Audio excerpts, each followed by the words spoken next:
The Red Lamp by Mary Roberts Rinehart. Recording by Zach Hoyt. Introduction to the Journal of William A. Porter, A.B., M.A., Ph.D., Lit. D., etc. June 30th, 1924. A few weeks ago at a dinner, a discussion arose as to the unfinished dramas recorded in the daily press.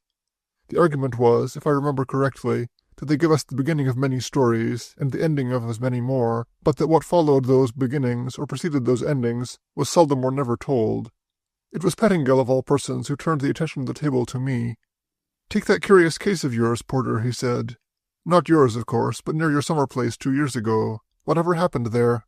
Grace and I used to sit up all night to see who would get the morning paper first. Then it quit on us, that's all. Quit on us." He surveyed the table with an aggrieved air. Helena Lear glanced across at me maliciously. "Do tell us, Willie," she said. She is the only person in the world who calls me Willie. "And give us all the horrible details. You know, I have always had a sneaking belief that you did the things yourself." Under cover of the laugh that went up, I glanced at my wife. She was sitting erect and unsmiling, her face drained of all its color, staring across the flowers and candles into the semi-darkness above the buffet, as though she saw something. I do not know, I never shall know, probably. I saw little Pettingill watching her unobtrusively, and following her eyes to the space over the buffet behind me, but I did not turn around. Possibly it was only the memories aroused by that frivolous conversation which made me feel, for a moment, that there was a cold wind eddying behind my back. It occurred to me then that many people throughout the country had been intensely interested in our Oakville drama, and had been left with that same irritating sense of non-completion. But not only that. At least 3 of the women had heard me make that absurd statement of mine relative to the circle enclosing a triangle. There were more than Helena Lear, undoubtedly, who had remembered it when, early in July, the newspapers had announced the finding of that diabolical symbol, along with the bodies of the slain sheep. It seemed to me that it might be a duty I owed to myself as well as to the university, to clarify the matter, to complete the incomplete, to present to them the entire story with its amazing climax, and in effect to say to them and to the world at large, "This is what happened. As you see, the problem is solved, and here is your answer, but do not blame me if here and there is found an unknown factor in the equation, an X we do not know what to do with, but without which there would have been no solution. I can show you the X, I have used it, but I cannot explain it." As will be seen, I have taken that portion of my journal extending from June 16th, 1922 to September 10th of the same year. Before that period and after it, it is merely the day-by-day record of an uneventful life, rather fully detailed, since like Pepys I have used it as a reservoir into which to pour much of that residue which remains in a man's mind over and above the little he gives out each day. Rather more fully detailed, too, since I keep it in shorthand, an accomplishment acquired in my student days, and used not to ensure the privacy of the diary itself, although I think my dear wife so believes, but to enable me, frankly, to exercise that taste for writing which exists in all of us whose business is English literature. Show me any man who teaches literature, and I will show you a man thwarted. For it is our universal, hidden conviction that we too could write, were it not for the necessity of earning our daily bread. We start in as writers, only temporarily sidetracked.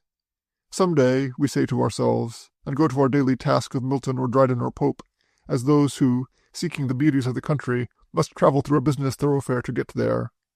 But time goes by, and still we do not write. We find, as life goes on, that all the great thoughts have already been recorded, that there is not much to say that has not been already said, and because we are always staring at the stars, we learn the shortness of our arms. We find a vicarious consolation in turning out, now and then, a man who is not daunted by tradition, and who puts his old wine into new bottles. We read papers before small and critical societies, and we sometimes keep journals. And so this journal. Much the same as when, under stress of violent excitement or in the peaceful interludes, I went to it as one goes to a friend, secure against betrayal. Here and there I have detailed more fully conversations which have seemed to bear on the mystery. Now and again I have rounded a sentence. But in the main it remains as it was, the daily history of that strange series of events which culminated so dramatically on the night of September 10th in the panelled room of the main house at Twin Hollows. Of this house itself, since it figures so largely in the narrative, a few words should be said. The main portion of it, the hall which extended from the terrace toward the sea through to the rear and the drive, the panelled den and the large library in front of it, are very old. To this portion, in the 70s, had been added across the hall by some long-forgotten builder a dining room opposite the library and facing the sea, pantries, kitchen, laundry, and beyond the laundry a nondescript room originally built as a gun room and still containing the gun cases on the walls. In later years the gun room, still so called, had fallen from its previous dignity and served diverse purposes. In my Uncle Horace's time, old Thomas, the gardener, used it on occasion as a potting room, and on wet days washing was hung up in it to dry, but it remained the gun room, and so figures in this narrative. In the rebuilding considerable judgment had been shown, and the broad white structure, with its colonial columns to the roof, makes a handsome appearance from the bay. It stands on a slight rise, facing the water, and its lawn extends to the edge of the salt marsh which divides it from the sea. This is Twin Hollows, a place restful and beautiful to the eye, a gentleman's home, with its larkspurs and zinnias, its roses and its sundial, its broad terrace, its great sheltered porch and its old paneling. Some lovely woman should sweep down its wide polished staircase, or armed with basket and shears should cut roses in the garden with its sundial, that sundial where I stood the night the bell clanged. But it stands idle. It will, so long as I live, always stand idle. Of my Uncle Horace, who also figures largely in the journal, a few words are necessary. He was born in 1848, and graduated from this university with the class of 70. He had died suddenly in June of the year before the journal takes up the narrative, presumably of cardiac asthma, from which he had long suffered. A gentleman and a scholar, an essential solitary, there had been no real intimacy between us. Once in a while I passed a weekend in the country with him, and until the summer of the narrative, my chief memory of him had been of a rather small and truculent elderly gentleman, with the dry sharp cough of the heart sufferer, pacing the terrace beneath my window at night in the endless search of the asthmatic for air, and smoking for relief some particularly obnoxious brand of herbal cigarette. Until the summer of the narrative. Ever since I have been considering the making public of the journal, I have been asking myself this question, as one which will undoubtedly be asked when the book is published. What effect have the events of that summer had on my previous convictions? Have I changed? Do I now believe that death is but a veil, and that through that veil we may now and then, as through a glass, see darkly? I can only answer that as time has gone on I find they have exerted no permanent effect whatever. I am still profoundly agnostic. My wife and I have emerged from it, I imagine, as one emerges from a séance room where the phenomena have been particularly puzzling, that is, bewildered and half convinced for the moment, but without any change in our fundamental incredulity. The truth is that if these things be, they are too great for our human comprehension. The revolution demanded in our ideas of the universe is too basic, and, as the journal will show, too dangerous. All houses in which men have lived and suffered and died are haunted houses, I have written somewhere in the journal. And if thoughts are entities, which may impress themselves on their surroundings, perhaps this is true. But dare I go further? Restate my conviction at the time that the solution of our crimes had been facilitated by assistance from some unseen source, and that, having achieved its purpose, this force forthwith departed from us? I do not know. The X remains unsolved. But I admit that, more than once, during the recent editing of this journal for publication, I have wakened at night covered with a cold sweat from a dream in which I am once more standing in the den of the house at Twin Hollows, the red lamp lighted behind me, and am looking out into the hall at a dim figure standing at the foot of the staircase. A figure which could not possibly be there, but was there. Signed, William A. Porter. June 16th. Commencement week is over at last, thank heaven, and with no more than the usual casualties. Defeated at the ball game, 9-6. Lear down the Tomaine, result of bad ice cream somewhere or other. Usual reunions of old boys, with porters staggering under the suitcases, which seem to grow heavier each year. Nevertheless, the very old uns always give me a lump in the throat, and I fancy there was a considerable amount of globus hystericus as the class of 70 marched onto the field on Class Day. Only 8 of them this year, Uncle Horace being missing. Poor old boy. Which reminds me that Jane thought she saw him with the others as they marched in. Wonderful woman, Jane. No imagination ordinarily, meticulous mind and only a faint sense of humor, yet she drags poor old Horace out of his year-old grave and marches him onto the field, and then becomes slightly sulky with me when I laugh. "I told you to bring your glasses, my dear," I said. "How many men are in that group?" she demanded tensely. 8, and for heaven's sake lower your voice. "I see 9, William," she said quietly, and when she stood up to take her usual snapshots of the alumni procession she was trembling. A curious woman, Jane. So another year is over, and what have I to show for it? A small addition to my account in the savings bank, a volume or two of this uneventful diary, some hundreds of men who perhaps know the Cavalier poets and perhaps not, and some few who have now an inkling that English literature did not begin with Shakespeare. What have I to look forward to? 3 months of uneventful summering, perhaps at Twin Hollows, if Larkin ever gets the estate settled, and then the old round again, Milton and Dryden and Pope, Addison and Swift. Mr. Sims, have you any idea who wrote The Ancient Mariner? Or have you by chance ever heard of The Ancient Mariner? Wordsworth, I believe, sir. Yet I am not so much discontented as afraid of sinking into a lethargy of smug iconoclasm.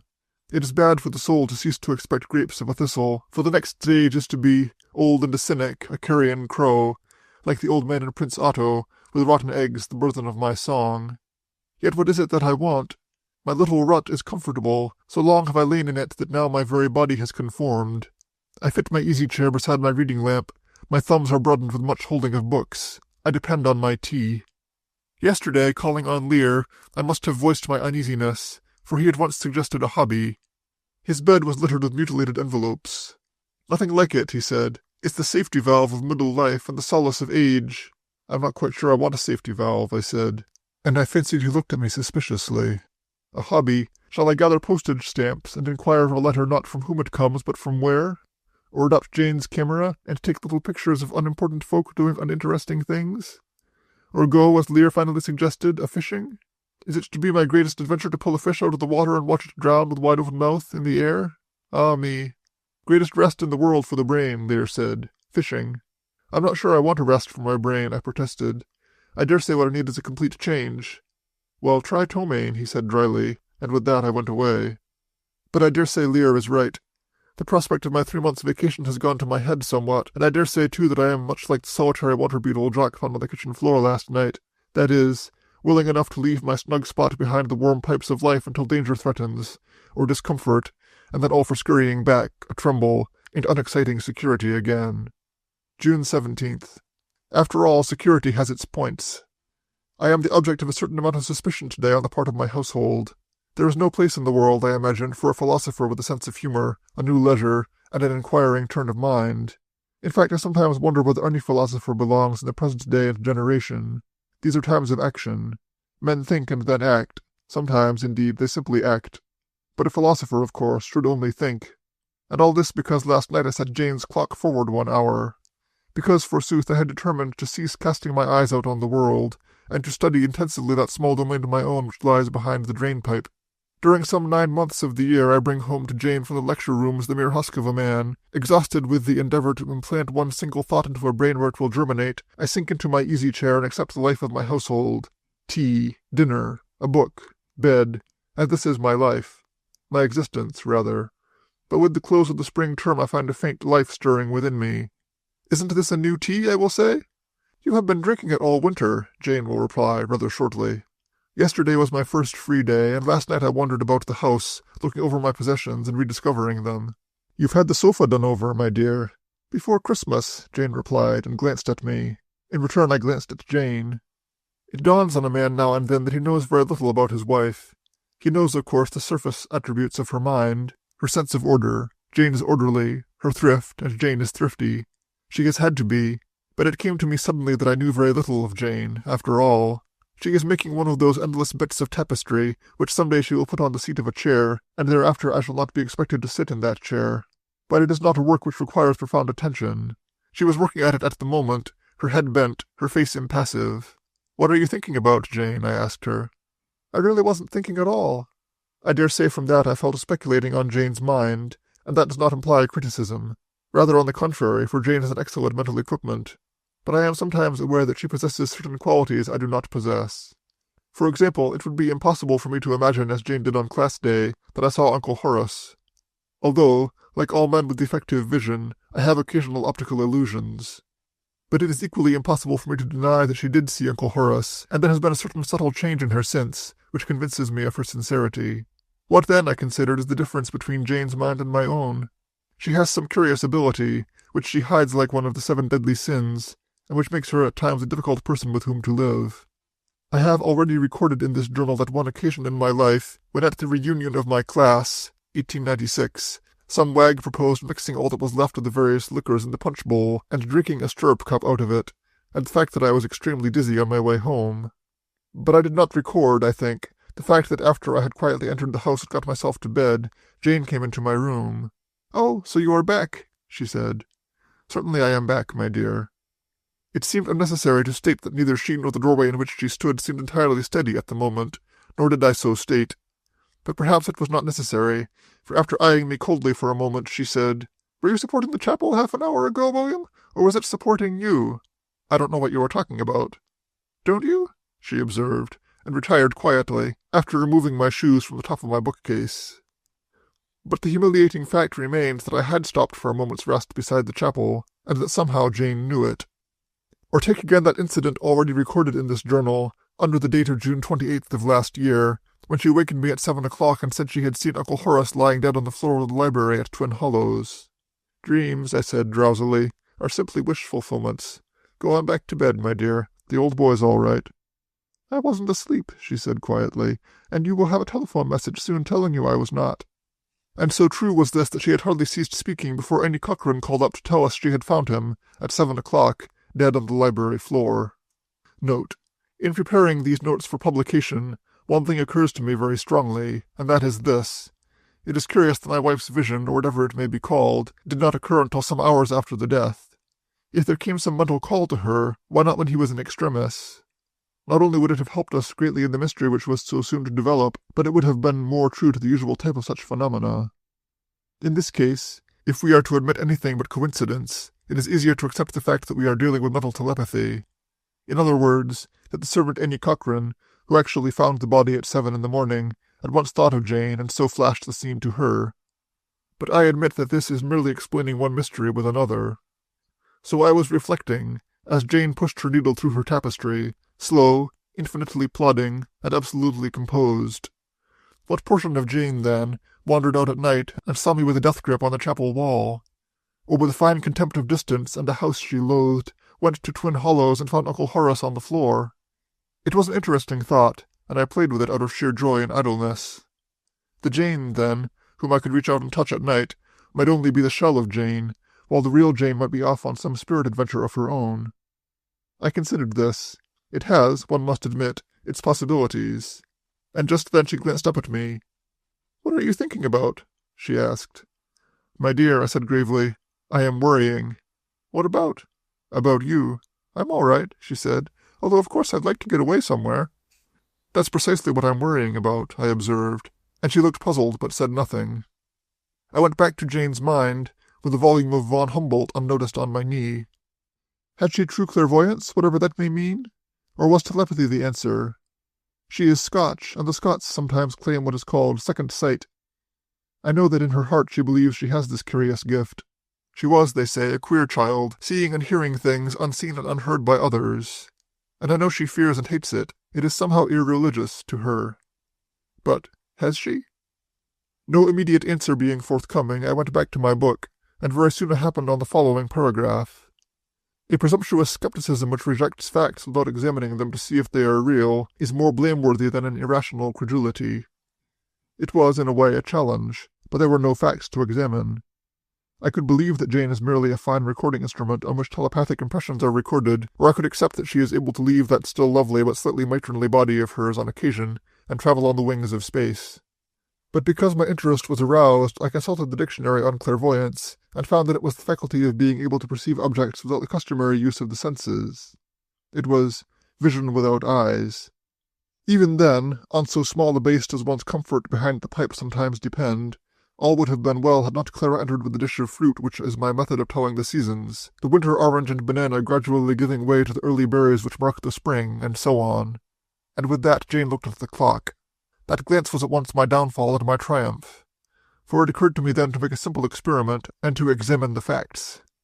Jane, I argued, rises by her bedroom clock every morning, and punctually to the minute. But Jane does not look at her clock. Then if I set it forward 1 hour? And set it forward 1 hour I did, after Jane was asleep. And at the moment its hands indicated 7:30, although it was but 6:30, did Jane open her eyes, rise from her bed without so much as a glance toward the clock, and call her household. So Jane saw her clock without eyes. Clara has been sulky all day, and I am in extreme disfavor. "Really, William," Jane said with a sigh this afternoon, "you are very difficult in the holidays." "Difficult? You know perfectly well you turned my clock on." "Why in the world should I turn your clock on?" "It's your idea of being funny, I dare say."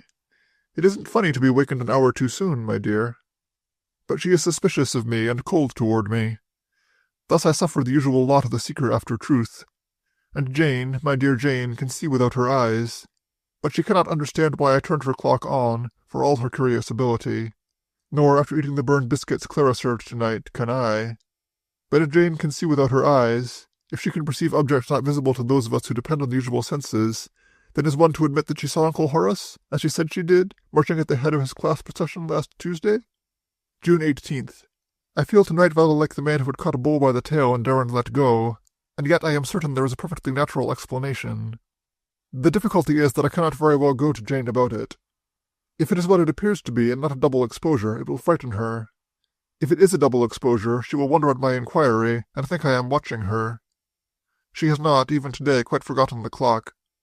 But certain things are very curious. She thought she saw Uncle Horace marching onto the field with his class. So much did this upset her that, when she stood up to take her pictures, the camera shook in her hands. Then she takes the picture, and instead of the 8 old men of the class of 70, there are 9. And she knows it. Why else would she hide the print, and pretend that she had mislaid it? It was that fact which made me suspicious. "I'll look them up for you later, William," she said. "You aren't in a hurry, are you?" In the bright lexicon of vacation there was no such word as hurry, I observed, brightly. And she who usually smiles at my feeblest effort turned abruptly away. So Jane had lost her picture. Jane, whose closets are marvels of mathematical exactness, who keeps my clothing so exactly that I can find it in the dark, save for that one incident duly noted in this journal, when I unfolded a washcloth at the President's dinner, having taken it from my handkerchief box. And shortly after, Jane went out for a walk. Jane, who never exercises save about her household. Poor Jane, I feel tonight, face to face with the inexplicable and hiding it like one of the 7 deadly sins. There are 9 men in the picture. There is no getting away from it. And there is no denying either, a faint difference in the 9th figure, a sort of shadowiness, a lack of definition. Under Jane's reading glass it gains nothing. The features, owing to the distance, are indistinct, but if one could imagine the ghost of old Horace, in his brocaded dressing gown, and slightly stooped to cough, in that blare of noise, shouting, and sunshine, it is there. Later, I have shown the picture to Lear, and he says it is undoubtedly a case of double exposure. What else could it be, he said, with that peculiar irritation induced in some people by any suggestion of the supernatural. I don't think she ever took a picture of him in her life. Well, somebody has, he said, and handed the print back to me. If you don't believe me, show it to Cameron. He's a shark on that sort of thing.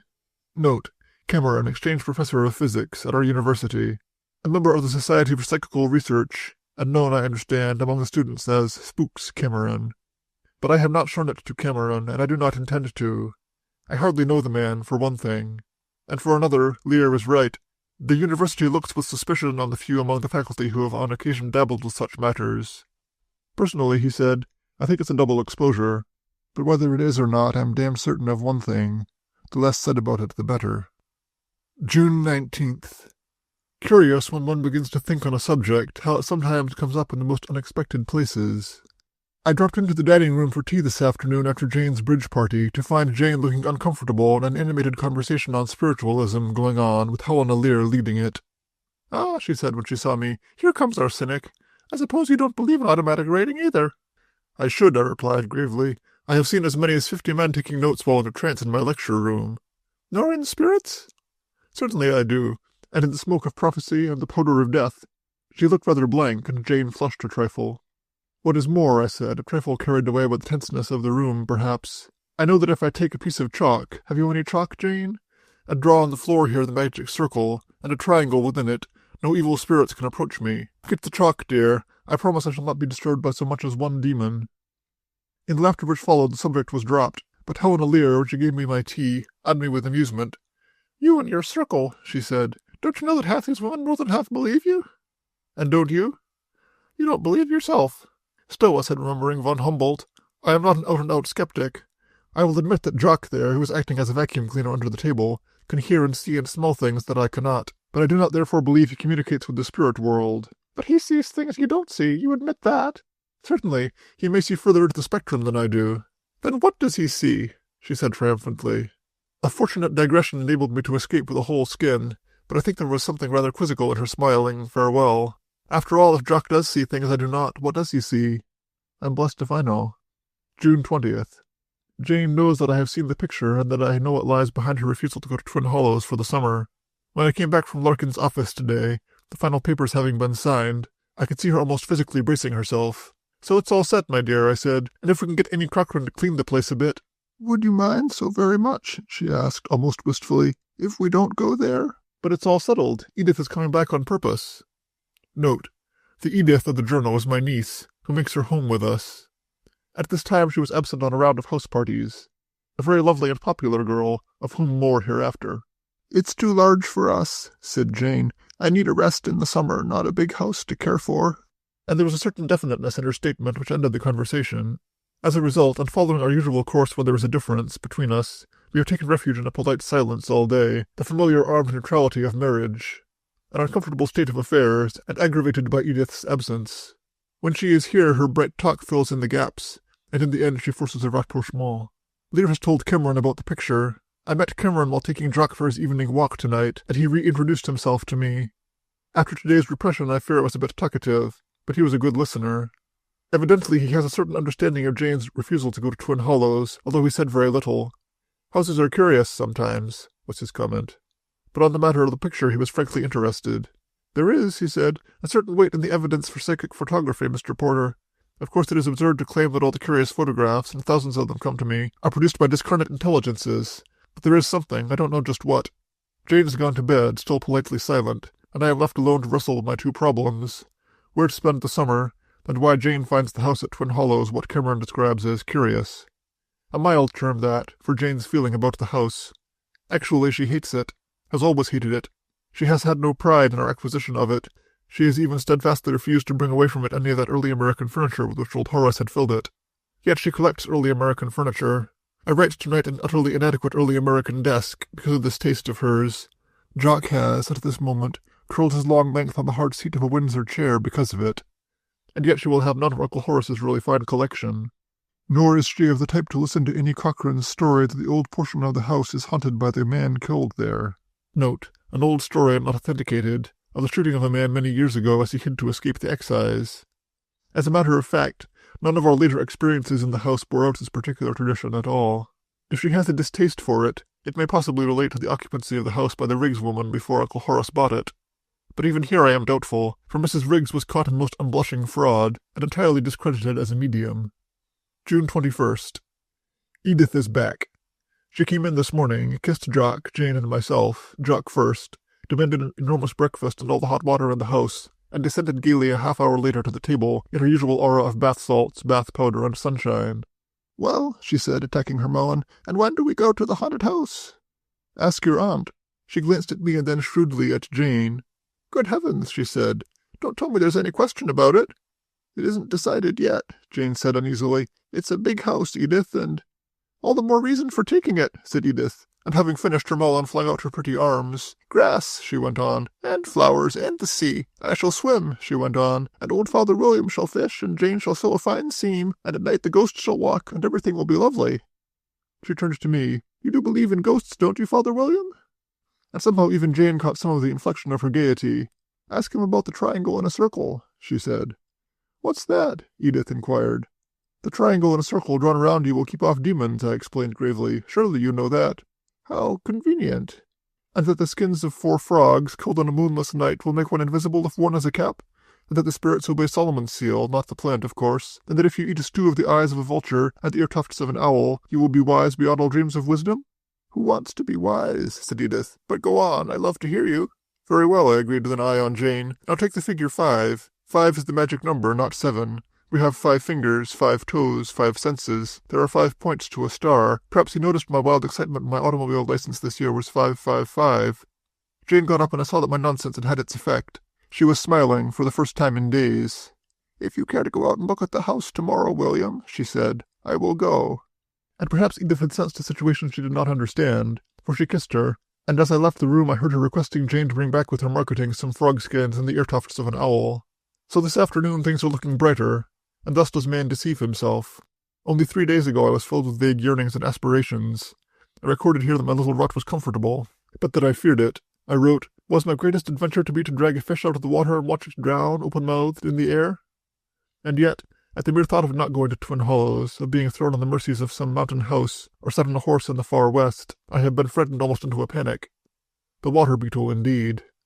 The town is very quiet tonight. The annual student exodus is almost over, although still an occasional truck goes by, piled high with trunks. The Lears intend to stay. Sulzer and McIntyre are off for the Scottish lakes, and Cameron, I hear, is going soon to the Adirondacks, where he spends his summer in a boat, and minus ghosts, I dare say. I have mailed him the picture today, and can only hope Jane does not miss it. One wonders about men like Cameron. Slight, almost negligible, as is my acquaintance with him. I would not know him in a crowd, even now. There is something of Scottish dourness in him. He neither smokes nor drinks. He lives austerely and alone. He has a reputation as a relentless investigator. It was he who exposed the hauntings at the house on Sabbath Day Lake in Massachusetts. But he is a believer. That is, he believes in conscious survival after death, and I suspect that he has his own small group here, among them little Pettingill. It would be a humiliating thought for me to feel that after I passed over, as they say, little Pettingill might hail me to him in the light of a red lamp and request me to lift a table. Warren Halliday is on the veranda with Edith. I can hear her bubbling laughter on his quiet, deep voice. After all, I dare say we must make up our minds to lose her sometime, but it hurts. And it will not be soon. He has not a penny to bless himself with, nor has she. I think if I were very rich, I would provide an endowment fund for lovers. But something is wrong with our university system. It takes too long to put a man on a wife-supporting basis. Halliday is 26. He lost 2 years in the war, and he has another year of law. Truly Edith will need the eyes of a vulture and the ear-tufts of an owl. June 22nd. All houses in which men have lived and suffered and died are haunted houses. But then, all houses are haunted. Why, then, did Jock refuse to enter the house at Twin Hollows today, but crawled under the automobile and remained there, a picture of craven terror, until our departure? This old house where I am writing tonight undoubtedly has seen the passing of more than one human soul, yet Jock moves through it unconcernedly, his stump of a tail proudly upraised, his head unbowed. His attitude tonight, too, is even slightly more flamboyant than usual, as though to testify that although he may have given the impression of terror during the day, we are laboring under a misapprehension. He butts out the shoulder of the car for coolness. He may see further into the spectrum than I do, I said to Helen Allaire the other day, and she countered, "Yes, but what does he see?" Old Thomas met us in Oakville with the keys, and we drove out to the house. I sensed in Jane a reluctance to enter, but she fought it back bravely, and we examined it with a view to our own occupancy. It is in excellent condition and repair, although the white covers over the library furniture and in the den behind gave those rooms rather ghostly appearance. Jane, I saw, gave only a cursory glance into those rooms, and soon after, pleading the chill inside, moved out into the sunlight. Edith, however, was enchanted with it all, and said so. She danced through the house, shamelessly courting old Thomas, selecting bedrooms for us all, and peering into closets, and I caught up with her at last on the second floor, looking at the boathouse on the beach beyond the marsh. "What's above it?" she asked. "Rooms?" "When the old sloop was in commission, the captain slept there," I told her. "How many rooms?" "2, I think, and a sort of kitchenette." "Are they furnished?" Old Thomas, being appealed to, said they were, and Edith's face assumed that air of mysterious calculation which I have learned to associate with what she calls an idea.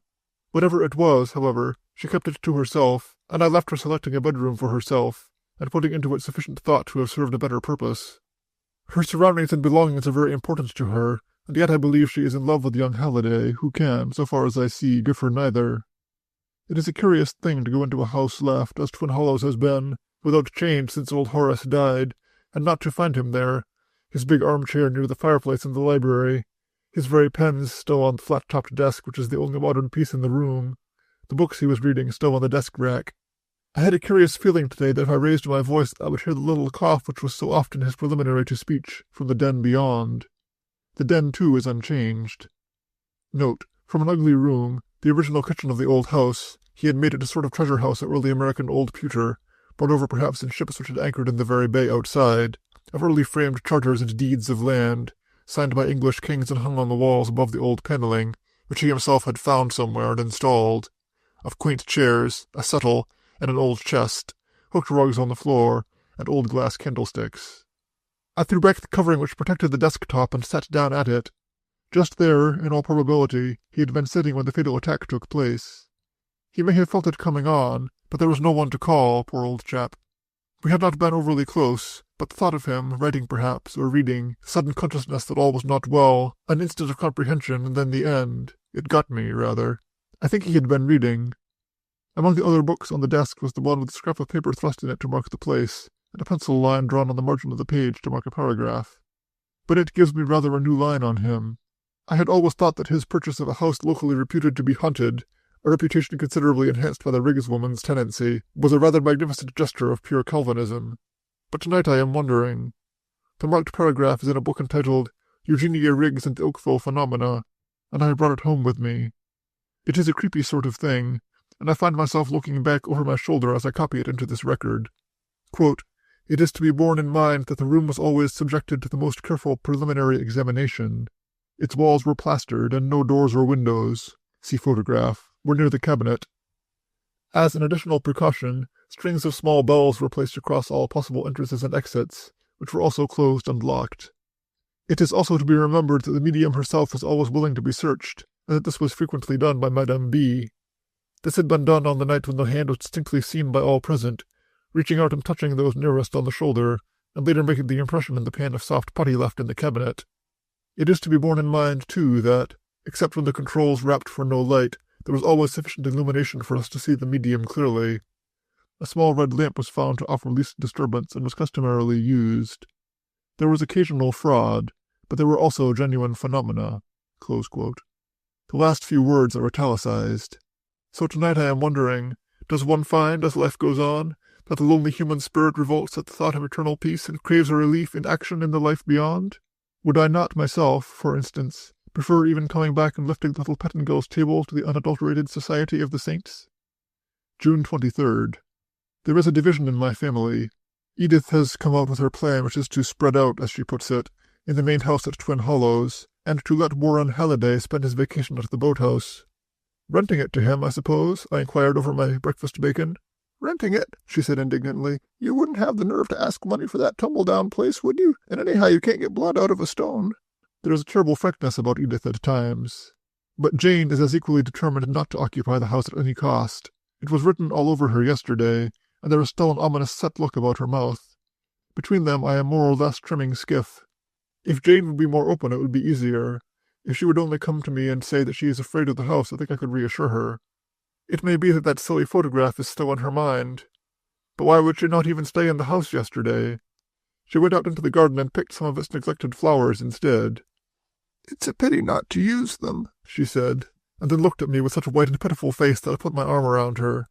"I must have been a very bad husband," I said, "if you think I am going to force you to live here. Who am I added, against you and Jock?" But she did not smile. "If you want to come here," she said, making what I felt was a painful concession, "why couldn't we live at the lodge? It is really quite sweet, and we could rent this." "Would that be quite moral under the circumstances?" "I'm not asking the circumstances," I added hastily. "I'm simply putting the question." "We could ask a lower rent."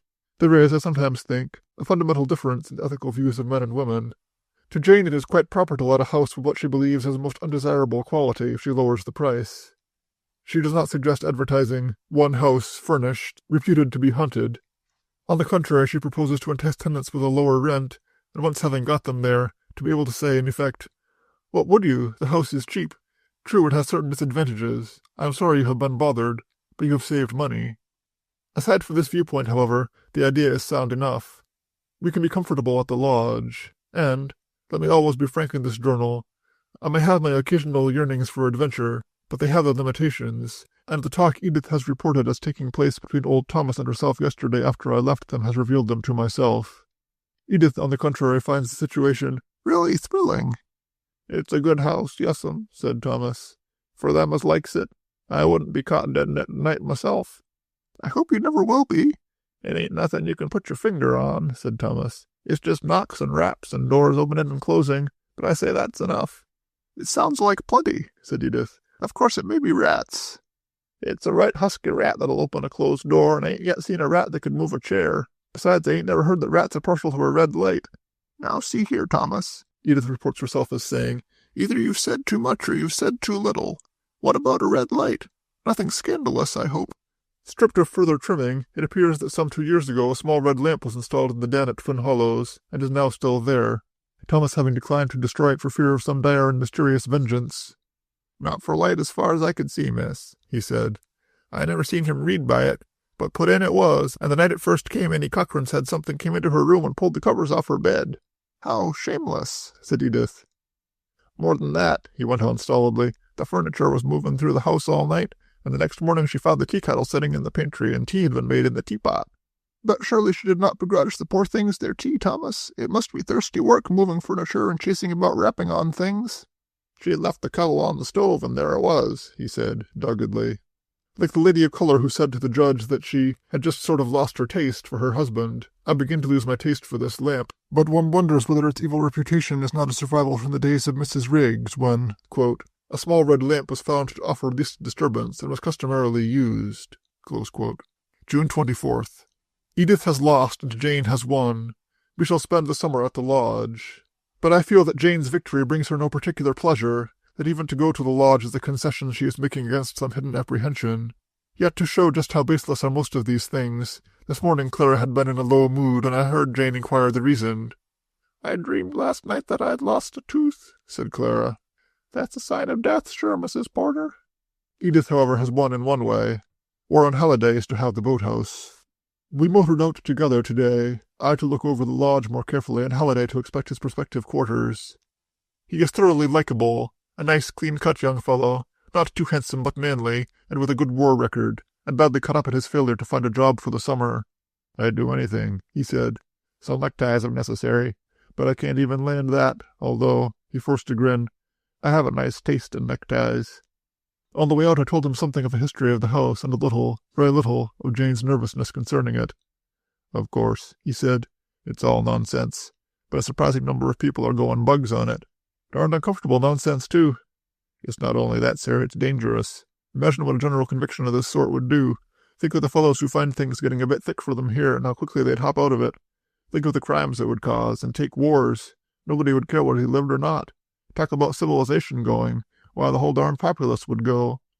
In view of that conversation, it was interesting later that day at the lodge to have old Thomas intimate that Uncle Horace had not died a natural death, but had seen something which had caused it. As a matter of fact, he brought out certain rather curious facts which appear to have been somehow overlooked, or at least considered unimportant at the inquest. For instance, he had been writing at his desk when the attack came on. His pen was found on the floor, but there was no sign of what he had been writing, save for a mark on the fresh blotter, as if he had blotted something there. The most curious thing, however, according to old Thomas, was the matter of lights. When Annie Cochran found him the following morning on the floor beside his desk, all the lights were out, including his desk lamp. "But the red lamp was going in the den," said old Thomas. "It didn't make much light, so nobody noticed it until the doctor came. He saw it right off. I leave it to you what shut off that desk lamp." I rather gathered from Thomas that the ill repute of the red lamp was spread over the countryside. The house had a bad reputation to start with, which Mrs. Riggs' tenancy did nothing to redeem, and now comes Annie Cochran and her red lamp, and a fairly poor outlook so far as renting the property is concerned. There has been, according to Thomas, considerable interest as to whether we will inhabit the house or not, and if ever I saw relief in a man's face, it was in his when I announced the decision. As Halliday observes, it would be interesting to know if either Annie Cochran or Thomas has ever heard that red is the best light for so-called psychic phenomena. The lodge proves to be weatherproof and in good condition, and the boathouse quite livable, with the addition of a few things from the main house. It will need thorough screening, however, on account of the mosquitoes. Note: it is necessary for the sake of the narrative to describe the boathouse. It is built up on piles, which raise it above tide level, and the dory and canoe belonging to the house are stored in the lower portion of it in the winter. The old sloop, however, not in commission for several years, was at this time anchored to a buoy about 100 yards out in the bay, and showed the buffeting of wind and tide. Across the salt marsh, from the foot of the lawn, extended a raised wooden runway which led to the boathouse and the beach. This walk also prolongs itself into a sort of ramshackle pier, from which a runway extends to a wooden float. At the time of our visit, examination showed the float badly in need of repair, a number of the barrels which supported it having more or less gone to pieces. It was, as will be seen, during Halliday's repair of this float that he made that discovery which was later to see the commencement of my troubles. All in all, Jane's scheme is practical, although Edith is frankly disappointed. "I would have looked so sweet on that terrace," she says, and makes a dreadful face at me. I had asked her to say nothing to Jane about old Thomas's ravings, as she calls them. She has agreed, but accuses me of extreme terror, and maintains that I am merely putting the responsibility on Jane. "You know perfectly well," she says, "that you believe in ghosts, and if you rent that house, old Horace ought to come back and haunt you." But she is secretly pleased. She sees herself in the cottage, in a bungalow apron, presenting a picture of lovely but humble domesticity to young Halliday, and thus forcing his hand. For if I know anything of Edith, she is going to marry him, and if I know anything of Halliday, he is going to marry nobody he cannot support. It may be an interesting summer. Curious about that lamp on the desk, the night the poor old chap passed out. Of course he might have turned it out and risen to go upstairs when he felt the attack coming on, but wouldn't he have laid the pen down first? One would do that automatically. It's a pity the blotting pad has been destroyed. June 25th. The last, or almost the last word Uncle Horace wrote the night of his death was danger. But how much significance am I to attach to that? We speak of the danger of taking cold, of levity in the lecture room, of combining lobster and ice cream. To poor old Horace there would have been danger in overexertion. In that sense of the word he was always in danger. But it was not a word he was apt to use lightly. Yet what conceivable danger could have threatened him? This morning, clearing my desk preparatory to our exodus, I resorted to an old trick of mine. I turned over my large desk blotter and presented a fresh and unblemished side to the world. It came to me then that thus, probably since the invention of blotters, had neatness been established with a minimum of effort, and that it might have been resorted to by Amy Cochrane. After luncheon, I started to twin hollows with the back of the car piled high with a varied assortment of breakable toilet articles, a lamp or two, and a certain number of dishes. The lodge was open, and Annie Cochrane vigorously cleaning it, and having deposited my fragile load there, I wandered up to the house. Thomas was cutting the lawn, with a mare borrowed for the purpose pulling the old horse-mower, and the Oakville constable, Starr, who was also the local carpenter, was replacing old boards with new on the raised walk to the beach. What with the sunlight, the putt-putt of a two-cycle engine and a passing motorboat, a flock of knockabouts and sloops poised on the water like great butterflies, and the human activities about, the absurdity of abandoning the old house to some unappreciative tenant grew on me. "Here you're going to live in the lodge," said Starr, spitting over the rail. "Mrs. Porter feels the main house is too large for us." He eyed me sharply. "Yes," he said, "pretty big house. Well, I'm in $1 on it." $1? "I bet you'd never live in it," he said, and there was a furtive gleam of amusement in his eye as he marked a board preparatory to sawing it. "It's my opinion, Starr," I said, "that you people around here have talked this place into disrepute."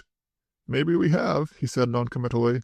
"Mr. Horace Porter lived there for 20 years. And died there," he reminded me. "Of chronic heart trouble." "So the doctor says." "But you don't think so?" "I know he had got a right forcible knock on the head, too." "I thought that came from his fall." "Well, it may have," he said, and signified the end of the conversation by falling to work with his saw. I waited, but he evidently felt he had said enough, and his further speech was guarded in the extreme. He didn't know whether Mr. Porter had been writing or not when it happened. No, he'd been the first to get there, and he had seen no paper. Asked if he had had any reason, any experience of his own, to make him wager we would not live in the house, he only shook his head, but as I started back, he called after me. "I don't know if there's any truth in it," he said, "but they do say on still nights that he's been heard coughing around the place. I ain't ever heard it myself." So Thomas thinks that Uncle Horace was frightened to death, and Starr intimates that he was murdered, and all this was seething in the minds of these country people a year ago, without it reaching me at all. There had been no inquest, simply, as I recall, Dr. Hayward notifying the coroner by telephone, and giving organic heart disease as the cause. I was, I admit, startled this morning as I turned back toward the main house, but I knew the tendency of small inbred communities to feed on themselves for lack of outside nutriment, and by the time I had reached the terrace I was putting Starr's statement about a blow in the same class with the cough heard at night. I stood looking out over the sweep of lawn, and the words occurred to me of that other ancient Horace, confirmed city dweller that he was. There was ever among the number of my wishes a portion of ground, not over large, in which was a garden and a fountain, with a continual stream close to my house and a little woodland besides. The gods had done more abundantly and better for me than this. So I felt that the gods had done even better for me than I had thought. My little woodland to my left as I faced the sea covered 30 acres, extending beyond Robinson's Point. True, I had no fountain, but I had a garden of sorts. And I had a ship, which apparently the old Roman had never dreamed of. The old sloop bobbed and swung in the wash of a passing tug. I turned and went into the house to find that Annie Cochrane had turned the blotter, and that the last word the poor old boy had written had been danger. June 26th. Women are curious creatures. Throughout the winter it is of vital importance to Jane that her teacups are old Chelsea, and that the mirror over the hall table is pure early colonial, even if it does raise my right eye an inch or so. The Queen Anne chairs in her bedroom, the Adams sideboard in the dining room, apparently divide her affection with me, and she has been known to make considerably more fuss over a scratch on the Sheraton cabinet than over a similar injury to myself. We are settled tonight in the lodge, and whatever Edith may say as to its romantic outside appearance, within it is frankly hideous. It is all the cottage should not be. From the old parlor organ downstairs to beds that dip in the center above, it is atrocious. Yet tonight Jane is a happy woman. Can it be that women require rest from their possessions, as for instance I do from my dinner clothes? That it gives them the same sense of freedom to don, speaking figuratively, a parlor organ and the cheapest of other furnishings, as it does me to put on my ancient fishing garments? Or is Jane simply relieved? I confess that tonight, with Larkin's advertisement for the other house before me, I feel not only in the position of a man attempting to sell a gold brick, but that I have a secret hankering for the gold brick myself. For rent for the season, large, handsomely furnished house on bay 3 miles from Oakville, beautiful location, 32 acres, landscaped. Flower and kitchen gardens. Low rental. Yet I dare say we shall do well enough. After all, there comes a time when ambition ceases to burn, or romance to stir, and the highest cry of the human heart is for peace. Here, I feel, is peace. I have brought with me those books which all the year I have promised myself to read, so that my small room overflows with them. A spare notebook or two for this journal, to be filled probably with the weights of fish and the readings of the barometer. Jane for solid affection, Edith for the joy of life, and Jock for companionship. But the latter I am questioning tonight. Jock has deserted me. He will not occupy the window seat of my room, although his comforter is neatly spread upon it. When I showed it to him he leaped up obediently, then glanced out the window toward the main house, emitted a long and melancholy howl, and with an air of firmness not to be gainsaid, retired under the bed in Jane's room, which faces toward the high road. Nor could I later coax him past the main house for a moonlight stroll upon the beach. He joined me there later, having reached it by some devious route of his own through the marsh, but without enthusiasm. Later, there has been wild excitement here, and only now have we quieted down. It is clear that already Clara has heard some of the local talk. At 11 o'clock we heard wild screams from Clara's attic bedroom, and all three of us arrived there in varying stages of undress. Clara was outside her door, which was closed, and was hysterically shrieking that there was a blue light under her bed. I opened the door, entered the room, which was dark, and stooped down. There was a blue light there, luminous and spectral, and my very scalp prickled.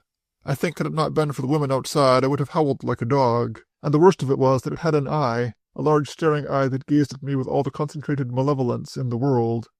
It was a moment before I could say in an unshaken voice, "Turn on the lights, somebody." There was a delay until the switch was found, and for that moment the blue light stared at me, and I at it. I heard Edith flop down on the floor beside me and give a little yelp, and Clara sniveling outside and saying she would never go into that room again, never. Then Jane turned on the lights, and I saw under the bed the large phosphorescent head of a dead fish, brought by Jock from the beach and carefully cached there. June 27th. I have found Uncle Horace's letter, and in a manner so curious that there can be, it seems to me, but two interpretations of it. One is that, somehow, I have had all along a subconscious knowledge of its presence behind the drawer. But I hesitate to accept that. I am orderly by instinct, and when I went over the desk after his death, the merest indication of a paper caught behind the drawer would have sent me after it. The other explanation is that I received a telepathic message. It came, as I fancy such messages must come, not from outside but from within. I heard nothing. It welled up, above the incoherent and vague wanderings of a mind not definitely in action, and in a clear-cut and definite form. Take out the bottom drawer on the right. But if I am to accept telepathy, I am to believe that I am not alone in my knowledge of this letter. Yet considering the tone of it, the awful possibility it indicates, who could have such a knowledge and yet keep it to himself? How did it get behind the drawer? If the brownish smudge on the corner turns out to be blood, and I think it is, then it was placed in the drawer after he died. Amy Cochrane and Thomas both deny having seen any paper about. The doctor, perhaps? But would he not have read it first? It had been crumbled into a ball and thrown into the drawer, and the subsequent opening of the drawer had pushed it back out of sight. So much is clear. But, after he fell, suppose, and in the privacy of this journal I may surely let my imagination wander, suppose, then, that some other hand picked up this paper, ignorant of its contents, and in a hurried attempt to put the room in order flung it into the drawer, or toward the wastebasket beside it, and it fell short? Suppose, in a word, that he was not alone when he died. Suppose that some other hand, again, turned out the desk light, and the others, and somehow overlooked the dim red lamp in the next room, or left it to see the way to escape. I must not let my nerves run away with me. Murder is an ugly word, and after all we have Hayward's verdict of death by heart failure. But a sufficient shock, or a blow, might have brought that on. Fright even, for the poor old chap was frightened when he wrote that letter. Trembling but uncompromising. That was like him. Quote, I realize fully the unpleasantness of my own situation, even if you're consistent, its danger, but... Close quote. But what? But in spite of this I shall do as I have threatened, probably. I am profoundly moved tonight. We did not love one another, but he was old and alone, and menaced by some monstrous wickedness. Just what that wickedness was no one can say, but I fully believe tonight that he died of it. This morning I went with Edith to the main house, she to select some odds and ends for the boathouse against Halliday's coming, and I to clear out the library desk to have it moved to the lodge. Edith was in high spirits as I unlocked the front door, and was gravely telling Thomas, who accompanied us, that we had seen a blue light under Clara's bed the night before, but he expressed no surprise. Plenty of them, folks tell me, he said. First time I've heard of them in the lodge, though. Oh, said Edith, slightly daunted. So there are lights, too? Yes'm, he replied. Annie Cochrane, she had one here, used to hang around the shower bath off the gun room, and there used to be plenty outside. Fellas said trawl out in the bay used to see 'em over the swamp. Marsh gas, I suggested. Maybe, he said with his take-it-or-leave-it attitude, and we went into the house. There Edith and Thomas left me, and I opened the shutters of the library and sat down at the desk. I could hear Edith insisting on seeing the shower bath off the gun room. Then their voices died away, and I began to go through the desk once more.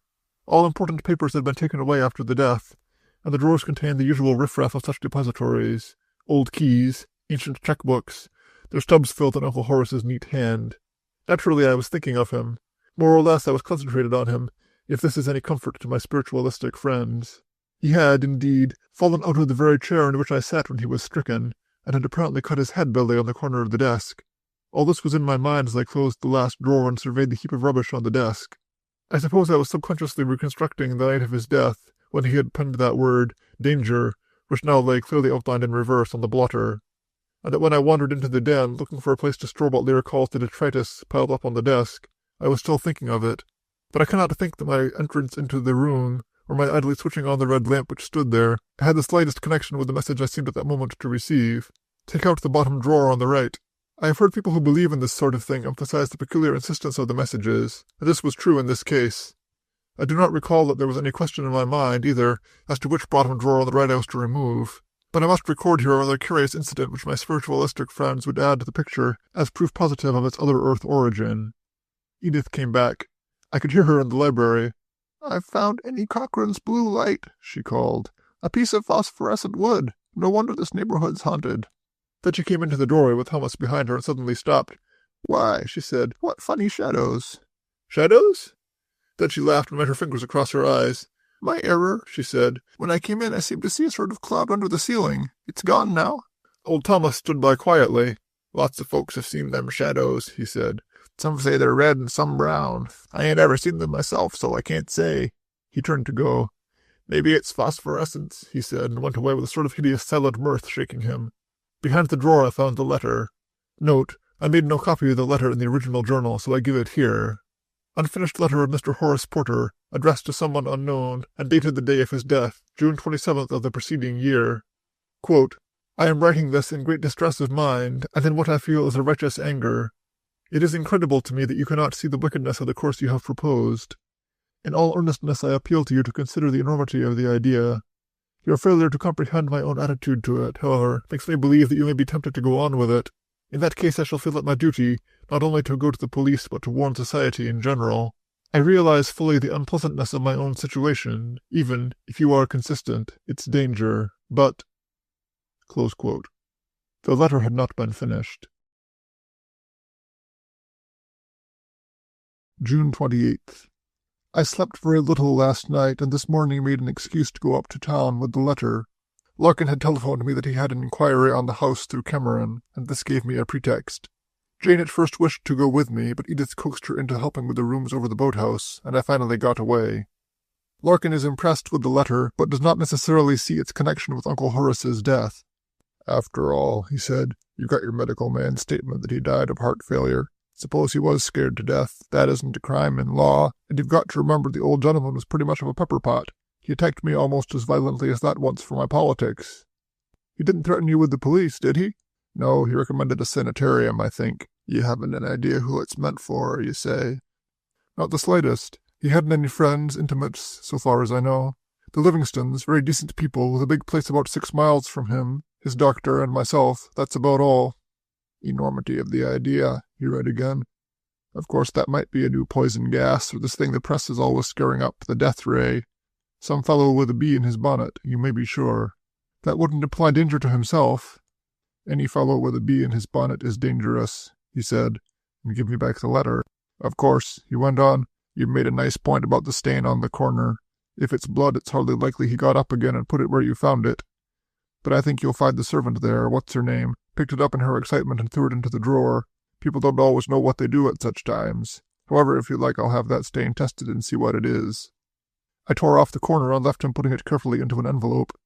He glanced up as I prepared to go. "What's this I hear about your keeping off demons by drawing some sort of a cabalistic design around yourself?" he asked. "You'd better let me in on it. I need a refuge now and then." Which proves that a man may shout the eternal virtues and be unheard forever, but if he babbles nonsense in the wilderness it will travel around the world. Nevertheless, I am the better for the talk with him. I have been too closely consorting with my womenkind, probably. The most virile man can become effeminized in time. And Larkin's attitude as to renting the house is an eminently sane one. "Rent it without saying anything," he said, "and 10 to 1 whoever takes it will have a peaceable summer. But do as you suggest, tell the tenant the place has the reputation of being haunted and the ghosts will be as thick as mosquitoes from the start. He has asked for some photographs of the property, and I have promised them for the day after tomorrow. We have settled down into our routine here very comfortably. Our eggs and milk are brought each morning by a buxom farmer's daughter, one Maggie Morrison, a sturdy red-cheeked girl who drives in a small truck and backs and turns before the lodge rather than circle around the main house. Surely, I said to her yesterday, you aren't afraid of the place in daylight? Not afraid, she said, but it gives me the shivers, and weakened that somewhat by her statement that she never liked a place where there had been a death. Yet she handles callously the cold corpses of her chickens, pulling up their poor rigid wings to show the tenderness of the dead skin beneath, and bending their stilled breastbones to prove that they have died young. With the lawns cut and the shrubbery trimmed, the place grows increasingly lovely. At low tide the beach is covered with odds and ends from the mysterious life of the sea, red and white starfish, sea urchins, and disintegrated jellyfish. Seagulls pick up mussels, hover over a flat-topped rock, drop them onto its surface, and then swoop down upon the broken shell with a warning cry to other gulls to keep away. So clear was the water this afternoon that, rowing to the old sloop, I could see the barnacles encrusting it and the long strings of kelp which hang from it like green and matted hair. Edith, bare-armed and slim in the canoe, paddled round it appraisingly. "Needs a shave and a haircut," she decided. The boathouse is ready for young Halliday. She has put in it a great deal of love and 1 or 2 of my most treasured personal possessions. "That isn't by any chance my smoking stand?" "But you aren't going to smoke much this summer, Father William?" she says, and tucks a hand into my arm. "I heard you say so yourself." It has a sitting room, bedroom, and kitchenette, but no bath. "He can use the sea," says Edith easily, "and take a cake of soap in with him." "And wash himself ashore," I suggest, and am frowned down, probably as too old for such ribaldry. Jane is very serene. Now and then as she sits on our small veranda with her tapestry, I see her raise her eyes and glance toward the other house, but she does not mention it, nor do I. I notice that, like Maggie Morrison, she does not go very near to it, but she appears to have adopted an attitude of laissez-faire. But she absolutely refused to take the pictures of the house Larkin asks for. Not that she put it like that. "I haven't had any luck with the camera lately," she said. "You take them or let Edith do it." The result of the collaboration, which followed early this afternoon, is still in doubt. Jane intends to develop and print them this evening. And so our life goes on. We retire early. I generally slightly scented from the cold cream of Edith's good-night kiss. Clara, too, goes up early, probably looking under her bed before retiring into it.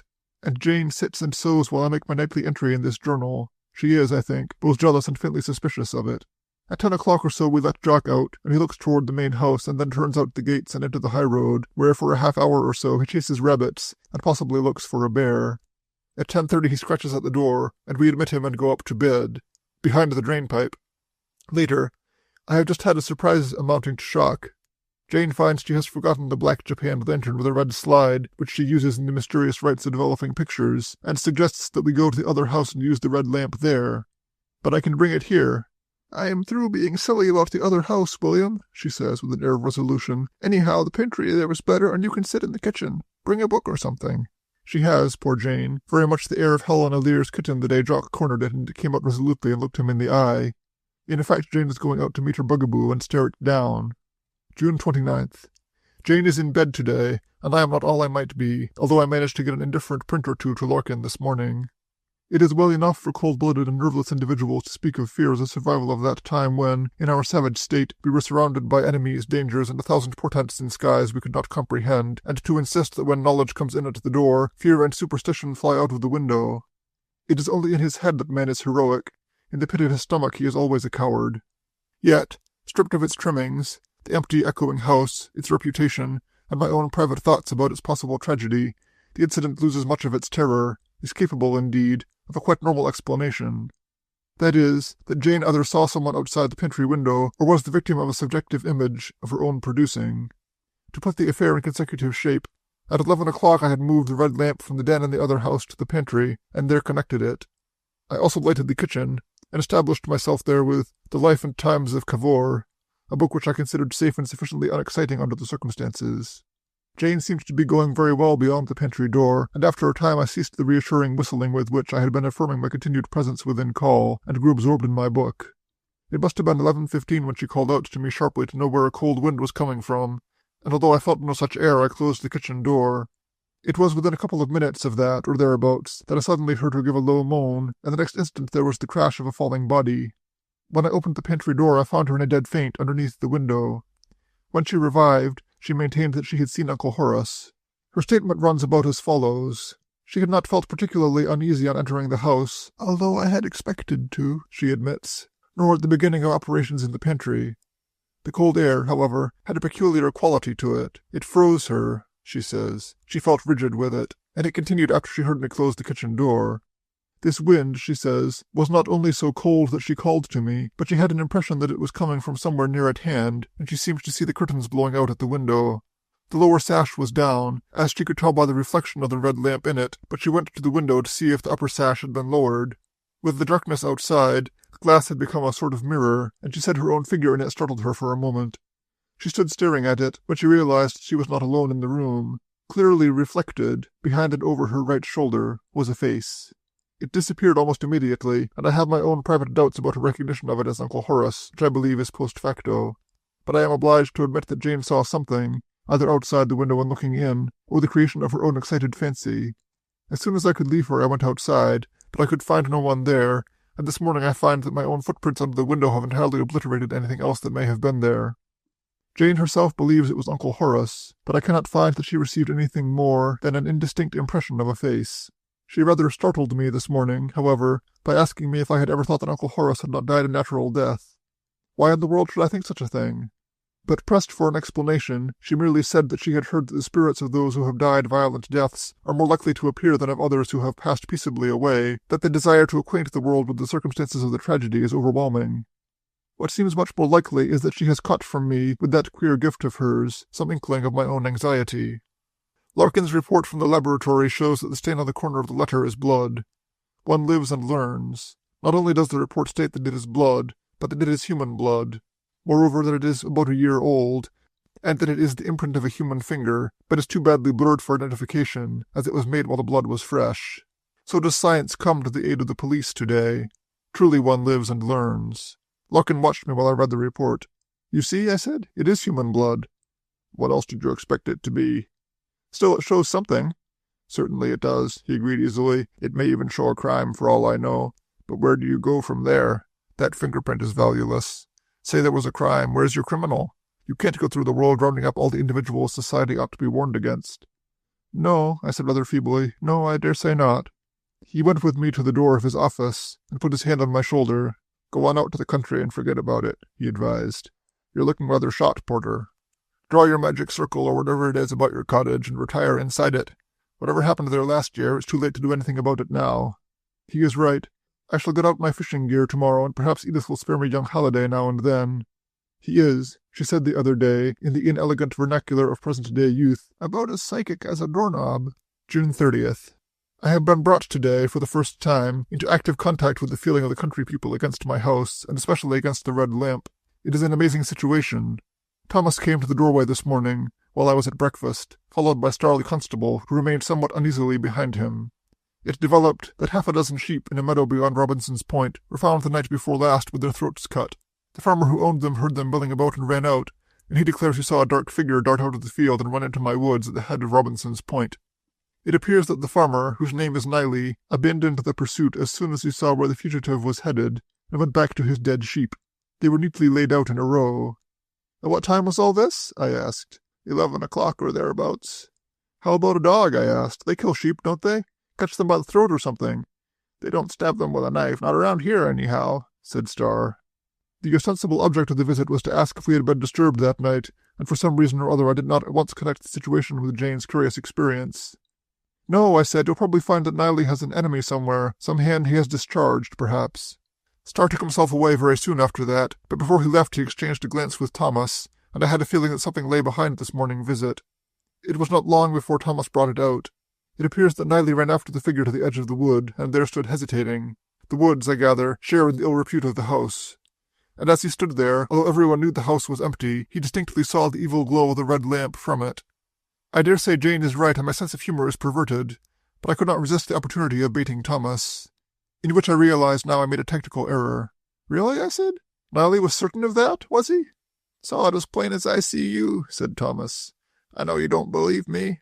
But I do believe you. What about the red lamp? Well, he said, it's pretty well known about these parts that lamp ain't healthy. Some say one thing and some say another, but most folks is agreed on that. So I don't see how it could kill sheep, do you? And even now I do not distinctly see the connection. I imagine the local belief is that the lamp exerts some malign influence, possibly even that it liberates some sinister spirit. Not, I imagine, that this is ever put into words. The nearest they come to that is the statement that the lamp is not healthy and that George has come back. At least that is all that I can make out of that strange mixture of hysteria, superstitious fears, and local mishaps to which Thomas gave birth in the next 10 minutes or so. It began with Annie Cochran in the house after the lamp came, and gradually extended into the countryside. Cows had mysteriously and prematurely calved. A meteorite had dropped into a field nearby. A fisherman's boat had been found empty in the bay on a quiet day, and its owner never seen again. Blight, pestilence, and death had visited the community, equaled only in its history by the last few months of Mrs. Riggs' occupancy of the house, and the tradition was that Mrs. Riggs had used a red lamp to call a particular spirit. George was his name, said Thomas, and by and large he gave us a lot of trouble. Let me get this, Thomas, I said. You mean that you think this George has come back? I'm not saying that, he said with his usual caution, but there's some talk of it. And killed those sheep? I'm not saying that either, but there's not a man, woman, or child around these parts would have gone into those woods night before last, heading for the big house. I felt that I had gone far enough, and I proceeded to explain the lighting of the lamp that night. But although I saw that he believed me readily enough, it did not for a moment alter his attitude toward the red lamp. And as a matter of fact, I concluded, I think Mrs. Porter actually saw the man Niley chased looking in through the pantry window. That'll have been George, all right, said Thomas, and creaked heavily out of the room. To leaven the gloom of the morning, Halliday arrived today in boisterous high spirits, broken with a sort of husky emotion when he saw his quarters. It's so darn good of you all, he said, and although the words were to Jane, the look was for Edith. We all escorted him down, Thomas carrying his kit bag, I his overcoat, Jock the newspaper, and Warren himself staggering under a box of groceries and the canned goods on which he apparently intends to subsist. He has definitely refused Jane's offer to take his meals at our table. I'm the world's best cook with a can opener, he said boastfully, and when bacon and beans begin to pall on me, I'll come up for a handout. We stood around, Edith with entire shamelessness, while he unpacked and settled them. She herself insisted on arranging the top of his chest of drawers, and I saw her there, handling his hairbrushes caressingly. Poor little Edith, so frankly in love, so ready to believe that love is enough, and that such things as she has always taken for granted, food and shelter, will automatically follow in its train. Afterwards we had tea on the narrow veranda over the water, and Halliday examined the old sloop with a professional eye. Pretty well out of condition, I'm afraid. Any boat's a good boat, sir, he said with his quick smile. You shall be the skipper, and I'll be the midshipmite, the boatswain tight, and the crew of the— what's its name, anyhow? There followed a prolonged dispute between Edith and the new crew as to a name for the sloop, which was compromised by their announcing that it was to be called the Cheese. Why, it has no holes in it, I protested. Because it's to have a skipper in it, said Edith conclusively. After the women left, we sat on the small veranda which surrounds the boathouse on 3 sides, and smoked. He told me his circumstances. He has exactly enough money to finish his course, which will take another year. At the end of that time he is to have a junior partnership in a law firm in Boston. But you know what that means at first, he said. A sort of sublimated clerical job. It will be a long time before I am independent. Before he could marry was what he meant. And again I thought of my endowment fund for lovers. There are so many funds for preserving human life, and so few to make it worth the preserving. But I must talk to Edith. It is no use making the boy more unhappy than he is, or breaking down the restraints he is clearly putting on himself. I lost 2 years in the war, he said. That threw me back, you see. I dare say it was not lost. No, he agreed.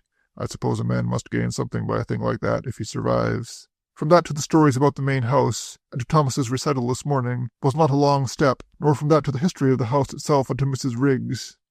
Curious, he said, how these people rise, prosper, and then are found fraudulent, without discrediting the next generation of their kind. Eventually they are all caught between bases and it begins all over again. But the red lamp interested him.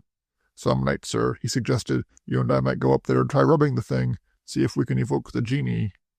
About 8:30 tonight I took Jock and walked to Niley's farm, where the sheep had been killed. I found the field and wandered idly in. To my surprise, a man with a shotgun rose from a fence corner and confronted me, and Jock's hair rose as he prepared to spring. What do you want here? He demanded suspiciously. Go easy with that gun, I said. My name's Porter, and I'm out for a stroll, that's all. He apologized gruffly while I held Jock by the collar, and even condescended to point out where the dead sheep had been found, but there was certainly no cordiality in his manner, and even a trace of hostility. July 1st. More sheep were killed last night. The Livingstons have lost a dozen of their blooded stock, and several farmers have suffered. In each case the method is the same. The sheep are neatly stabbed in the jugular vein, and then as neatly laid out in a row. We are buying no mutton from the local butcher. I assured Thomas this morning that I had not lighted the red lamp again, but he did not smile.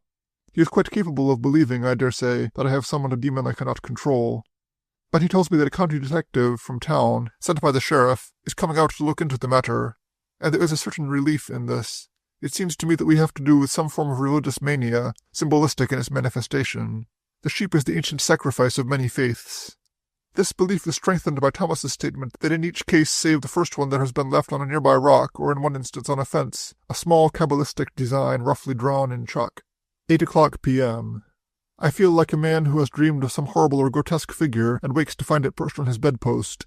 The detective sent by Benchley, the sheriff, has just been here, a man named Greenough, a heavy-set individual with a pleasant enough manner and a damnable smile, behind which he conceals a considerable amount of shrewdness. He had, of course, gathered together the local superstitions, and he was inclined to be facetious concerning my ownership of the red lamp. But he was serious enough about the business that had brought him. "It's probably psychopathic," he said, "and the psychopath is a poor individual to let loose in any community, especially when he's got a knife." My own suggestion of religious mania seemed to interest him. "It's possible," he said. "It's a queer time in the world, Mr. Porter. People seem ready to do anything, think anything, to escape reality, and from that to delusional insanity isn't very far." I suppose I looked surprised at that, for he smiled. "I read a good bit," he said. "My kind of work is about 9/10 psychology anyhow. You've got to know what your criminal was thinking and then try to think like him. The third degree is nothing but applied psychology." He smiled again. "But that's a long way from sheep killing. Now I'll ask you something. Did you ever hear of a circle with a triangle inside it?" I suppose I started, and I had a quick impression that his eyes were on me, shrewdly speculative behind his glasses. But the next moment he had reached into his pocket and drawn out a pencil and an envelope. "Like this," he said, and drawing the infernal symbol slowly and painstakingly, held it out to me. To save my life I could not keep my hand steady. The envelope visibly quivered, and I saw his eyes on it. "What do you mean here of it?" I asked, and then it came to me suddenly that ridiculous statement of mine had somehow got to the fellow's ears, and that he was quietly hoaxing me. "Good Lord," I said, and groaned. "So you've happened on that too?" "So you know something about it?" he said quietly, and leaned forward. "Now do you mind telling me what you know?" He had not been hoaxing me. There was a curious significance in his manner, in the way he was looking at me, and it persisted while I told my absurd story. Told it badly, I realized, and haltingly, that I had picked up a book on black magic somewhere or other, and had as promptly forgotten it, save for one or two catchphrases and that infernal symbol of a triangle and a circle. How I had foolishly repeated them to a group of women, and now seemed likely never to hear the last of it. "As I gather, the Lear woman has spread it all over town," I said. "She dabbles in spiritualism or something, and it seems to have appealed to her imagination." "It has certainly appealed to somebody's imagination," he said. "That's the mark our friend the sheep-killer has been leaving." He was very cordial as he picked up his hat and prepared to depart. He was sorry to have had to trouble me. Nice little place I had there. He understood I was fighting shy of the other house. He would do the same thing. He didn't believe in ghosts, but he was afraid of them. And so out onto the drive, leaving me with a full and firm conviction that he suspects me of killing some 40-odd sheep in the last few nights. Probably in the celebration of some black mass of my own psychopathic devising. July 2nd. Larkin thinks he has rented the house. I made a telephone message from him the excuse to go into town this morning. Mr. Bethel was not present, but his secretary was, a thin boy with bad skin and with his hair pomaded until it looks as though it is painted on his head. He smoked one cigarette after another as we talked. If tomorrow is fair, Mr. Bethel will motor out and look over the property. It appears that he is in feeble health. If it is not, Gordon the secretary will come alone. It develops that although the boy is a local product, and not one to be particularly proud of, Mr. Bethel comes from the West. Cameron's note to Larkin merely introduced him, but assumed no responsibility. As, however, he offers the rent in advance, the matter of references becomes, as Larkin says, an unimportant detail. I get the impression from the secretary that the old man is writing a book and wishes to be undisturbed, and if his choice of a secretary fairly represents him, he will be. From Larkin I learned that he had heard of the circle and a triangle from Helena Lear herself at a dinner table, and that he has no idea that it is at all widespread. He regards the use of it by the sheep-killer as purely coincidence, which greatly cheers me. Nevertheless, I went to the Lears and lunched there. Helena has agreed to spread the thing no further, and I came away with a great sense of relief. Into the bargain, Lear tells me that Cameron, after studying the photograph I sent him, is inclined to think it is the result of a double exposure. Double exposure or thought image, Lear says. He has had some success himself in getting curious forms on a sensitized plate, got the number 5 once after concentrating on it for an hour. I asked him about Doyle's fairies, but he only laughed. All in all, I feel today that I was unduly apprehensive last night. The weather is magnificent. Edith, in knickerbockers and a sweater, has been holding nails for young Halliday today while he repairs the float. Jane has taken over from Thomas the care of the flower beds around the cottage, and has been busy there all afternoon with a weed puller and a hoe, and I have found the sails for the sloop, mildewed but usable, in the attic of the lodge. No more sheep were killed last night. I understand Greenough has put guards on all the nearby flocks, and advised outlying farms to do the same thing. Maggie Morrison told us this morning that they were doing it, but in, I gathered, a half-hearted manner. Most of them believe that, by his very nature, the marauder is impervious to shot and shell. Joe Welling, she says, saw something moving around his cow barn a night or so ago, and he fired right into it, but when he ran up there was nothing there. One curious thing, however, has been brought in by Starr, who stopped on his way past today. In a meadow not far from the Livingstone place, 2 large stones, which had lain there for years, have been moved together and stood on their edges, and a flat slab of rock laid across them. On top of this, when it was found, there lay a small heap of fine sand. One can figure, of course, that here was an altar erected by the same unbalanced mind which has been killing the sheep, but no offering has yet been laid on it. Later, Halliday spent the evening here, and I walked back with him. He tells me that on his first night in the boathouse he saw a light moving over the salt marsh, about 300 feet away.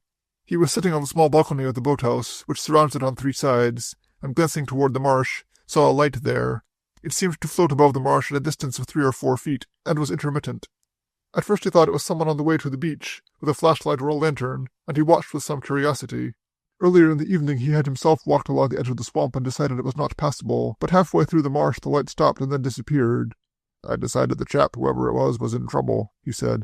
So I called to him, but there was no answer, and the light didn't appear again. Marsh gas, probably, I explained. Methane, CH, of course. Marsh gas burns with a thin blue flame, doesn't it? This was a small light, rather white. I waited an hour or so, but it didn't show again.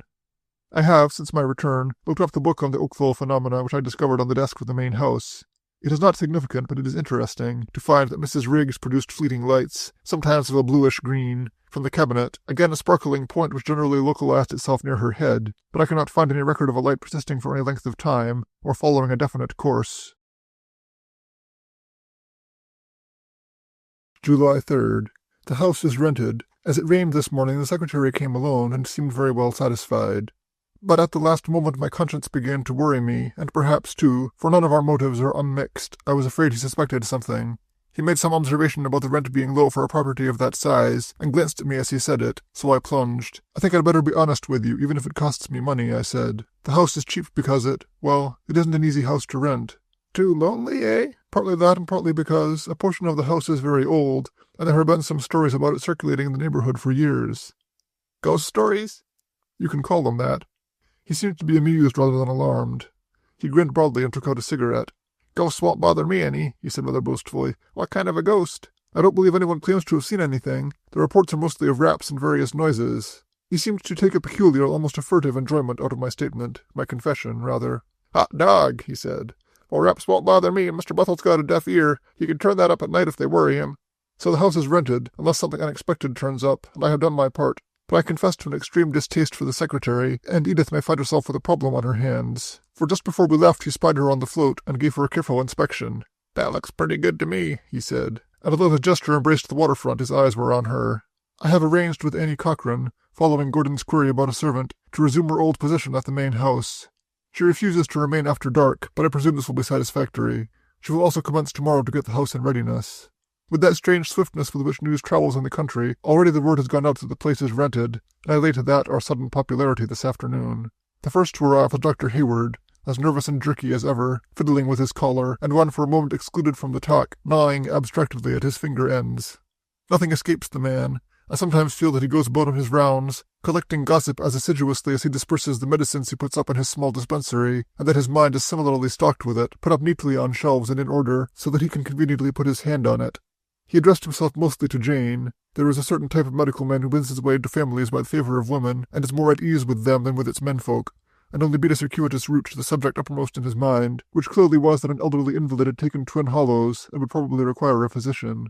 In the course of this roundabout talk, however, I came finally to the conclusion that, like the detective, he was watching me, and as it happened with Greenough, I became absurdly self-conscious. The very knowledge that, the moment I looked away, his eyes slid to me and there remained, made me awkward. As a result, I upset my teacup, and while Jane was hurrying for a cloth to repair the damage, she said, "Pretty nervous, aren't you?" "Not particularly, but I happen to specialize in upsetting teacups." "How are you sleeping?" Like a top, I assured him with a certain truculence, I dare say, but he is fairly thick-skinned. He passed it over by giving his collar a twitch. "Dream any?" he inquired. By heaven, the fellow was not only watching me, he was analyzing me, and with that peculiar perverse humor which, I feel tonight, may get me into trouble yet, I answered. I who seldom dream, and then the benign dreams of an uneventful life and an easy conscience, I answered, "Horribly." He leaned back and took to biting a finger, staring at me over it. "What do you mean by horribly?" he inquired. But some gleam of reason came to me then, and I laughed. "Sorry, Hayward," I said. "I couldn't resist it. I never dream. At least nothing I can remember. But you were being so professional." Jane's return prevented the apology which was on his lips, and he went back to the local gossip. Once I mentioned the matter of the sheep, but he rather dexterously sidestepped it, and finally brought the talk around to the renting of the house. But I am confident that Greenough has been to him about me, and has asked him to give him an opinion on my mental balance. I was on guard after that, determined to exhibit myself in my most rational manner. But there is something upsetting in the mere thought that one's sanity is being brought into question. One's usually automatic acts become self-conscious ones, and tonight I could laugh, if I were not somewhat disturbed by it, at the care with which I placed my cigarette on the saucer of my teacup and flung the silver spoon into the grate, at the sudden comprehension of what I had done, and my wild leap to recover the spoon, and at Hayward's intent expression as I turned from the fireplace with the spoon in my hand, and muttered something about being the original man who put his umbrella to bed and stood himself in the corner. He was too absorbed to smile. He left finally when the Livingstons arrived. "You must take care of this fine husband of yours, Mrs. Porter," he said, holding her hand in the paternal fashion of his type. "He's probably been overdoing it a bit."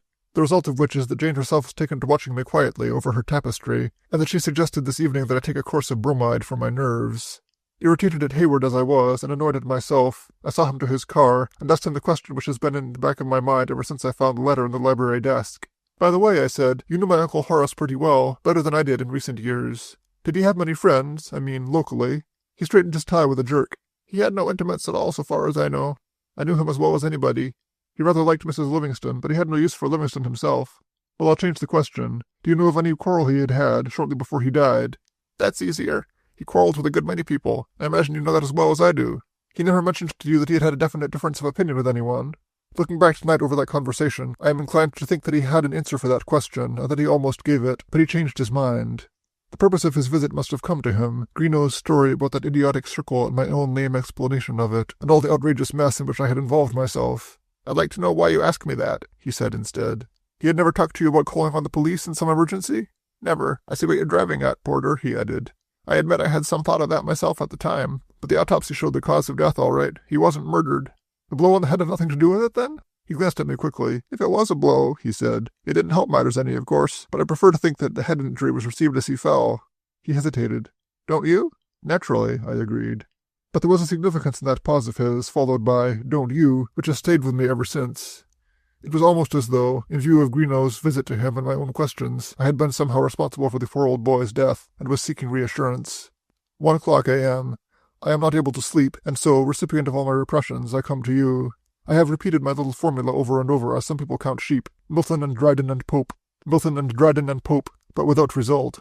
Yet I have seen whole classrooms succumb to the soporific effect of that or some similar phrase in the early hours of a bright morning. I have even been out, in dressing gown and slippers, and wandered away down the main road, where I was surprised by a countryman with a truckload of produce and probably recognized. If any more sheep are killed tonight, what am I to think about this red lamp business? Into every situation it insistently intrudes itself. It was burning when old Horace died. I had turned it on in the closed and shuttered den the day I received that curious message about the letter. Jane lights it to develop the pictures of the house for Larkin, and Niley's sheep are killed. What is more, Jane sees a face, either outside the window or behind her in the pantry.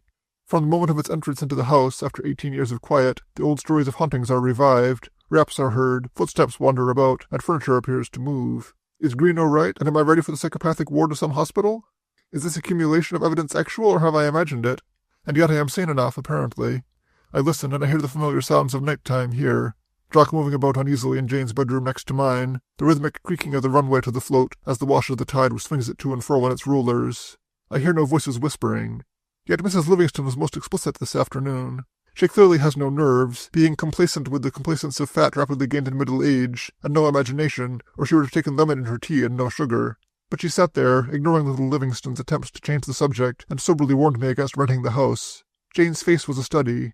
So far I had been able to keep from her much of the local gossip about the house, and all of the talk about the red lamp, but now she heard it all, garnished and embellished, and I caught her eyes fixed on me piteously. "Is it too late, William?" she asked. "Must we rent it now?"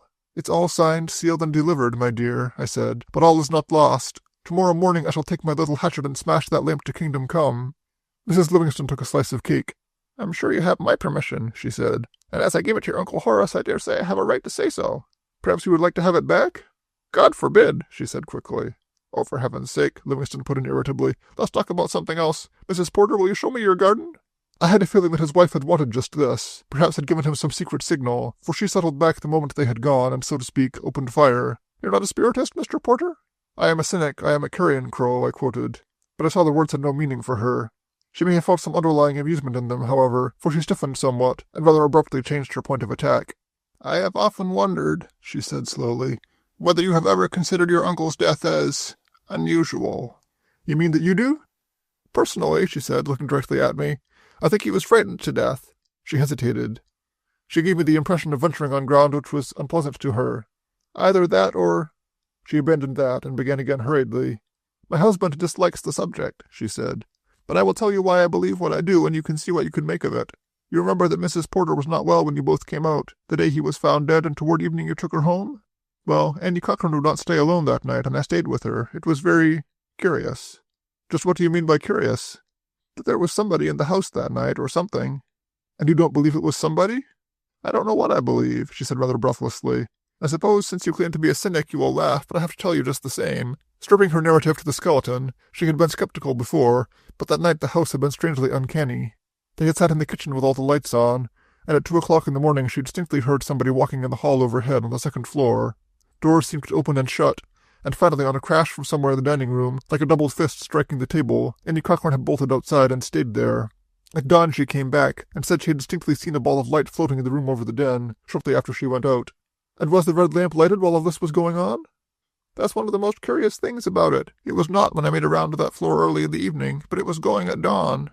There is, of course, one thing I can do. I can meet Mr. Bethel when he arrives and lay my cards on the table. It will take all my courage. I know how I should feel if I had taken a house, and at the moment of my arrival a wild-eyed owner came to turn me away on the ground that his house is haunted, or, we will say, subject to inexplicable nocturnal visits. Shall I take Halliday into my confidence? I need a fresh brain on the matter, certainly. Someone who will see that the local connection of the murdered sheep with the red lamp, and so with old Horace's death, is the absurdity it must be. July 4th. A quiet 4th, but in spite of all precautions, more sheep were killed last night, and in fear of my life I have been expecting a visit from Greenough this morning. But perhaps old Morrison, it looked like the Morrison truck, did not recognize me last night. But to make things more unpleasant all around, the fellow this time did not leave his infernal truck mark. One can imagine Greenough straightening from his investigation and deciding that his recent talk with me has put me on my guard. Hey-ho. The neighborhood is in a wild state of alarm. The failure of the detective from town to stop the killings has probably added to the superstitious fears which seem mixed up in it, but the more intelligent farmers have got out their rifles and duck guns, and there will be short shrift for the fellow if he is seen at work. Public opinion appears to be divided between a demon and a dangerous lunatic at large. Otherwise, I have recovered from last night's hysteria. The cleaning of the house for Mr. Bethel begins today, and I have decided to let it go on. If on hearing my story he decides not to stay, no harm will be done. If he remains, it is in order for him. Jane said at breakfast, Are you letting him come, William? I shall tell him all I know, my dear. After that, it is up to him. But is it? Suppose something happens to him. What on earth could happen? I inquired irritably. He doesn't need to light that silly lamp. Anyhow, I'm going to destroy it. And as for the other matter, the sheep, the fellow is sticking to sheep, thank God. But I am not so certain just now as to destroying the lamp. This is the result of a conversation with Annie Cochran, as I admitted her, armed with broom and pail, to the house this morning. She represents, I imagine, the lowest grade of local intelligence, and I dare say she is responsible for much of the superstitious fear of the lamp, but after all, her attitude represents that of a part of the community, and if I destroy the lamp I shall undoubtedly be held responsible for any local tragedies for the next lifetime or two. In a word, Annie Cochran not only believes that the lamp houses a demon, she believes that to smash the lamp will liberate that demon in perpetuity. Incredible? Yet who am I to laugh at this, who went running to Lear with a double-exposure photograph, and have been secretly annoyed that little Pettingill has never asked me to one of his table-tipping seances, or who have, in deference to Annie Cochran and her kind, most carefully locked away the red lamp in an attic closet of the other house, there to contain this devil unreleased, or who am at this moment somewhat oppressed by a so-called spirit message I have just received, forwarded to me by Cameron's secretary. It is a difference of degree, not of kind. This is my first letter from the spirit world, and it comes via Salem, Ohio. I have had a curious message or two, witnessed the unknown correspondent who for several years at intervals sent me a playing card in an envelope, so that it was nothing unusual for me to receive the deuce of spades with my bacon and eggs, or the knave of diamonds for tea. But this one stands in a class by itself. It has, in Mr. Cameron's absence, been forwarded to me by his secretary. My dear Mr. Porter, in Mr. Cameron's absence on his vacation, I am forwarding the enclosed message at the request of the writer, who appears to have considerable faith in our ability to locate the person for whom it is intended. We have had no previous correspondence with the young lady, at least I can find none in our files. But I know you will not mind my saying, in Mr. Cameron's absence, that he has always regarded these Ouija board communications as purely subconscious in origin, in other words, as unconscious fraud. The enclosed note is very long and fully detailed. Even the arrangement of the furniture in the room is described, and the lighting of it. How she came to omit her red lamp I cannot tell. I have somehow grown to expect one. But no amount of light handling of the matter on my part can alter the fact that I am not as comfortable about the thing as I might be. The damnable accuracy of it is in itself disconcerting. The name is right, even to my initial. I am living in a lodge, which even my own subconscious mind could hardly have anticipated a few days ago, and I am warned of danger on a morning when I feel that danger is, as Edith would say, my middle name. According to the writer, she and the other sitter, who she naively explains was her fiancé, received twice the name William A. Porter. Assured them that they had it accurately, the control spelled out as follows: "Advise you and Jane to go elsewhere. Lodge dangerous." It sounds, I admit, like a telegraphic message with one word to spare. One rather looks for the word love, so often added to get full value for one's money. But it is a definite warning for all that. So the lodge is dangerous, and Jane and I advised to go elsewhere. Heaven knows I'd like nothing better. Our love story goes on, and I am as helpless there as in other directions. Edith proffering herself simply and sweetly in 1,000 small coquetries, and as many unstudied allurements, and young Halliday gravely adoring her and holding back. Today, along with the rest of the summer colony, they made a pilgrimage in the car to the scenes of the various meadow tragedies, ending up with the stone altar, and I suspect matters came very nearly to a head between them, for Edith was very talkative on their return, and Halliday very quiet and a trifle pale. And tonight, sitting on the veranda of the boathouse, while the boys set off Roman candles and skyrockets over the water, Edith asked me how I thought she could earn some money. "Earn money?" I said. "What on earth for? I've never known you to think about money before." "Well, I'm thinking about it now," she said briefly, and relapsed into silence, from which she roused in a moment or so to state that money was a pest, and if she were making a world she'd have none in it. I found my position slightly delicate, but I ventured to suggest that no man worth his salt would care to have his wife support him. She ignored that completely, however, and said she was thinking of writing a book. A book, she said, would bring in a great deal of money, and nobody would need to worry about anything. "You could get it published, Father William," she said. "Everybody knows who you are, and you could correct the spelling, couldn't you? That's the only thing that's really worrying me." And I honestly believe the child is trying it. Her light is still going tonight, as I can see under her door. July 5th. The sheriff was offered $1,000 reward for the apprehension and conviction of the sheep killer. A notice to that effect is neatly tacked on a post outside our gates, and must rather appeal to Duino's sense of humor if he has any. I understand Livingston is privately offering another $500. Mr. Bethel and his secretary arrive tomorrow, and the house is about ready for them, in spite of the fact that Annie Cochran moves about it, unoccupied as it is, like a scared rabbit. I shall see him at once on his arrival. Halliday will finish the float today, and I understand intends then to start on the sloop. He has found a way to address me instead of the formal sir of the first day or two, and now calls me skipper. He is visibly more cheerful since yesterday.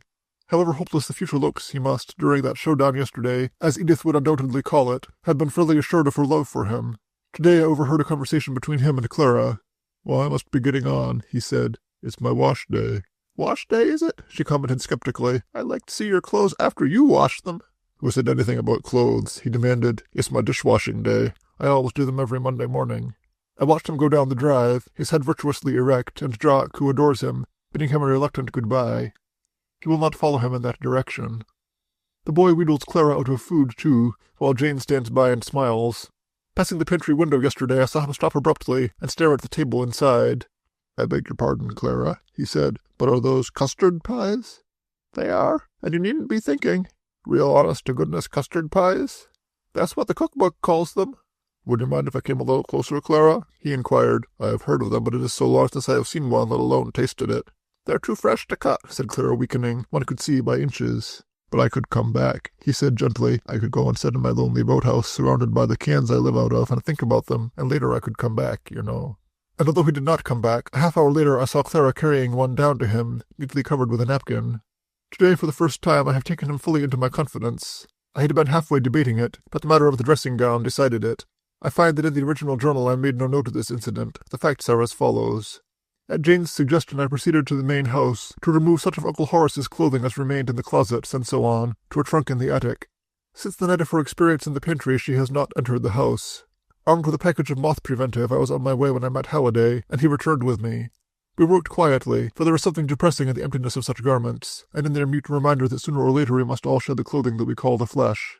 I said something of this, and the boy gave me rather a twisted smile. "It can't be so bad," he said. "Not worse than things are here sometimes, anyhow. And as Burroughs said, wasn't it Burroughs? The dead do not lie in the grave, lamenting there is no immortality." "Then you don't believe in immortality?" "I don't know what I believe," he replied. "I know it isn't any use telling us we're going to be happy in the next world to make up for our being darn miserable in this." It was shortly after this that I located the dressing gown which poor old Horace was wearing when he was found, and discovered that there were bloodstains on it near the hem. "I'm going to ask you something," I said to Halliday. "A man dies of heart failure, and as he falls strikes his head so that it bleeds. He lies there from some time in the evening until 7 o'clock in the morning. There wouldn't be much blood, would there?" "Hardly any, I should say." "And none at this location, I imagine." I showed it to him, and he looked at me curiously. "I'm afraid I don't get it, Skipper," he said. "You mean he moved afterwards?" "If you want to know exactly what I mean, I believe the poor old chap was knocked down, that he got up and managed to dispose of something he had in his hand, something he didn't want seen, and after that his heart failed." He picked up the dressing gown and carried it to the window. "Tell me about it," he said quietly. "As neither one of us knows anything about the heart or what occurs when a fatal seizure attacks it, it is possible Halliday is right. That is, that feeling ill he got up, crumpled the letter in his hand, turned out the desk light, and then fell. But that he recovered himself and managed to drag himself to his feet again when the full force of the seizure came, and he fell once more, not to rise." "There was no real reason to believe that he was not alone," he said, "nor even that he saw something, as Mrs. Livingston intimates. But the letter I had found in the drawer interests him. He has made a copy of it and taken it home to study. Quote, I appeal to you to consider the enormity of the idea. Your failure to comprehend my own attitude to it, however, makes me believe that you shall be tempted to go on with it. In that case I shall feel it my duty not only to go to the police but to warn society in general. I realize fully the unpleasantness of my own situation, even, if you are consistent, its danger, but—" Close quote. "But what?" said Halliday. "But I shall do what I have threatened if you go on with it?" He glanced up at me. "It doesn't sound like sheep-killing, does it?" "No," I was obliged to admit, "it does not." July 6th. I am in a fair way to go to jail if things keep on as they have been going, and not only for sheep-killing. If we have not had a tragedy here, certainly today there is every indication of it, and with the fatality which has attended me for the past week or so, I have managed to get myself involved in it. Last night a youth named Caraway, sworn in by Starr a few days ago as deputy constable, was assigned the high road behind our property as his beat. He was armed against the sheep-killer with a 30-30 Winchester, which was found this morning in the hedge not far from our gates. Nothing is known of his movements from 9 o'clock, when he went on duty, until a few minutes after midnight, when he appeared breathless on the town slip, minus his rifle, and jumping into a motor launch moored at the float, started off into the bay. Peter Geiss, an old fisherman, was smoking his pipe on the slip at the time, but Peter is deaf, and although Caraway shouted something, the old man did not hear it. There is, however, an intermediate clue here, for on his way Caraway had run into the Bennett house, and told the night clerk there to awaken Greeno and get him to our float, that the sheep-killer had taken a boat there, and was somewhere out on the water. The deputy's idea was probably to drive the fugitive back to the shore, and as there are, due to the marshes, but few landing places there, he seems so far as I can make out to have figured that the unknown would be forced back to our slip. Greeno appears to have lost no time. He threw an overcoat over his pajamas, took his revolver, and commandeering a car in the street was on our pier before Caraway had been on the water 10 minutes. And here, with that fatality which has recently pursued me, he found me returning from the float. There are times when misfortune apparently picks up some hapless individual as her victim, and perhaps for the good of his soul, hammers him on this side and on that until he himself begins to think he has deserved it. He is guilty of something, he knows not what. I was a guilty man as I faced Greeno. And yet the scene must have had its elements of humor. I, rather shaken already with the night air, my teeth rattling, and this ghostly figure suddenly appearing on the runway above me and turning my knees to water, a terror which only changed in quality when this ghost instructed me to put up my hands. But I knew the voice, and I managed as debonair a manner as was possible under the circumstances. Nothing in them but a flashlight, I said. However, if you insist. He seemed to hesitate. Then he laughed a little, not too pleasantly, and came round the runway to me. Out rather late, aren't you, Mr. Porter? He asked. It was my turn to hesitate. I came down to pull the canoe up onto the float, I said finally. Mrs. Porter thought the sea was rising. Sounds quiet enough to me, he retorted, and turning on his flash, he ran it over the surface of the water, which was as still as a mill pond, and onto the canoe, which lay bottom up and still dripping, on the float. It is indicative of the whole situation, I think, that he lighted the flash. He was no longer lurking in the dark, waiting for the motorboat to drive the marauder ashore. That marauder, in the shape of a shivering professor of English literature, slightly unbalanced mentally, was before him. Then he seemed to be listening, and knowing the story this morning, I dare say he was listening for the beat of the motor engine. There was no sound, and this, I imagine, puzzled him, as it is puzzling the entire community today. I am myself not particularly observant, and any testimony I might give would, under the circumstances, be discredited in advance. but my own impression is that there was the sound of an engine from somewhere on the bay as I crossed the lawn, and that it had ceased before I reached the water's edge. Greenough was frankly puzzled. He had, one perceives, a problem on his hands. He wanted Carroway to come in and identify me, for without that identification he was helpless. And somewhere out on the water was Carroway, possibly with a stalled engine. He put his hands to his mouth and called. "Hi, Bob!" he yelled. "Bob!" But there was no answer, except that Halliday came running out and asked what the trouble was. Greenough was thoroughly irritated. He lapsed into a sulky, watchful silence, and offered no objection when I shiveringly suggested I go back to my bed.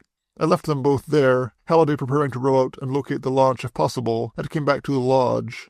This morning I learned that Carroway's boat was found by Greenough, who had a fast launch with a searchlight, at 1 o'clock this morning, drifting out with the tide and about 2 miles from land. It was empty, and no sign of young Carroway was found. As it trailed no dory, our mystery has apparently become a tragedy, and I am under suspicion. I have put that down, and sitting back have stared at it. It is true. And suppose what I am expecting at any moment takes place, and Greenough comes into the drive, to confront me with the damnable mass of evidence he has put together, the circle enclosing the triangle, the fact that the sheep-killing did not commence until after our arrival at the lodge, the night Morrison, driving his truckload of produce, saw me on the road, and most of all, with last night. Suppose I tell him the actual fact? That my wife has some curious power, and that in obedience to it she last night roused me from a virtuous sleep to tell me she had clairvoyantly seen a man taking a boat from our float, that I must immediately go down, that there was, she felt, something terribly wrong. Suppose I told him that which is exactly the fact, and also that, once there, I found that Edith had left the canoe in the water, and that I had, like the careful individual I am, drawn it up out of harm's way. Will he believe that? I wonder. Quite aside from my unwillingness to drag Jane into this, particularly as the possessor of a faculty, which she herself only reluctantly reveals even to me, is my conviction that such a story, soberly told, would only increase Greenough's suspicion of my sanity. As if to add to the precariousness of the situation, Halliday himself in all innocence has added another damning factor, gave it indeed to the detective last night. Yesterday, it appears, in repairing the float, he found a new and razor-sharp knife between the top of one of the barrels and the planks which make the flooring. "I didn't tell you, Skipper," he says, "because I was afraid of alarming you. And of course there might have been some simple explanation. Starr might have dropped it during his carpentering. He was first amused and then infuriated by the web which seems to be closing around me. Of course they can't do anything," he says, "unless they catch you in the act." But the unconscious humor of that statement set me laughing, and after a moment he saw it and grinned sheepishly. "You know what I mean," he said, "and in one way, if you can stand it, it's not a bad thing." Pressed for an explanation, it appears that he had been thinking of going after the reward himself, and that this matter of Carroway has decided him. "Reward or no reward," he said quietly, "I've had a bit of training. They put me in the intelligence in Germany during the occupation, and of course the way to catch a criminal is to keep him from knowing who's after him. Then again, if he learns the police are watching you, and he's watching them, it may make him a bit reckless. You can never tell. But he has a third reason, although he has not mentioned it. He is chivalrously determined to protect me, and through me, Edith." July 7th. Another day has gone by, and I am still at large. Free, I suppose, in order that I may eventually again sally forth, some dark night, with my piece of chalk and another knife, for has not Greenough my original one? To kill more sheep, if indeed there be any remaining for slaughter, or to stab and throw overboard another hapless boatman. To save my life, I cannot prevent my absurd situation from coloring my actions.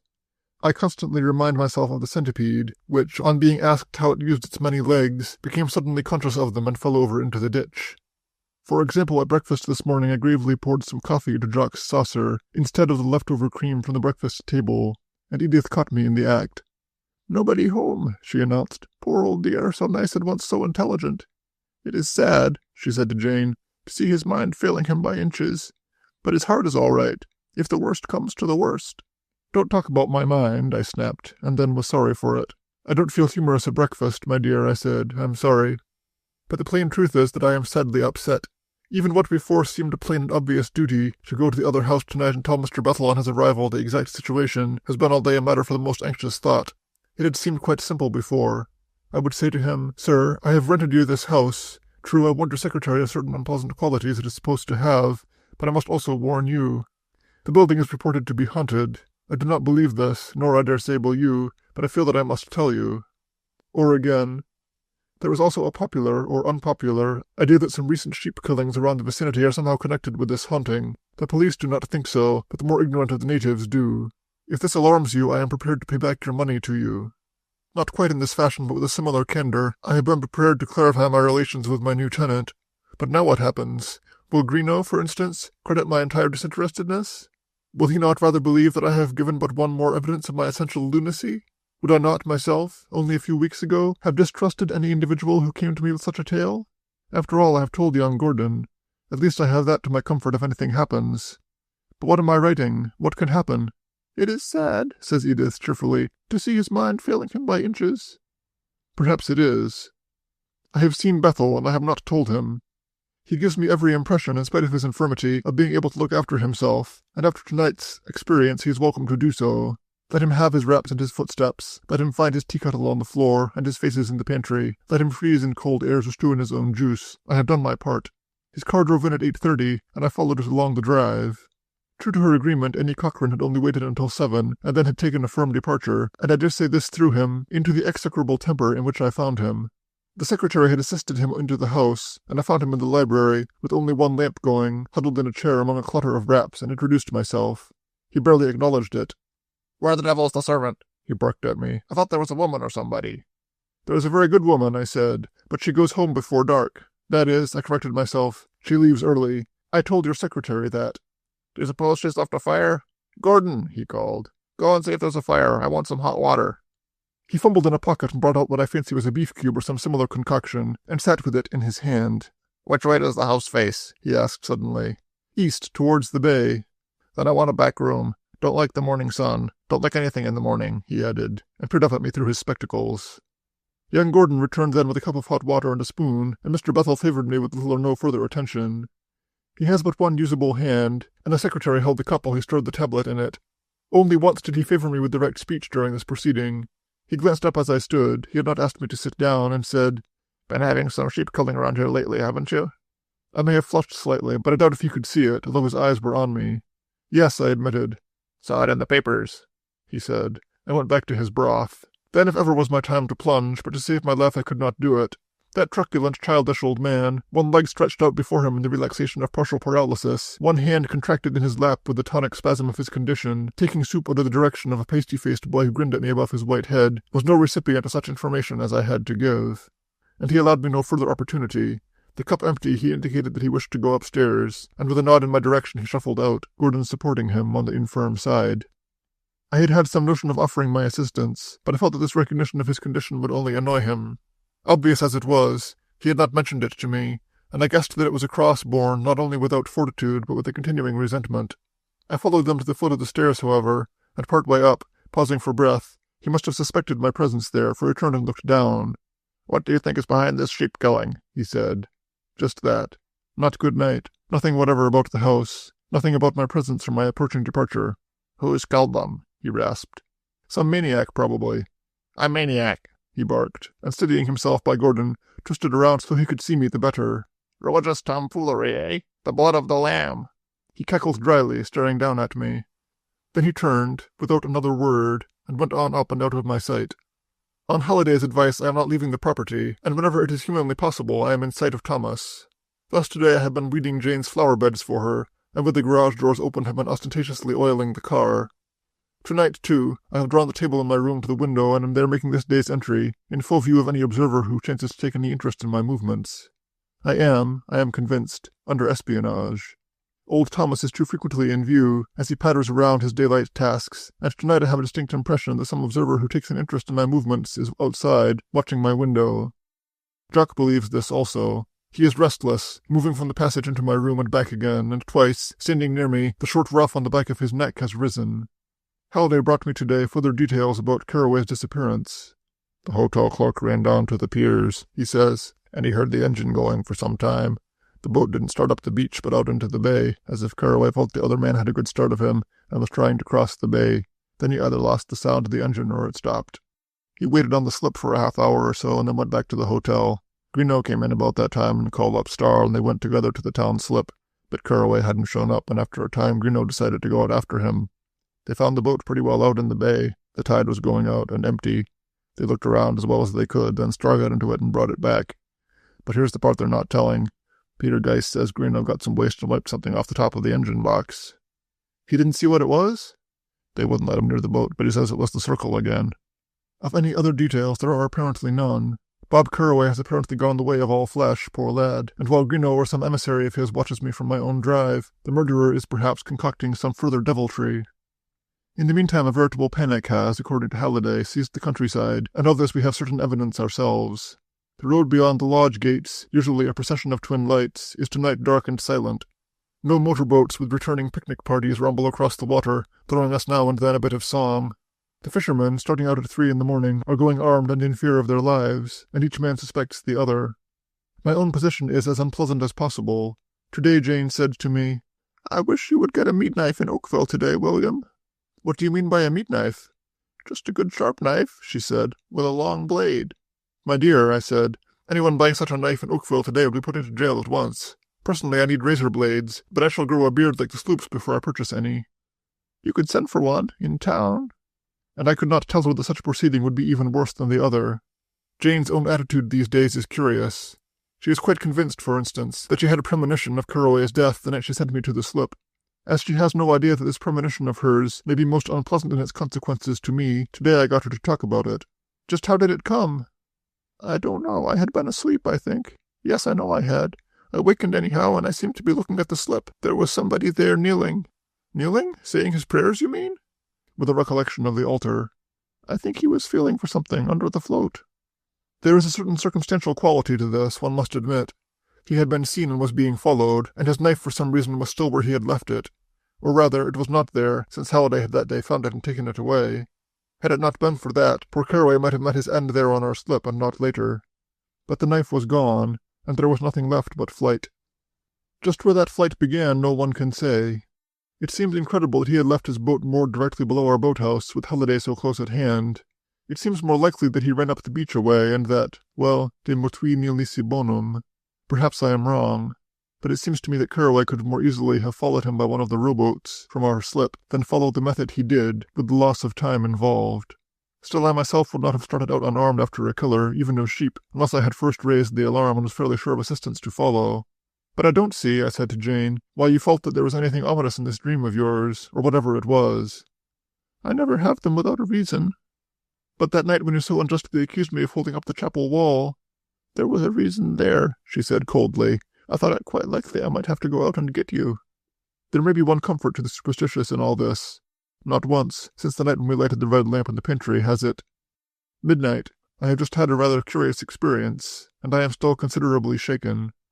I had no more than written the above words when I glanced out of the window and distinctly saw a small red light through the window of the den in the main house. My first thought, so certain was I that the lamp was carefully hidden in the attic, was of fire. Long before I had seen Mr. Bethel's light in the room above it go out, and soon after that young Gordon's had been likewise extinguished. I went quickly to my window and leaned out. So dark is the night that it hangs outside like an opaque curtain, and as the light almost immediately disappeared, I was left staring into this void, when suddenly Jock on the staircase landing gave vent to an unearthly howl. The next moment I heard under the trees, and toward the house, the short dry cough of cardiac asthma, and smelled the queer unmistakable odor of Uncle Horace's herbal cigarette. I have reasoned with myself for the last 10 minutes or so. All the evidence is against me. Greeno may be watching me or having me watched, and some poor devil out under the trees is suffering from the night air. Or old Mr. Bethel, unable to sleep, has somehow dragged himself out for a midnight airing under the trees. But I saw the lamp, and it is locked in the attic. I myself put it there, and at this moment have the key. July 9th.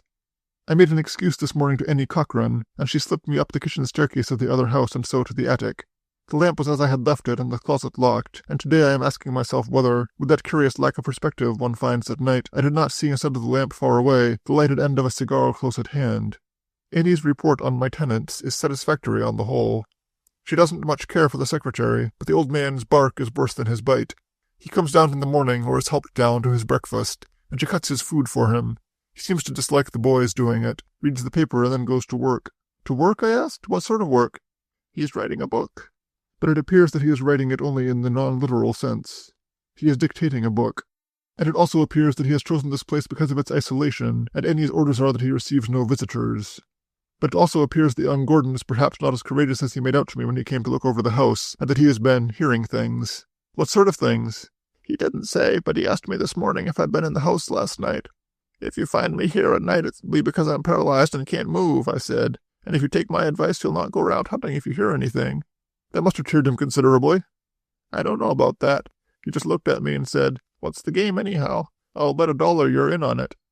Edith has sprung a surprise on us all. I have noticed for a day or two that she has been taking a keen interest in the mail, yet Edith's mail with Halliday here is largely a matter of delicate paper and the large square handwriting of the modern young woman, and has dealt this summer largely with reports on house parties, summer resorts, and various young men who seem recognizable to her under such cognomens as Chick, Bud, and Curly.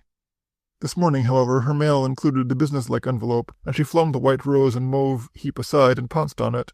A moment later she got up and, coming round the table to me, gravely kissed that portion of my head which is gradually emerging, like a shore on ebb tide, from my hair. "As one literary artist to another," she said, "I salute you," and placed before me a check for $20. She has written a feature article on our sheep killing, and has sold it. "And it only took me 2 hours," she says triumphantly. After that she was rather silent, computing, I dare say, how much she can earn, giving 4 hours a day to it for 6 days a week, at the rate, then, of $10,000 a year. "Considerably more than I receive, Edith," I said gravely, and I saw I had been right by the way she started. She set off at once for the boathouse, but came back later considerably crestfallen and poured out her troubles to me. "If he had anything he would give it to me," she wailed. "If I can write and make money—" "You can't fight the masculine instinct, my dear, to support its woman, not to be kept by her." "And wait for years and years to do it," she said. "The best years of our lives going by, and nothing. Besides, have you considered this? You will not always find subjects as saleable as this one has been." "Subjects," she said scornfully. "Why, this place is full of them." The result of which has been on my part all day an uneasy apprehension as to what she will choose next. Nor am I made easier by a question she asked me just before dinner. "What became of the Riggs woman?" she asked. "Do you suppose she's still around here?" "I imagine not. Why?" "I just wondered," she said, and wandered to that particular corner of the veranda from which she has a distant but apparently satisfactory view of the boathouse. Perhaps Halliday is right. Note, in his suggestion that Jane and I take the sloop and go down the coast for a few days. If any sheep are killed in my absence, or anything more serious should happen, it will serve to rout Greenow's absurd determination to involve me, and provide a complete alibi. At the same time, it will be rest and recreation for Jane, and it may put me in a better frame of mind. Peter Geiss, he thinks, would go with us as captain, and bunk under a pup tent, leaving the cabin to Jane and myself. On board the sloop, July 10th. Amazing the celerity with which youth thinks and acts. Tonight Jane and I and Peter Geiss are rolling gently to our anchor in Bass Cove, close enough in to be quiet and far enough out to escape the mosquitoes. And yet only yesterday the plan was an amorphous thing, floating in the air between Halliday and myself, a mere ghost of an idea, without material substance. I am glad to sit in my wicker chair, this journal on my knee, and rest my body. I have indeed earned my night's repose. Now and then I reach out a languid hand and touch a fishing line, one end of which is tied to the arm of my chair, the other extending into those mysterious depths from which I hope to lure tomorrow's breakfast. The sloop is tidy, is even fairly seaworthy. Her bottom has today been scrubbed with a broom, and her sails, slightly mildewed, still present from a distance a certain impressiveness. "What," I shouted at Peter Geiss, "is that small sail in front? Forward, I mean." "How's that?" "That sail there, what's its name?" I say, pointing. "Name? I'll say it's a shame," he says. "Canvas on this boat cost the old gentleman a lot of money." By and by, however, I learned the jib and the flying jib, also that seawater is an unsatisfactory cleansing medium, as witness the supper dishes. "Why," I demanded Jane, "did Nausicaa wash her garments in the sea when there was a river at hand?" "I haven't an idea," she says absently, her eyes on her alcohol cooking stove. "They weren't overly clean in those days, were they?" But I think my dear Jane is exceedingly uncertain as to just what days were those of Nausicaa. We have a small cabin, with 4 bunks in it, and 2 of these are now neatly and geometrically made up, ready for the night. In Jane's small closet there is food of all sorts, neat rows of tins and wax-paper packages. If we are washed out to sea, we can, I imagine, live indefinitely on deviled ham, sardines, and cheese. And I have always my fishing line. Ah, a tug at it. July 11th. I have been playing solitaire today, as a cover for my thoughts. For this, I take it, is the great virtue of solitaire, that it ensures against frivolous interruption, while at the same time leaving the mind free to wander where it will. My worries are dropping from me. Helena Lear is with Edith, and no doubt Halliday is camped on their doorstep, as vigilant as a watchdog, and certainly more dependable than Jock. I can see, too, with better perspective, how absurd my anxiety has been as to Greenough. It is his business to believe every man guilty until he has proved himself innocent. And am I not now in the act of proving my innocence? But my problem remains, and trying to solve it is like playing solitaire with a card missing. I have, we will say, lost the knave of clubs out of my pack, and without it the game cannot go on. Halliday, I know, believes there is a possible connection between the killer and Uncle Horace's letter. He believes, in other words, that some curious and perhaps monstrous idea lies behind the sheep-killing, and that it may be the same idea to which the letter refers. There is something behind it, he asserts. Something so vital to the man who believes it that he is ready to kill, has killed certainly once and possibly twice to protect it. But the nature of the idea, or conviction, he nobly evades. And this monstrous idea was to kill sheep and build a stone altar? How do we know that isn't merely a propitiatory sacrifice, Skipper? A sort of preliminary to the real thing. And what is to be the real thing? What is the wickedest crime you can name against society? The taking of human life. Exactly. But this, as he says, is as far as he goes. He is, however, careful to say that his theory has got him somewhere. That is, that there is a definite idea behind what has been happening. An insane one, then? Not necessarily, he objects. Your Uncle Horace didn't write that letter to a man he considered insane. Peter Geiss has his own theory about poor Carroway's death. Carroway, he says, probably located the boat. He could do that by cutting off his engine and listening for the oars. Then in black darkness he steered toward it, probably with the idea of driving the fellow back. But Peter does not think that Carroway would have closed in on the murderer, unarmed as he was. The chances are, he said today, that the fellow had crept up on him quiet-like and leaped into the launch. But he was unarmed, too, I said, remembering the knife under our slip. It seems to me that Peter not only heard that with surprising distinctness, but that he shot a stealthy glance at me. He had an oar, he said, and fell back into his customary taciturnity. The nights are wonderful. I have brought my mattress out of the cabin, and shall sleep tonight face up to the stars. We are anchored in Pirate Harbor, that small enclosed anchorage, the shore of which has been so frequently dug for treasure that it is pitted like a pock-marked face. In our fore-rigging hangs our riding light. It should be white, but as in a burst of energy this evening I scraped a supper plate over the side, I also scraped off the lantern. So it is red, our red sailing light. It reminds me of the lamp at home. I think about light in general. What do I know about light, anyhow? That it is a wave, a vibration, and that only within a certain fixed range can it be perceived by my human sensorium. That below the infrared and above the ultraviolet are waves our human eye cannot perceive. Then all around us are things to which our human senses do not react. How far dare I extend that? From invisible things to invisible beings is not so far, I dare say. What is reality and what is not? Only what we can see, hear, touch, or taste? But that is absurd. Thought is a reality, perhaps the only reality. But can thought exist independent of the body? The Spiritists believe it can, and undoubtedly the universe is full of unheard sounds. All the noises in the world go echoing around our unhearing ears for centuries, and then comes the radio and begins to pick them up for us. But the radio requires a peculiar sort of receiving instrument, and so are the sights and sounds beyond our normal ken. Jane may be such an instrument. So, for all I know, may be Peter Geiss, snoring in his pup tent. Even myself. Note: I fell asleep here, the entry is incomplete. July 12th. Just what did Peter Geiss see last night? If I were asked to name, in order of their psychic quality, the three persons on this boat, I would put Jane first and Peter last. He is a materialist. Not for him the interesting abstractions, the controversial problems of the universe. The life of the mind, the questions of the soul are hidden from him. His food, his tobacco, the direction of the wind, the state of the tide, these cover the field of his speculations and anxieties. And yet, Peter saw something last night. It was about 1 o'clock in the morning, and he had wakened and crawled out of his pup tent, with, according to him, the feeling that we were in for a blow. There was a cold wind across my feet. So he rose, and he saw that our red lantern was burning low, and gingerly stepping across me, reached into a locker for the oil can. When he straightened up, he saw a shadowy figure standing in the bow of the boat, directly under the lantern. He thought at first that it was I, but the next moment he had stumbled across me as I lay supine, and the oil can fell and went rolling. The noise did not disturb the figure, and Peter gave a long look at it before he howled like a hyena and brought me up all standing. It was only then that it disappeared. Just blew to windward, according to Peter. I never saw it at all. Peter did not go to bed again all night, but sat huddled by the wheel, staring forward, a queer old figure of terror without hope, and I admit I was not much better. For Peter says that it was that of a man in a dressing gown, and that it looked like the old gentleman, by which he means my Uncle Horace. July 13th. Ellis Landing. We have had bad news, and are preparing to land and take a motor back. Edith wires that Halliday has been hurt. She gives no details. July 14th. Halliday's condition is not critical, thank God.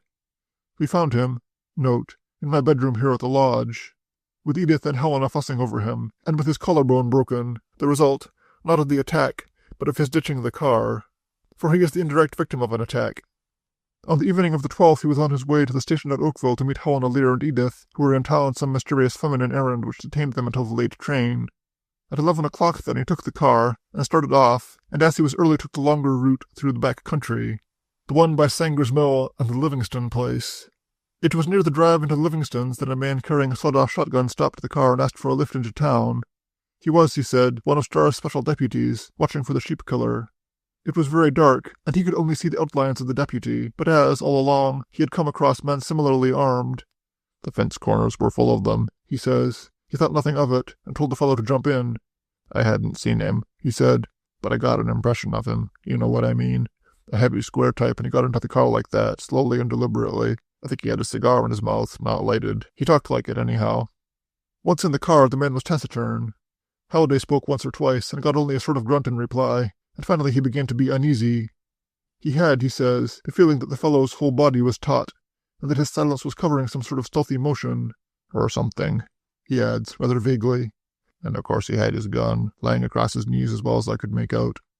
They had gone about a mile by that time, and then Halliday began to smell a queer odor. He was not trying to anesthetize me, he is certain. He'd had it in his pocket and something had gone wrong. The cork came out, perhaps. Anyhow, all at once it struck me that ether was a queer thing for one of Starr's deputies to be carrying, and I felt I was in for trouble.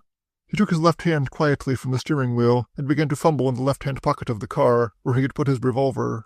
And although he is confident that he made no sound, the fellow must have had ears like a bat, for just then Halliday saw him raise the gun, and as he ducked forward the barrel of it hit the seat back behind him with a sickening thud. But he had somehow turned the wheel of the car, and the next moment it had left the road. Halliday made a clutch at it, but it was too late. He saw, as the car swung, the lights of another car ahead and coming toward them. Then they struck a fence and the machine turned over. He had been found by the people in the other car, unconscious in the wreckage, and brought to the lodge. No sign of the other man was discovered. But this story, curious and ominous as it is as nothing to my sensations today when I visited my small garage, where my car is awaiting insurance adjustment before undergoing repairs. Point of the matter is this. Greenough has already been to see our invalid, and has assured him that he has been the victim of an ordinary attempt at a hold-up. Only difference is, he told Halliday, that our men armed with weapons gave the fellow a chance to carry his gun openly. Gave him a good excuse for a lift, too. Most people around here now aren't stopping the cars for anything or anybody, but of course they'd pick up a deputy. I'm not as familiar with crime as you are, Halliday had responded. But is ether part of the modern hold-up outfit? It's pretty hard to name offhand anything they don't use, said Greenough imperturbably, from silk stockings up. Which was, I imagine, a bit of unconscious humor. So Greenough dismisses the possibility of any connection between Halliday's trouble and the unknown malefactor. In a word, my absence has probably not altered his suspicion of me a particle. Or had not, for within the next half-hour I propose to show him that an absolute connection exists between the two. On the right-hand cushion of my car, which during the salvaging of it was thrown upside down into the rear, there was marked an infinitesimal circle in chalk, enclosing a crude triangle. I have sent for Greenough. Later, truly the way of the innocent is hard. Dr. Hayward was making his afternoon call on Halliday when the detective came, and as I feel confident that the doctor is in Greenough's confidence, I was glad to spring my little bombshell on them both at the same time. But tonight I am feeling much like Bunyan's man in an iron cage. Quote, I am now a man of despair, and am shut up in it. Close quote. Edith was on the veranda when the detective came, and young Gordon was with her. During our absence he has struck up with her an acquaintance of sorts, but she dislikes him extremely. She has, Jane tells me, nicknamed him Shifty. As Hayward was still upstairs, I sparred politely with Greenough for a few minutes. We had had good weather for the trip. Fishing was only fair. It was too bad to be brought back as we were. Yes, but if things like that were going on, it was better to be on the ground. What sort of things? He asked. We've had 2 murderous attacks, haven't we? One successful and one not. So you class this little affair of young Halliday's with the other? Don't you? Not until I got something that ties them together, Mr. Porter. Hayward had come in and stood inside the doorway, gnawing at his fingers and listening. But if you found something that did tie them together? For instance? I'm going to ask you something. Was there or was there not something drawn on top of the engine box of the boat from which Carraway disappeared? How do you know that? He shot at me. Like a fool I said, thinking to protect Peter Geiss. That doesn't matter, does it? It's the fact I'm after. Suppose there were, what would that prove? And suppose I can show you another and similar mark on my car, made there by Halliday's assailant before he struck at him? It was then that Greenough smiled horribly, damnably. It's there, is it? He said and looked up at Hayward. It is there. He got up, the remains of that smile still plastered on his face, and confronted me. That's curious, he said. I examined that car in the ditch before they moved it, Mr. Porter, and I've been over here with the doctor since. If there's anything there of the sort you describe, it's been put there since yesterday afternoon. And then I saw where I stood. They believed that, Finding Halliday assaulted during my absence, I was attempting to link that assault with the sheep killing, and with Carraway's death, and turn it to my own advantage. In other words, to prove that the reign of terror had gone on in my absence. A drowning man, swimming exhaustedly toward a log, which sinks when he touches it, must have much the same sensation that I had, as I stood there, facing Greenow's vile smile and the doctor's searching gaze. "You can go out and look," I said feebly. "It's there." I did not go with them. I heard Edith and Gordon follow them out, and then I sat down and faced my situation. And indeed it is past the point of philosophical endurance. Even if Carraway's body is not found and no charge of murder can be brought, it is not hard to see what power lies in this detective's hands, backed by his conviction of my guilt. He may not imprison me, but he can cost me my reputation, even my position in the university. He can hound me out of the only life I know and am fitted for, the warm place behind the drain-pipe. It is well enough for Halliday to say that we can assume a counter-offensive. When? With him temporarily crippled and every act of mine watched and questioned? And, even with all other things equal, how? Nor do I see, as he does, any possible clue in young Gordon finding the chalk with which the drawing was done behind the lawn roller in the garage, a fact which Edith reported after Hayward and Greenough had gone, or in the scrap of paper in which it was wrapped when found. For one thing, Edith's memory as to what was on the paper may be at fault. Naturally, not knowing my situation, she would observe it only casually. According to Clara, the only persons visiting the car after it was brought back yesterday morning were Annie Cockburn and Thomas, who were there when it was returned, Greenough, who spent some time there while the doctor made his call on Halliday, the doctor himself, who wandered in later to look at it, young Gordon, who she says showed particular interest in it, and a sort of ghoulish amusement, and the Livingstons, or rather, Livingston only, who appears to have stood in the doorway smoking, and surveying it while his wife carried up to the invalid a jar of jellied broth. But as the garage door was unlocked all night, such speculation is purely futile. Edith suggests malicious mischief. "The village children are chalking up circles with triangles all over the fences," she says. "That old star came out here yesterday with one between his shoulders. He almost had a stroke when I told him." Her explanation of the paper found about the chalk and what was on it is equally simple. That in itself, she concludes, proves her contention. "It looked as if children had been playing with a typewriter," she says. And she has reproduced it from memory as nearly as possible, Greenough having carried it off with him. It was done, she says, on a typewriter in a curious jumble of capitals and small letters, and the paper was perforated at the side, as if it were torn from a loose-leaf notebook. Also it had been torn, so that only a portion of the typing remained. This portion was, according to her, as follows: capital G, small e, capital L, capital T, R, comma, capital K, period, 28, period. Note: as will be seen, Edith's memory was extremely good. She made only one error in the cipher. The final number, 28, should of course have been 24. Tonight I have had a long talk with Halliday. It appears that the time of Peter Grace's apparition almost exactly coincides with the attack. This, however, does not impress Halliday as it does me. "You have to remember, Skipper," he says, "that old Grace has been scared almost out of his wits the last few weeks, and the Carraway affair has carried the terror right out into his domain, which is the water." "Then why didn't he see Carraway?" "Search me," he said with a shrug that set him wincing. "What's bothering me is why doesn't anybody see Carraway? 8 days and no body found yet." When I left him a few minutes ago, he had Edith's memory copy of the paper found in the garage, and was propped up in bed with a pencil. "If we had the original, we'd be better off," he said. "It oughtn't to be hard to find the typewriter in the vicinity that wrote it, and if Greenough isn't crazy with the heat, he's looking for it now."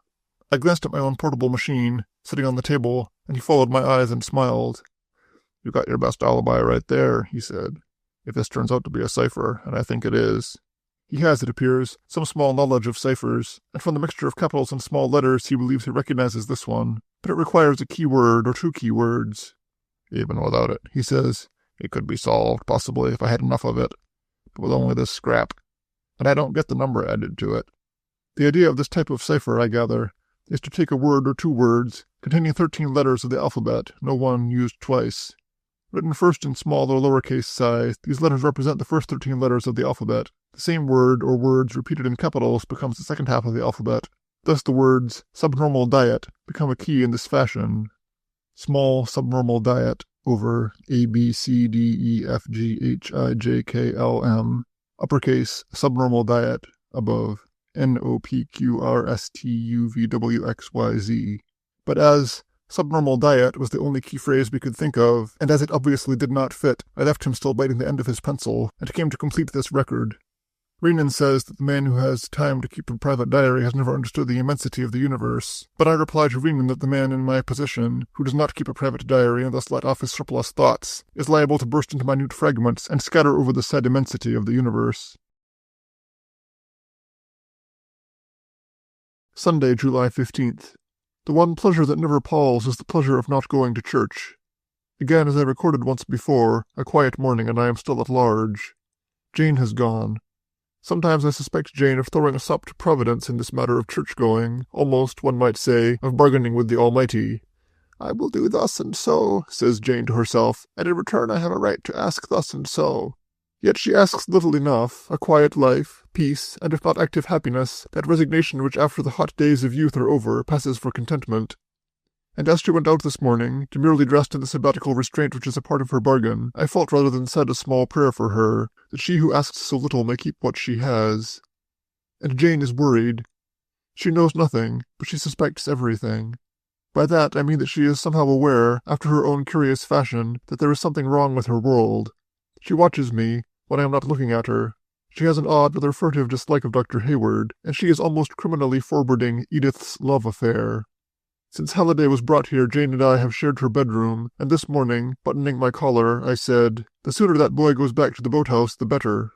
"Why?" she demanded almost militantly. "Well, if you can't see what's going on under your eyes, my dear."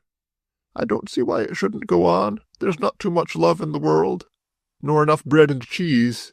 "We didn't have very much when we started, William," she said, looking up at me wistfully. "And we haven't much more now," I said, and kissed her. But the plain truth is that Jane's nerves are shaken. She wants Edith settled. She would like nothing better than a speedy marriage, if that would take us back to the city at once. All her old hatred and distrust of this place have been steadily reviving, and the attack on Halliday has about eaten away her resistance. All life is the resistance of an undiscoverable principle against unceasing forces, and my poor Jane, after years of protected life, is only discovering those unceasing forces. Later, poor Carroway's body has been found. The tide was unusually low at 2 this afternoon, and a yawl from Bass Cove, crossing the bay, saw it floating face down and recovered it, not without difficulty. The poor lad had been tied with the end of an anchor rope, and the anchor thrown over with him. Thus for days the body has been only a few feet beneath the surface, floating at the end of its tragic tether. From the doctor, making his afternoon call here, we heard the details. He was summoned as soon as the body was brought in, and made a hasty examination. From that it appears that Carroway was beaten over the head first, and then thrown into the sea. "He was probably dead before he touched the water," is Hayward's opinion. "Of course the autopsy will tell that. If there is no water in the middle ear or the lungs, we can be certain." But from Peter Geiss, who wandered in this afternoon after salvaging certain of his personal possessions from the sloop, we learned other facts. Thus, Peter declares that the man who killed Carroway was a sailor, or at least knew how to use a rope, sailor fashion. And as Halliday said to me, aside, this was cheering news, for my best friend could not accuse me of any nautical knowledge. The body, it seems, was tied with 2 half-hitches around the wrists. From there the rope extended to the ankle, with similar half-hitches, and to these ends, again, the anchor had been affixed. To my query as to whether such a proceeding would not take considerable time, Peter says not. 2 half-hitches is about the quickest and easiest tie there is, he assures me, and the best to hold. If it slips one way, it holds another. There is, it seems to me, a certain relish in Peter's account of these gruesome details, a gusto in the telling. Like the ancient Greeks, Peter's literature is purely oral, and he has by accident stumbled on an epic. But the recovery of the body has roused the neighborhood to fever heat. There have been those, up to now, who have half believed that Carroway had been the victim of an accident, had somehow stumbled and fallen overboard, and to prove this they brought out the fact that, like many of the men on the waterside, he could not swim. There were others, too, who still inclined to the belief that some supernatural influence had been at work, that Carroway, indeed, had been the victim of some other-world foul play. But even these superstitious folk cannot now blame the red lamp. Carroway has been murdered by hands which wielded the oar that struck him, and which tied the half-hitches which, if they slipped one way, held the other. The anchor presents the only possible clue, and that is a feeble one. There was no anchor in the boat Carroway took out. On the other hand, there is a sort of half-hearted recognition of it by Dr. Hayward, as one stolen from a small knockabout sometime late in June. "Of course all these anchors are as lake as peas," he said this afternoon, "but the boys down at the wharf say it's mine, and they can tell 2 fishhooks apart, same size and same kind." The county authorities have finally roused themselves, and the sheriff, Benchley, is in Oakville. Under the excuse of examining our float, Reno brought him out, and Halliday dressed and went with them, to show where he had found the knife. On their return they stopped in and looked at my car. When Halliday came back he was grave and quiet. In vain did Edith try to coax him into his usual light-heartedness. While I have no idea as to what happened, I can make a fair guess, for he announced at supper that he was through playing the invalid. "It's time for me to be up and about," he said. "Bridgeley has increased the county's reward to $2,500, and this with Livingston's makes $3,000. As a result, until twilight frightened them back to their hearths, the vicinity was filled this afternoon with amateur detectives. According to Annie Cochran, one of them was skulking around the hedge of the main house when Mr. Bethel saw him and drove him off. Just what that irritable and exclusive gentleman makes of the situation I do not know. He must have learned, through Gordon, of our trouble here, but he makes no sign.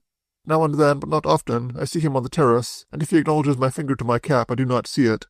He is so consistently unpleasant that one must respect it as consistency of any sort is respected.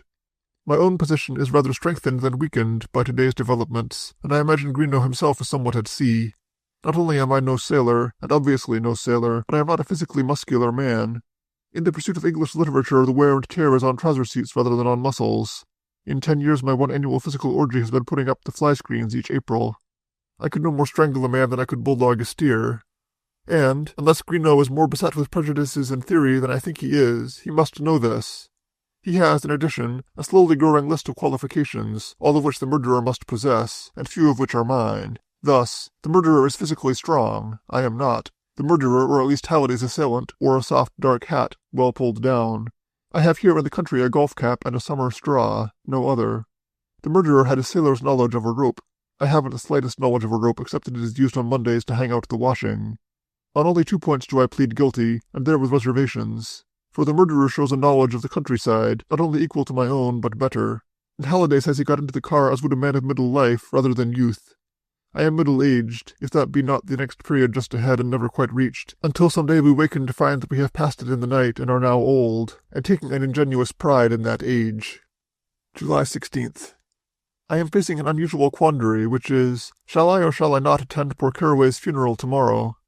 What is the customary etiquette under the circumstances? Does the suspected agent of the death remain decorously absent, the only one in the entire neighborhood so missing? Or does he go, with a countenance carefully set to show exactly the polite amount of concern, and be suspected as the dog returning to his vomit? There is an old theory, I would like to question Greenough about it if I dared, that your true murderer has an avid curiosity as to the work of his hands, that, against all prudence, he returns to it.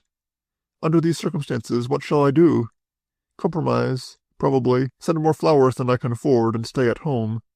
The same sort of compromise which I effected with my soul yesterday when I gave Jane a rather larger amount than usual for the collection plate. One of the reporters who has been hanging around the vicinity since the recovery of the body approached me today on a possible connection between the murder and the attack on Halliday. I found him coming out of the garage, but as Greenough had carefully erased the symbol on the seat cushion, I doubt if he had found anything valuable. He pried me with polite questions, but I evaded him as well as I could. "But don't you personally believe there is some connection?" he insisted. "I should have to have some proof of such a connection." "And you have none?" he asked, eyeing me closely. "I imagine you know at least as much about it as I do. Have you found any?" Perhaps my attitude had annoyed him, or perhaps he merely had the discoverer's pride in achievement, for he put away the handful of yellow paper, on which he had made no notes, and smiled. "I haven't found any connection," he said, "but I have found something your detectives missed, Mr. Porter. I have found where the fellow hid after the crash, when the other car was rescuing Mr. Halliday." But the odd part of that discovery, to my mind, is not that hiding place, nor Greenough's failure to locate it. As a matter of fact, I doubt if Greenough has ever looked for it. He seems to have taken for granted that Halliday's assailant merely escaped the wreck and made off in the dark. No, the point that strikes me, and struck Halliday when I told him, is the intimate knowledge of that location shown, and the quickness with which he took advantage of it. Note, in view of what we now know, I imagine this is an error. The chances seem to be that he was thrown into the mouth of the culvert, and that the lights of the oncoming car showed it to him. Crossing the road, according to the reporter, and about 15 feet from where the car was ditched, is a small culvert. Hardly a culvert either, but a largish clay pipe designed to carry the drainage of the higher fields on one side to the lower on the other. "Have you searched this pipe?" I asked. "I looked in, but if I'd had a pair of overalls, I'd have gone in. But as the only clothes I have with me are on me," he smiled again. "It's a good job for a ferret." He gave me up reluctantly at last and prepared to go. "But you think it's only an ordinary case of hold-up?" he asked. "I think it's a damned unpleasant case of hold-up," I replied, and he went away, but I had been thinking of his phrase since his departure. How much of the present world disorganization lies in that very use of the word ordinary?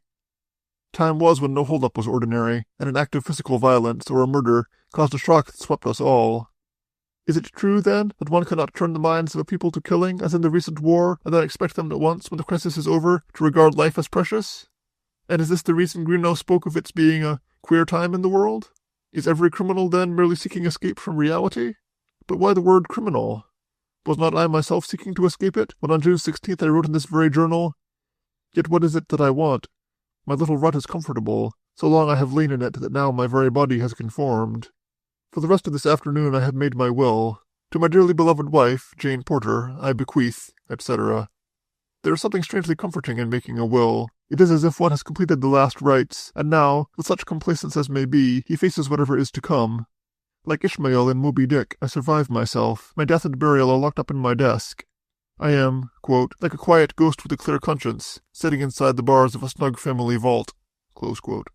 A ghost, too, I begin to feel, among other ghosts. Ignore it as I will, there is a certain weight in the slowly accumulating mass of evidence at my disposal, a weight and a consistency which have commenced to influence me. I am bound to admit that, if I were able to conceive of the survival of intelligence beyond death, I could also conceive that poor old Horace has been on hand during some of our recent experiences. Not Thomas's George, the spirit evoked by Mrs. Riggs, and still surviving in the lamp, not some malicious demon, frightening honest folk by ringing bells and pinching women in the dark, but a mind like my own, only greater in its wider knowledge, and painfully trying in its bodiless state to communicate that knowledge to me. The sum total of evidence is rather startling. A. Jane's photograph taken on class day. B. Jock's refusal to enter the main house, persisted into this time. C. My own curious telepathic message, relative to the letter. D. Jane's experience under the red lamp in the pantry. Doubtful. E. Halliday's lights over the marsh. Again doubtful. It may have been the unknown, finding the boathouse occupied and seeking a way to the beach. F. My own experience in hearing Uncle Horace's peculiar cough and smelling the odor of his asthmatic pastilles or cigarettes. G. Jock's peculiar conduct at the same time. H. Peter Geiss's vision on the sloop and his identification of it. Yet Peter is a staunch supporter of George. Had he been looking for such a visitation, would he not naturally have seen George? I. And the fact that this vision corresponds in time with the attack on Halliday. In this attempt to refresh my memory, I have not included Jane's premonition the night Carraway was murdered, or her dislike and distrust of the house, nor have I included the vague stories of haunting told by Mrs. Livingston, Annie Cochran, or Thomas. Of the latter, they are not only beyond my personal experience or contact, but they are, if the word may be used in such a connection, apparently without motive. With Jane, too, I feel that a faculty which enabled her to rise in the morning without seeing her clock may be extended further without touching the supernatural. I grant her a strange power, possessed doubtless by many criminals and a few human beings, of being able to see and hear what cannot be seen and heard by normal eyes and ears. But as I grant this same faculty to Jock, it seems to me to be rather a question of ordinary limitations than of a peephole, as I may put it, into another world. On the other hand, I must not disregard the fact that Jane seems an essential part of the phenomena which I have recorded. On the two occasions when I have had the strongest impression of some disembodied presence, she has been asleep nearby. In the case of the photograph, it was Jane who operated the camera. In the pantry of the main house, it was Jane who saw the face behind her, reflected in the window, and so on. I am driven to wondering if, in some states, Jane herself does not provide the medium for these manifestations. Whether she does not throw off some excess of vital matter in which the poor naked and disembodied intelligence may clothe itself. But that is to accept the whole theory of spiritism, and I am not prepared to do that, to travel with Cameron and little Pettingill, weighing the dying with the one, and claiming that the purely chemical loss of weight is the weight of the soul, and sitting in the dark with the other, asking non-physical intelligences to commit various physical acts. Putting their belief in eternity into the grasping hands of a paid medium, and seeing God in the pulling of a black thread. Which reminds me of an amusing conversation at luncheon today. Halliday's last meal with us before returning to the boathouse. "What becomes of all the mediums?" Edith asked suddenly, apropos of nothing at all. "What becomes of all the hairpins and dead birds?" I asked, not too originally. "But it is queer," she persisted. "These women come and make a furor, then all at once they disappear." "They get discovered and then quit," Halliday said. "And of course even a medium must die in time. Not that they actually die, of course. They simply go into the fourth dimension." "And what's the fourth dimension?" "Why don't you know?" he asked. "The simplest thing in the world. It's the cube of a cube, and once you get into it, you can turn yourself inside out like a glove. Not that I see any particular use in that, but it might be interesting." Edith, it appears, intends to write an article on mediums. July 17th. I do not like young Gordon. He has little enough time to himself, only, I gather, an hour or so after luncheon while Mr. Bethel sleeps, but he spends that time here, if possible. Edith snubs him, but he is as thick-skinned as one of the porpoises which roll itself in the bay. "Why, if you're so clever," I overheard her today, "don't you go out and do something? Use your brains." It takes brains to do what I am doing, he said, and don't you forget it. But as to what he is doing, he is discreetly silent. There is a book under way, but he parries any attempt to discuss it. Also, he seems to delight in investing Mr. Bethel with a considerable amount of mystery. The boss is having one of his fits today, he will say. What sort of fits? That would be telling, he says craftily, and ostentatiously changes the subject. Edith, who has a very feminine curiosity, has questioned Annie Cochran, but without much result. The fit days, so far as we can make out, are merely days when the invalid is less well than others, and mostly keeps his bed. Annie Cochran, however, has her own explanations of them. She believes that those days follow nights when George has been particularly active, and when presumably Mr. Bethel has not been sleeping on his good ear. And as proof of this, she produces the fact that twice now, having left her tea kettle empty on top of the stove, she has found it full in the morning. As Mr. Bethel cannot get downstairs unassisted, and as the secretary has always stoutly maintained that he has not left his room all night, Annie Cochran falls back on George, and, one must admit, not without reason. Poor Caraway was laid away yesterday after the largest funeral in the history of these parts, and so ends one chapter in our drama. Ends, that is, for him. What is to come after no one can say. One thing has tended somewhat to relieve the local strain. No sheep have been killed for 18 days, and the altar in the field still remains without oblation. There are, I believe, 1 or 2 summer people who still make it the objective of an early morning excursion, hoping to find out at who knows what horrid sacrifice, but they have only their walk for their pains. Maggie Morrison, who passes it every morning in her truck, makes a daily report of it to Clara, and so it filters to the family. Clara says the altar is still empty. I suspect her of longing to lay a chicken on it herself. There is something pantheistic about her. Jane, or Edith as it may be, is silent, reflecting on the meaning of pantheistic. It is Maggie, too, who brings us much of our local news. Today, for instance, she informs us that the detective has gone away, bag and baggage, from the hotel, and probably this accounts for the lighter tone of this entry. I am reprieved, at least until some other sheep are killed. Later, Halliday and I, late this afternoon, made an examination of the culvert or pipe in which our unknown hid after the accident. We chose a late hour, in order to avoid the procession of cars which winds along our back roads, the further back the better, during the afternoons. In this we were successful, for although, like my own, the general sentiment is one of reprieve, there are few still who will trust themselves out after twilight. Mr. Logan, the rector of the Oakville Episcopal Church, St. Jude's, had an experience in point the other night. Calling late on a dying parishioner, he ran out of gasoline on the main road some 6 miles from home. He endeavored to stop various cars as they flew past, but in the general terror no one would pick him up, and after being fired at by one excited motorist he gave it up and walked back to the rectory. We must have presented a curious study for any observer, working with guilty haste, and I in particular emerging from the pipe covered with mud and a heterogeneous collection of leaves and grasses. Not only was Halliday too broad in the shoulders for easy access, but his injury forbade the necessary gymnastics. There was a time when, half in and half out of the pipe, I could hear him laughing consumedly. But I found nothing, save that undoubtedly someone had preceded me into it. A man skilled in such matters might have read a story into the various marks and depressions, but they were not for me. I retreated, inch by inch, and was again free as to my legs, but a prisoner as to the remainder of my body, what Halliday calls that a car was coming. I had 3 choices. One was to remain in my present shameful state, another was to emerge and face the public eye, looking as though I had been tarred and feathered, and the third was to retire into my burrow. I retired. With that peculiar venom with which fate has been pursuing me, the car stopped over me and Starr spoke. "Looking over the scene of your trouble?" he said. "Looking for the clues you fellows can't find," Halliday retorted easily. I could hear Starr snort, and then chuckle dryly as he let in his clutch again. "I'll give you $1 for every clue you find," he called, and the car moved on.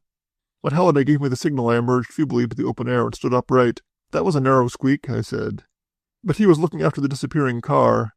"Yes," he said, "but I think it was a mistake. I should have told him you were there." The net result of the search was not encouraging. True, Halliday picked up outside the pipe half of the lens of an eyeglass, but there was no proof that it belonged to his assailant. On the other hand, I myself had made a discovery of a certain amount of importance. Halliday had said that the man he had picked up had seemed to be a heavy man, broadly and squarely built, but my experience showed me that no very heavy man could have entered the pipe. We have, in effect, to recast our picture of the murderer, a man of medium size, we will say, compactly if muscularly built. Tonight, sitting down to make this entry, I have missed my fountain pen, and as it has my initials on it, we must recover it tomorrow if possible. It would be extremely unpleasant under the circumstances for Starr, for instance, in a burst of zeal to find it in the pipe.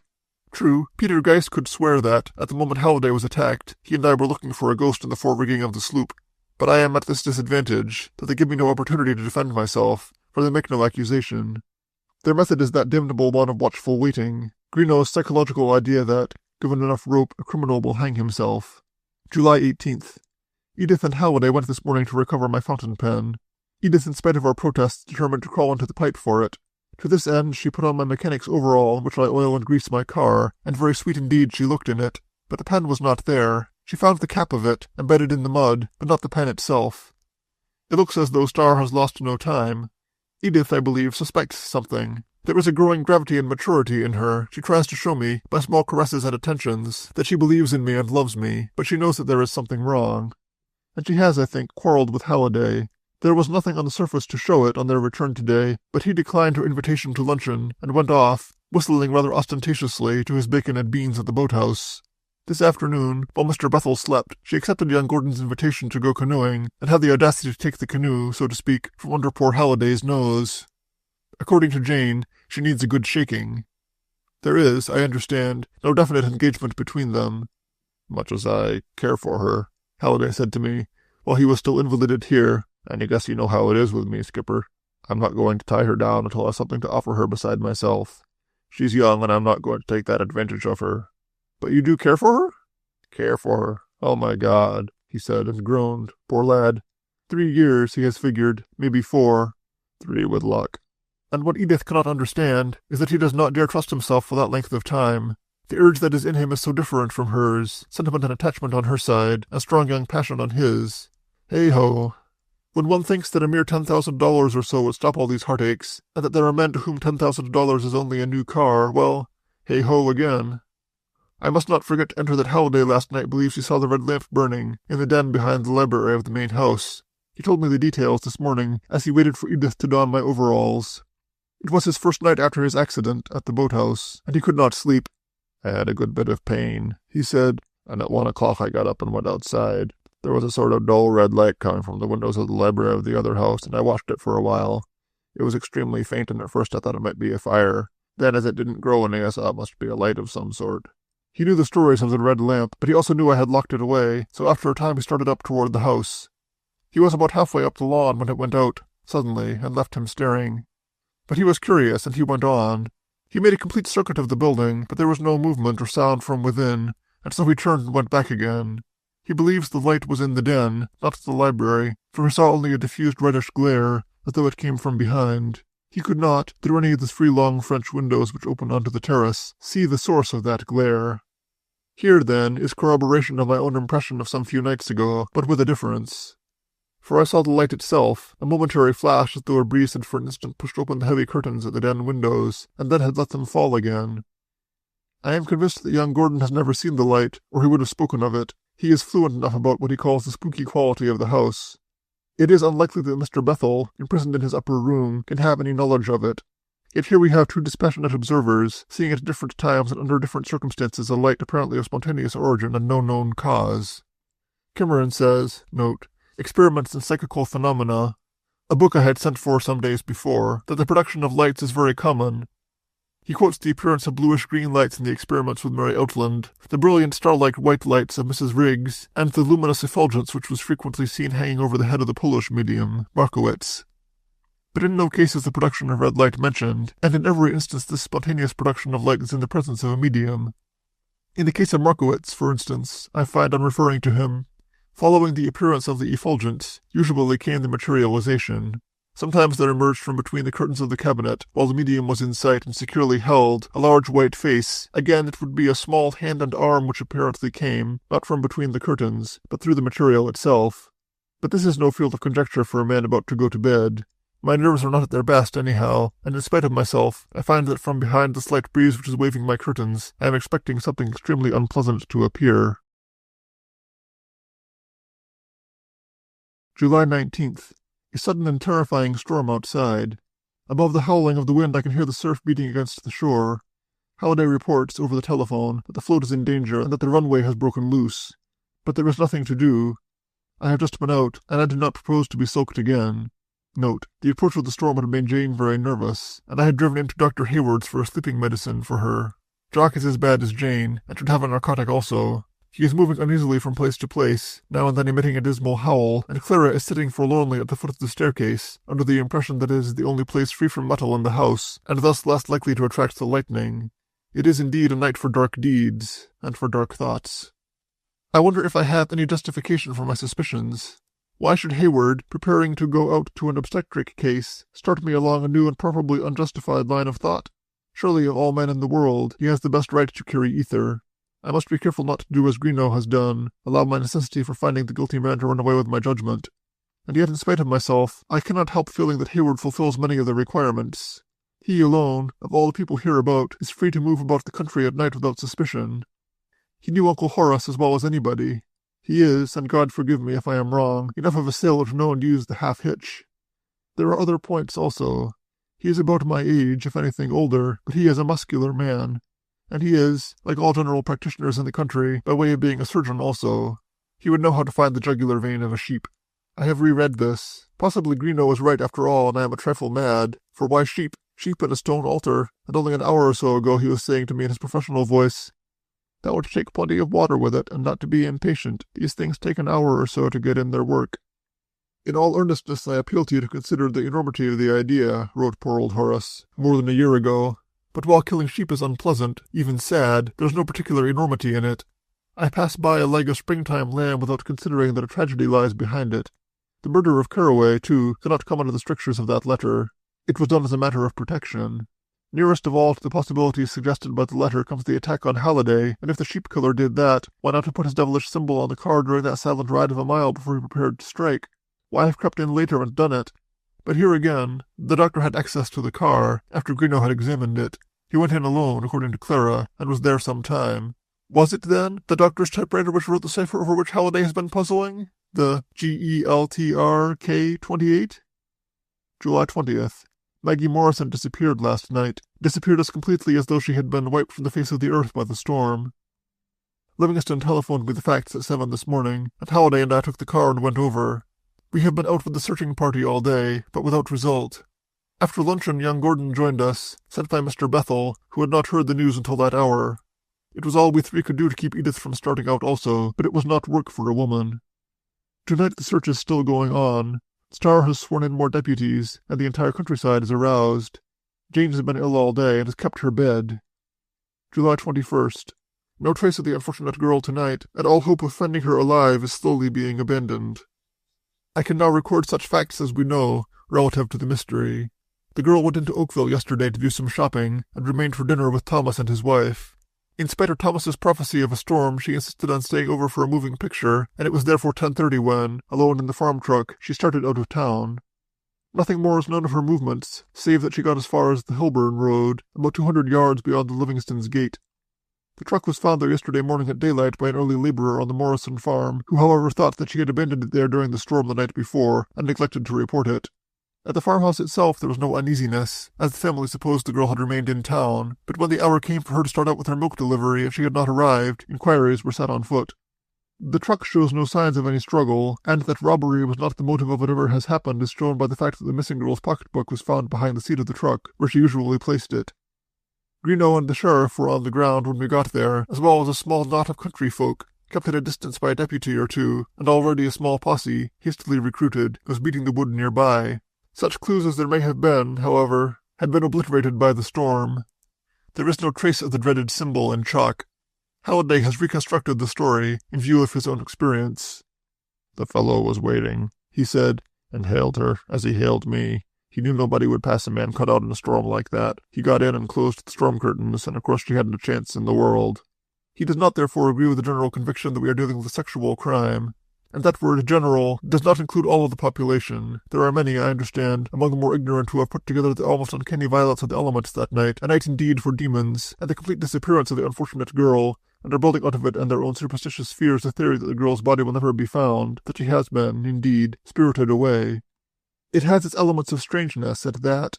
Possibly 500 men and boys have been searching steadily since yesterday morning. The back country, where it happened, is fairly open. The sea with its salt marshes, both of which would give unlimited opportunity for concealment, is fully 6 miles by road from where the truck was found.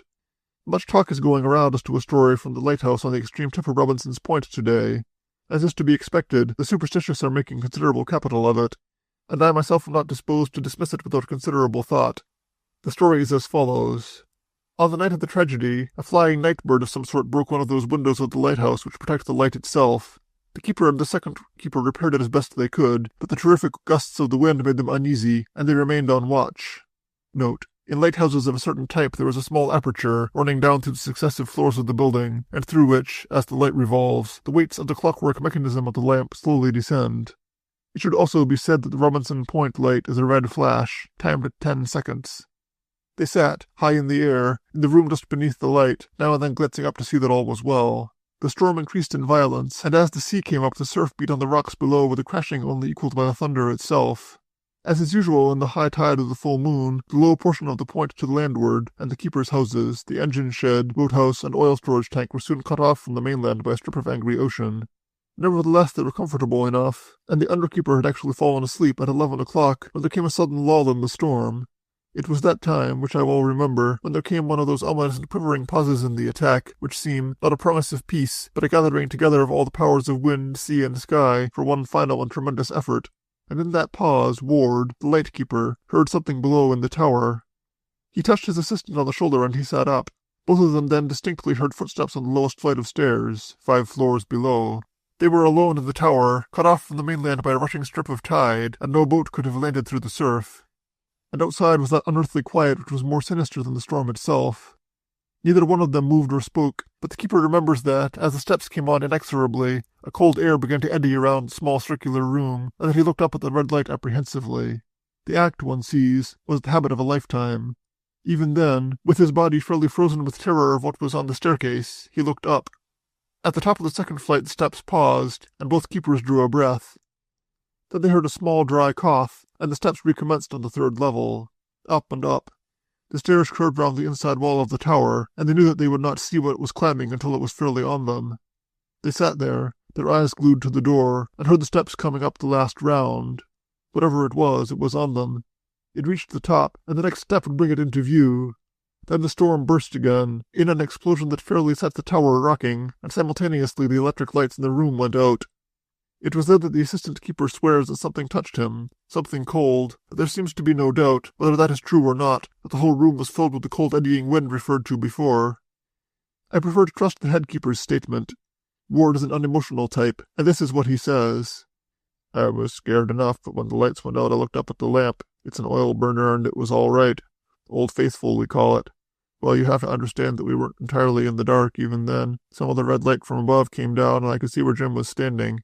I couldn't see him, you understand, but I could see where he was, and there was a third party in the room over near the stair door. That is, he was there 1 minute, the next he was gone. They did not make an immediate investigation. True to their type, they ran up and inspected the lamp, but it was sitting very pretty, as Ward says. They had candles, for it was not unusual for storms to put the Oakville Light Company out of service, and keeping close together they went down through the successive floors of the tower. They found nothing, and the outer door was still closed and bolted. In view of so detailed and corroborative a statement, the final support of my early skepticism has had a severe blow. What would be the change, should we enter another world, with the same faculties we have now, but no limitations in their use? For after all, it is the brain that sees, and the human eye is only a faulty window, which shows us but a tiny portion of the universe. The ear hears only a modicum of sound. To carry with us that strange thing of which the brain is only an instrument, for our poor physical use, and thus to hear all things, see all things, perhaps even know all things. And thus equipped with limitless faculties, who would dare to leave out the emotions? To sorrow, then, to love, even perhaps to hate, and who shall laugh at the poor ghost who, knowing and suffering all things, makes this desperate attempt to avert a wickedness? To convey, through the thick mantle of the flesh, a knowledge that is not conveyable, to stand by, wringing its pale amorphous hands, while crimes go on and unnecessary wretchedness inhabits the earth? Nothing bodily accounts for personality. Back of everything physical, and greater than anything physical, is the mind, and mind is not an attribute of matter.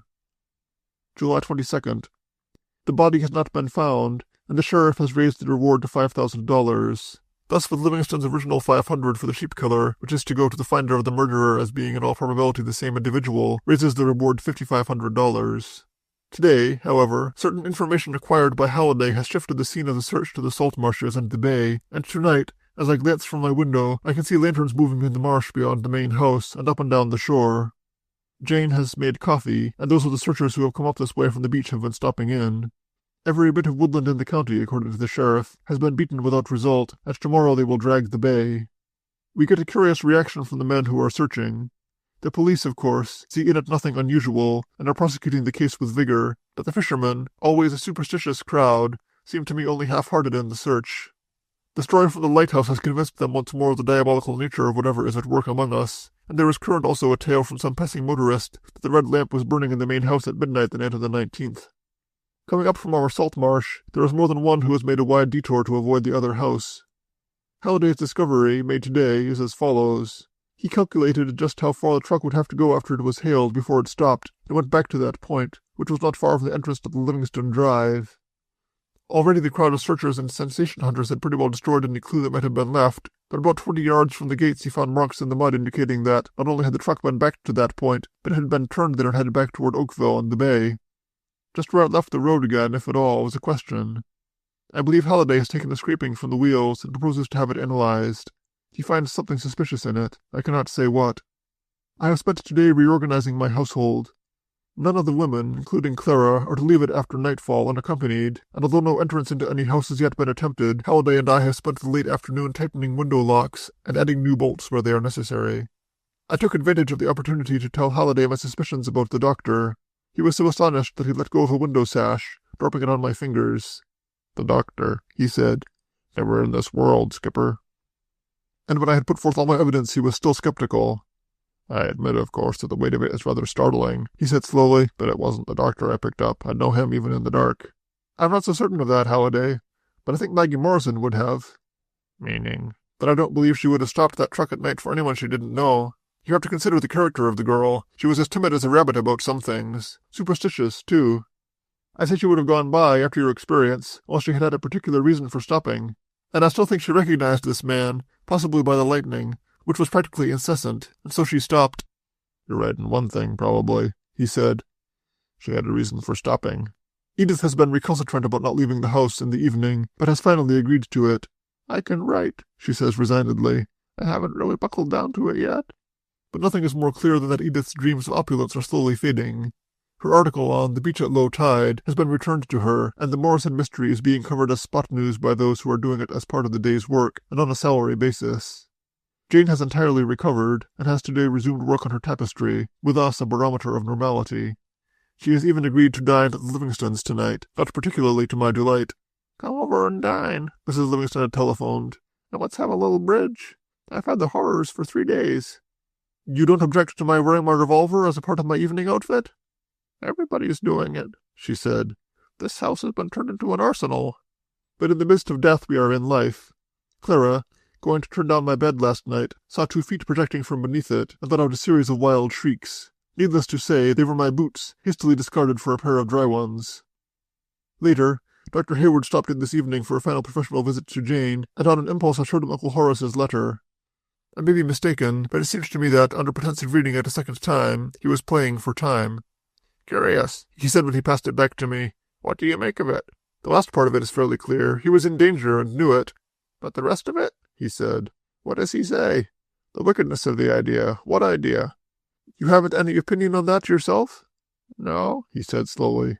"I can't say that I have." The tension, or whatever it was, seemed to relax then.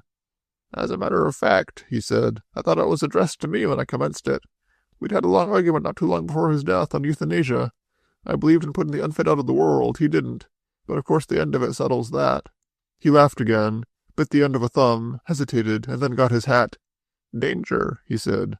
"And the police. No, that wasn't for me." "And you still believe he died of heart disease?" "It was his heart, all right," he said, and going out, climbed heavily into his car. He seemed abstracted, and made no reply to my good night. I can read into this what I like. His manner was not that of a guilty man. On the other hand, it was not entirely natural either. He was both watchful and self-conscious, and I do not believe he read the letter twice. One of the evening newspapers tonight prints a photostatic copy of the cipher found in our garage, and offers a prize for its solution. Edith's memory is shown to have been faulty in only one particular. The cipher as published reads: capital G, small e, capital L, capital T, small r, comma, capital K, period, 24, period. July 23rd. Mrs. Livingston has given me something to think about. The dinner went off very well, a trifle too much food and service, according to Jane, for a meal en famille in the country. "One can see they have not always had money," says Jane, with the calm superiority of one who has never had it. But the bridge was irritating. It is always a mistake to seat 4 people at a table and place cards before them when their minds are full of another and totally different matter.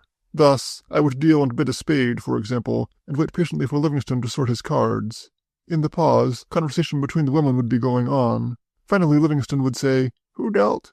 "I did," I reply as patiently as possible, and bid a spade. "A heart," from him. "You'll have to have 2 hearts." "All right," he assents reluctantly, 2 hearts. Then we wait. Mrs. Livingston finishes what she is saying and picks up her cards. "Let's see," she says. "Did anybody do anything?" "I dealt," I say, and bid. "It wasn't your deal, was it? I'm perfectly sure I dealt that last hand." "We have the blue cards," I explain. "Now I have bid a spade, and Mr. Livingston has bid 2 hearts. If you want to declare anything—" "I don't," she says promptly, and starts laying up the dummy. We restrain her by main force, and Jane looks bewildered. "I'm afraid I'm a little mixed," she says. "You bid 2 spades, Mr. Livingston?"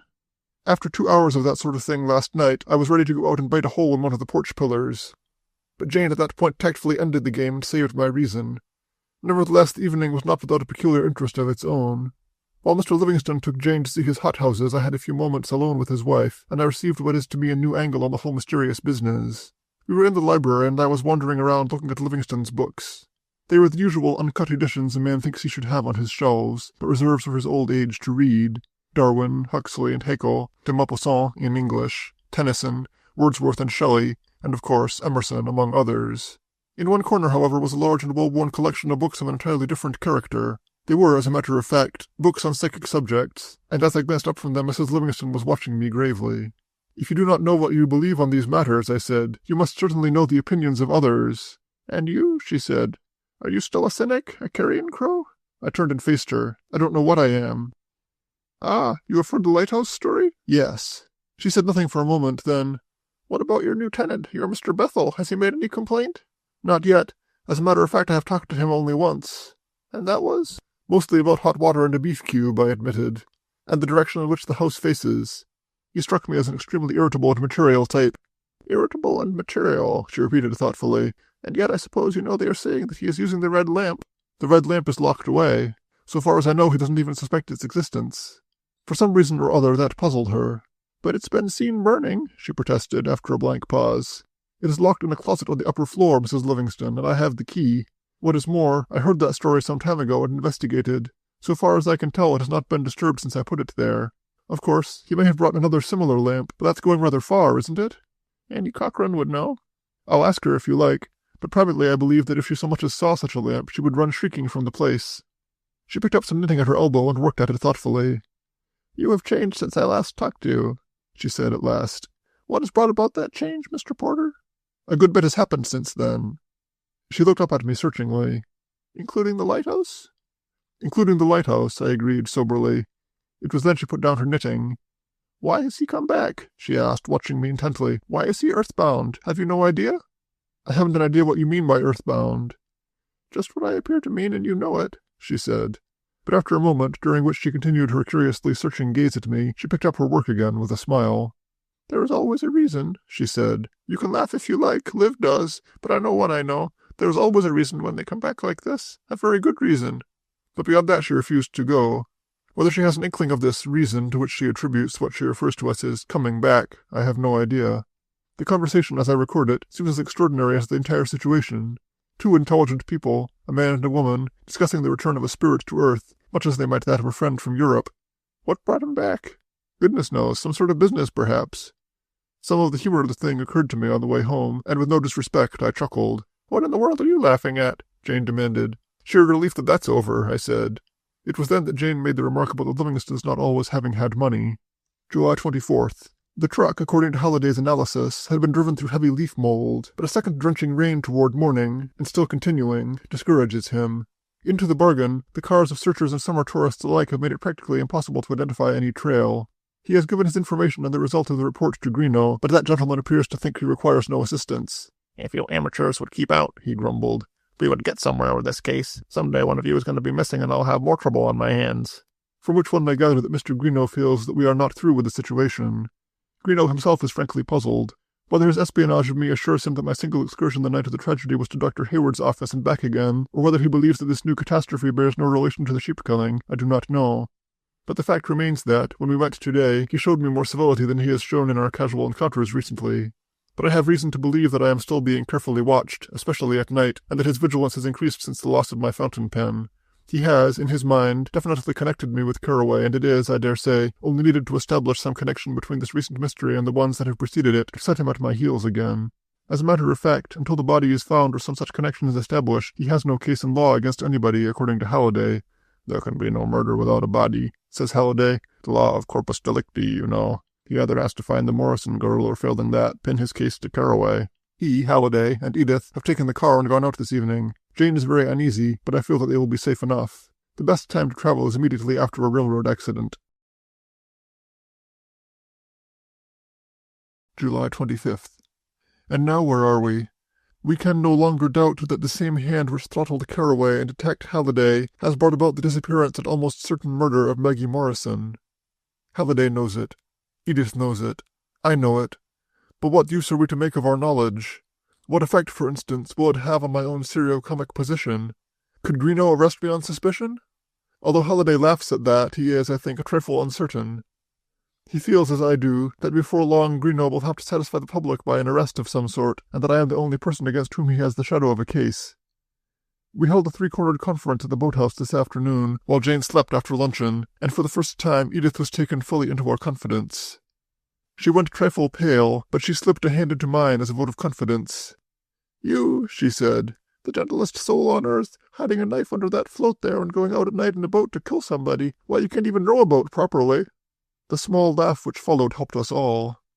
What developed last night is as follows. Halliday got out of the car at the spot where the truck was found, and had Edith go back and approach slowly along the road from town. Approximately, the conditions were the same as those of the night of the disappearance, save that no rain was falling. Halliday, it appears, was searching for that spot, back among the trees, where the unknown had waited, secure from observation but still able to see the truck's lights far enough away to be able to run out and hail it before it had passed. After 2 or 3 experiments he found the proper location, and there commenced a sort of intensive search with the pocket flash, with Edith in the car, to warn him of any approach, and the lights out. Note: perhaps it is as well to record here a conversation with Halliday, which took place a day or so before. In that, I recall, he stated that the first man who takes the case blazes the trail for any others who may come after. The situation more or less crystallizes under his handling of it. This, he claims, is the weakness of the French system, which follows one direction until it ends in a blind alley, before it takes up another, and the strength of Scotland Yard, where into a central office is brought from varying sources all collectible material, which is there assorted and clarified. Greenough's mistake here, he said, is that he has directed all his efforts toward finding the body, under the impression that that will yield the necessary clues. That's all well enough, but time is going by, has gone by, and he has nobody, and in the meantime rain is wiping out some possible clues, and the murderer himself is free to pick up the others. He insisted that there would be clues of one sort or another.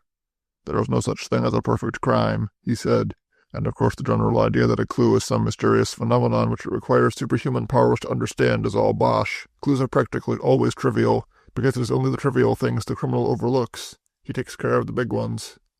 It may be as well to add, too, that the reason he did not make this investigation earlier was that, until the search shifted to the sea and the marshes, the vicinity where the truck was found was still the focal point, and was rarely without its constable, or its group of curious onlookers. Not under the tree he had selected, but perhaps a dozen feet away from it, he found, well trampled into the ground, a small screw cap, made of tin, exactly similar, he tells me, to those used on the cans of certain makes of ether, and underneath which there is a cork. In my case, he was unlucky, he explains. He went through the same procedure and took the cap off before he hailed me, but the cork came out. He had better luck this last time. As to his discovery of the murderer's infernal symbol, he is more reticent.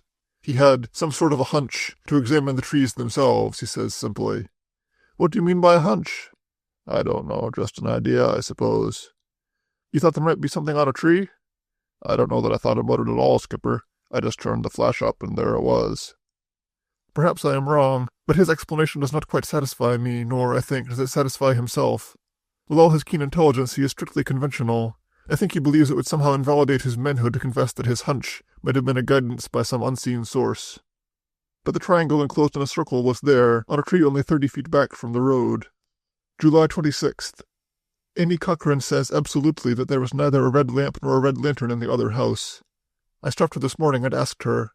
The day has brought no developments in the Morrison case, which has settled down more or less into a routine. The searchers are fewer each day. The fishermen have gone back to their nets and trawls, and today we'll probably see the last of the attempts to drag likely spots on the bay. There are many now who believe that this time the anchor rope is shorter, and that the body, securely anchored to the ooze at the bottom of the bay, will not be uncovered by the lowest tide. But if the day has brought no developments outside, it has brought one or two to us here. For one thing, the morning mail returned to me through the dead letter office my letter of thanks to the young woman in Salem, Ohio, an event which would puzzle me more did I not suspect the lady of using a fictitious name for all her apparent frankness. For another, Jane has at last unbosomed herself. She maintains that on the night of the 19th she saw Maggie Morrison clairvoyantly. Rather, on the morning of the 20th, for granted that she has actually had another of her curious psychic experiences, there is a discrepancy in time here as marked as the interval between Uncle Horace's death and her vision of him lying on the library floor.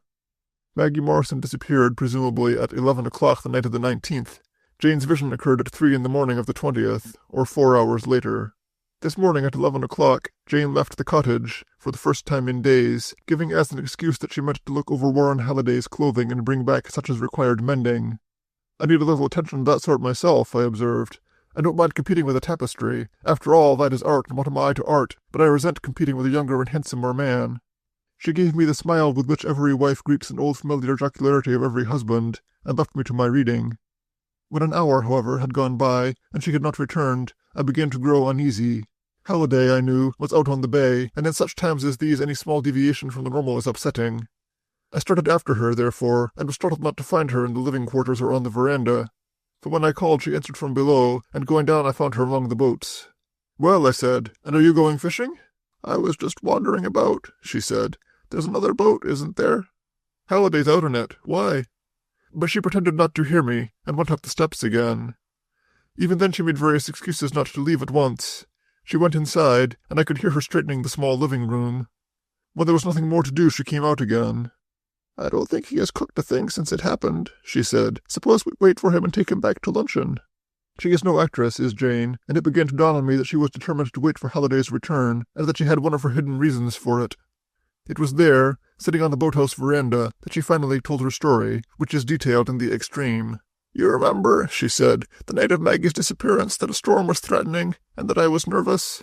I felt queer. I can't describe it, William. I had a sort of premonition, I think, anyhow. I didn't want to go to bed, and when I told you that, you started off to Dr. Hayward's for a powder." "You had meant deliberately to stay awake?" "Yes. Once in a while something terrifies me, and I am afraid even to wink for fear something happens while my eyes are closed. It was like that. Edith was writing something or other, shut in her room, and after you had gone the storm began to come up, and I felt queer and jumpy. I went around the windows downstairs, and then went into the living room and sat down to wait for you." "Let's see, what time was that?" "It must have been 10 o'clock, maybe a little later. Then, I hate to tell you this, William, it sounds so silly. I've been thinking some pretty foolish things myself lately, my dear," I said gravely. "Go ahead." "Jack was very strange, from the moment we went in there. He sat and stared at that old parlor organ. At the parlor organ? What in the world?" "At the parlor organ," she said positively, "or rather above and behind it where it sits across the corner, and after a while I thought I saw something there." "What sort of something?" "I can't tell you," she said and shivered. "That is, it wasn't really anything. It was like a mist. I could just tell there was something there, and then Jock lifted up his head and howled at it, and I don't even remember getting upstairs, William." Now, so far, this runs fairly true to form. The usual strange combination of the grotesque, witness the parlor organ, overstrained nerves due to the approach of an electrical storm, and Jock absently staring at nothing at all and preparing to give the storm howl for howl. It is the remainder of Jane's story which seems worthy of consideration in view of her previous average of hits. She went to sleep, sinking fathoms deep into unconsciousness, but at 3 o'clock she wakened, suddenly and fully, and sat up in her bed. But she was not in a bed at all. She was in a boat, and Maggie Morrison was also in it, lying at her feet. After a time, she has no idea how long, the vision faded, and she was still sitting up in her bed. Such details as I can draw from her are as follows. "Did you see Uncle Horace in the same way?" "Wakening out of a sleep? Yes." "Was it the same sort of light?" "Not a light exactly. It doesn't come from anywhere. I can't describe it exactly. The things I see are luminous." She has, however, her strict limitations. She speaks of a boat, but whether it was quiet or in motion she has no idea. Asked if she and the girl were alone, she thinks not, but can give no reason for thinking so. Asked as to why she believed the girl was dead, she says, "I felt that she was dead," and then qualifies that by adding, "Besides, I never have these visions unless someone has died." This, like most broad statements, is an error, but in this case the general developments bear her out. I myself believe that, if she saw the Morrison girl at all, she saw her dead, as she says. She saw no rope on the body or in the boat, and there was no sign of injury on the girl. She looked very peaceful, says Jane, and sets me to shuddering. On one point, however, she is entirely definite. She maintains that there were pieces of cloth tied around the oarlocks of the boat. White cloth, she adds as an afterthought. Why cloth? To keep the oars from making a noise, says my Jane, who has been in a rowboat perhaps a half-dozen times in all her life. We sat on the veranda while Halliday came in with the boat. He had been out, I dare say, on some scouting business of his own, and I confessed to a sort of terror that by some unlucky chance we might find the oarlocks of this very boat wrapped with white cloth to keep the oars from making a noise. But they showed no stigma of crime. Why, I said to Jane, as Halliday tied his boat and came with his splendid stride up the runway, why did you come down here to look at our boats, my dear? She showed a faint distress. I don't know, William. I just had a feeling that I had to come. I have not asked her why she has suppressed this experience for so long, carrying it down with her to pour my breakfast coffee, going with it through the day, and at night mounting the stairs with it and so to bed, brushing her hair meticulously and settling Jock for the night, going in to kiss Edith and tuck her into her fresh white bed, and then closing her door, shutting herself away with it for the night, and always with the guilty feeling that she was withholding that which should be known. For she no more doubts that Maggie Morrison was killed or thrown into the sea from a boat with muffled oarlocks than she doubts her own existence. But coupled with that certainty has been her dread of possible publicity, and that ever-present feeling of hers that whatever power she has is somehow shameful. My poor Jane. July 27th. The blow has fallen again, and this time almost at our very door. That it is not murder is not due to any lack of intention, but to weakness in execution. I have spent a large portion of the day in urging Edith and Jane to go back to town, but without result. Not unless you go, Jane said firmly, and Edith and I exchanged glances.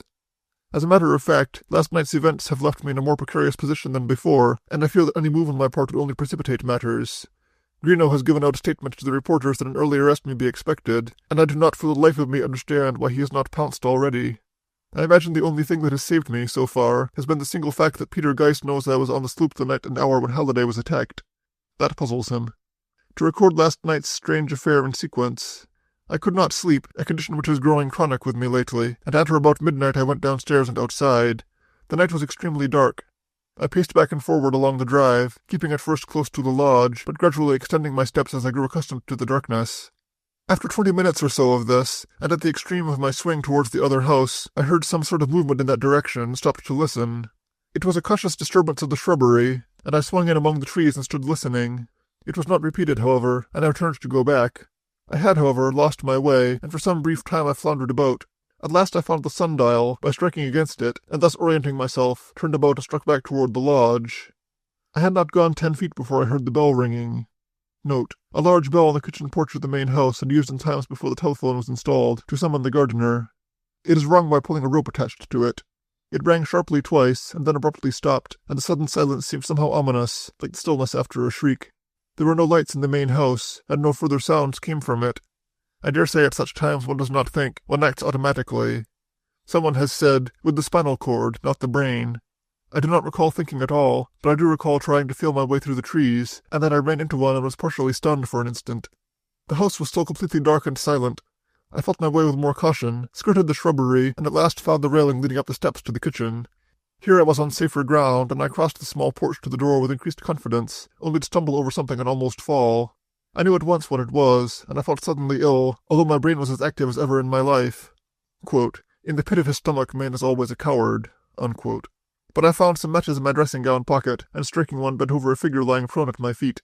It was young Gordon, unconscious and bleeding from a blow on the head, and securely tied with a rope. I was still stooping over him, fumbling for another match, when a flashlight shone in my face, fairly blinding me. It played on me for a moment, and then on the boy stretched on the floor and now slightly moving. "What's happened?" said a voice from behind it, and with relief I recognized it as the doctor's. "He's hurt," I said, rising dizzily. "Struck on the head, I think." "Open the door there and turn on the lights. I'll carry him in." I did as he told me, being still somewhat unsteady, and as he laid the boy on the floor and straightened I was aware that his eyes, as they rested on me, were hostile and suspicious. Immediately, however, he went to work on the boy, examining him first and then removing the rope.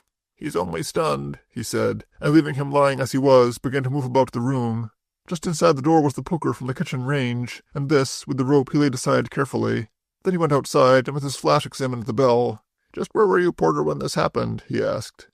"In the grounds by the sundial. I couldn't sleep. When I heard the bell, I came on a run." "It was the boy who pulled the bell?" "I haven't an idea."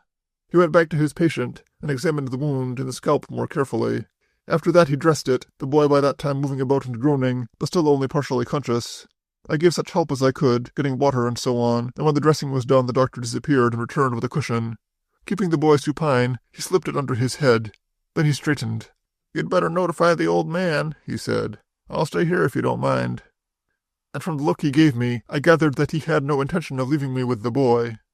I made my way upstairs to the room over the den, and knocked for some time before I was heard. Then Mr. Bethel called out, startled, and I asked if I could come in. I heard him making heavy work of getting out of bed, and finally he shot the bolt, and opening the door an inch or two, glared out at me. "What the devil's the matter?"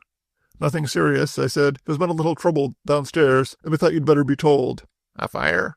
"Not a fire," I reassured him, and gave him a brief account of what had occurred. He was not particularly gracious, demanded to know what the boy was doing outside at that hour, and seemed to feel that, with the doctor already in the house, his responsibility was ended.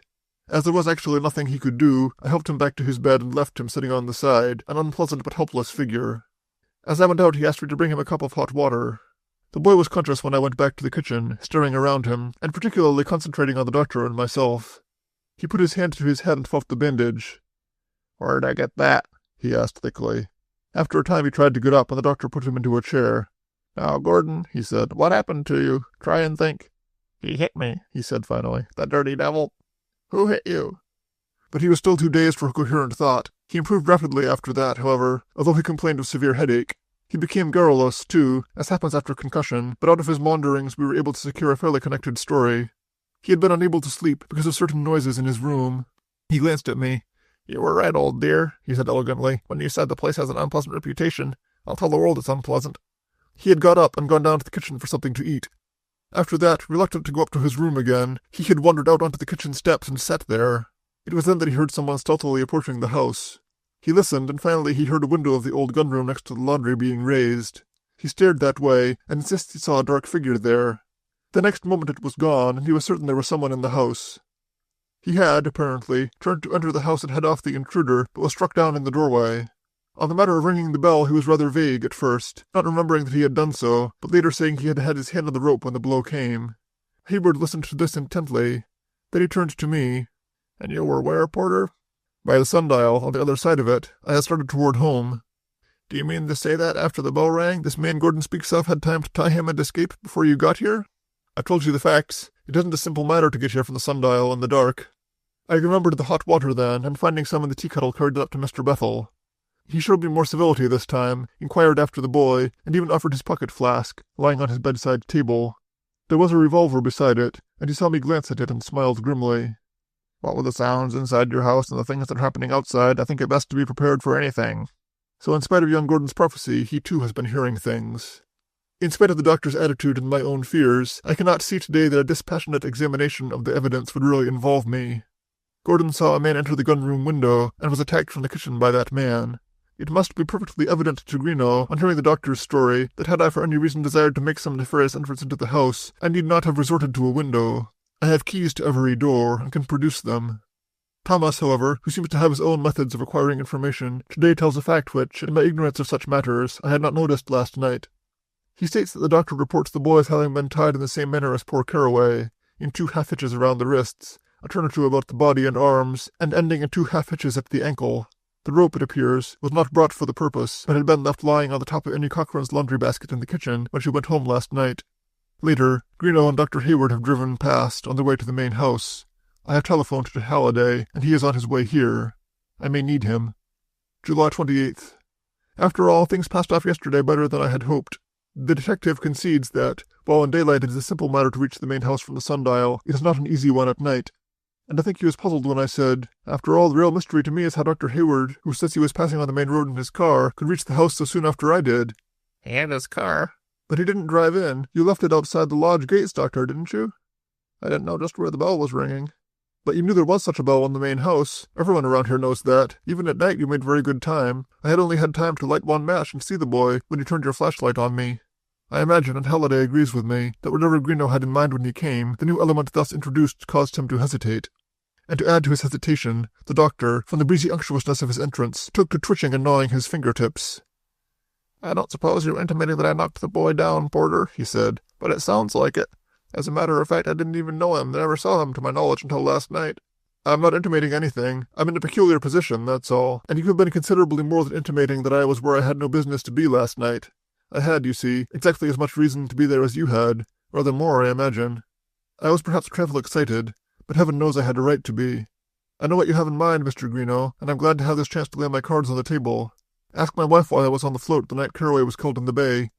She'll tell you I was in bed until she roused me and sent me down to the beach. Ask Peter Geiss where I was at the hour when Halliday was attacked. He can tell you. Ask the newspaper reporter who told me right here about that culvert under the road where Halliday's car overturned, and ask Halliday himself about our excursion to examine it, and my losing my fountain pen there. And then ask yourself if I would open the gun-room window of the main house to make an entrance when I have in this desk a key to every door in the place. Greenough smiled dryly. That's a pretty strong defense, considering that you haven't been accused, he said. As a matter of fact, we haven't found your fountain pen, Mr. Porter. I'm afraid we overlooked something there. Since they have gone, I feel, although he has not said so, that Halliday believes I have made a tactical error, and I dare say, in one way, I may have. I have given my defense to the opposition, and not only that, I realize that my list of witnesses is painfully weak. My wife, my niece's lover, and Peter Geiss. And Peter Geiss, by local repute, is, like some of the weak sisters of the world, to be bought with a price. Nevertheless, I feel a great sense of relief. I have at least made a hole in that web of circumstantial evidence which has seemed to be closing around me, and sent the detective scurrying back to the center of it again, to spin such new threads as he is able.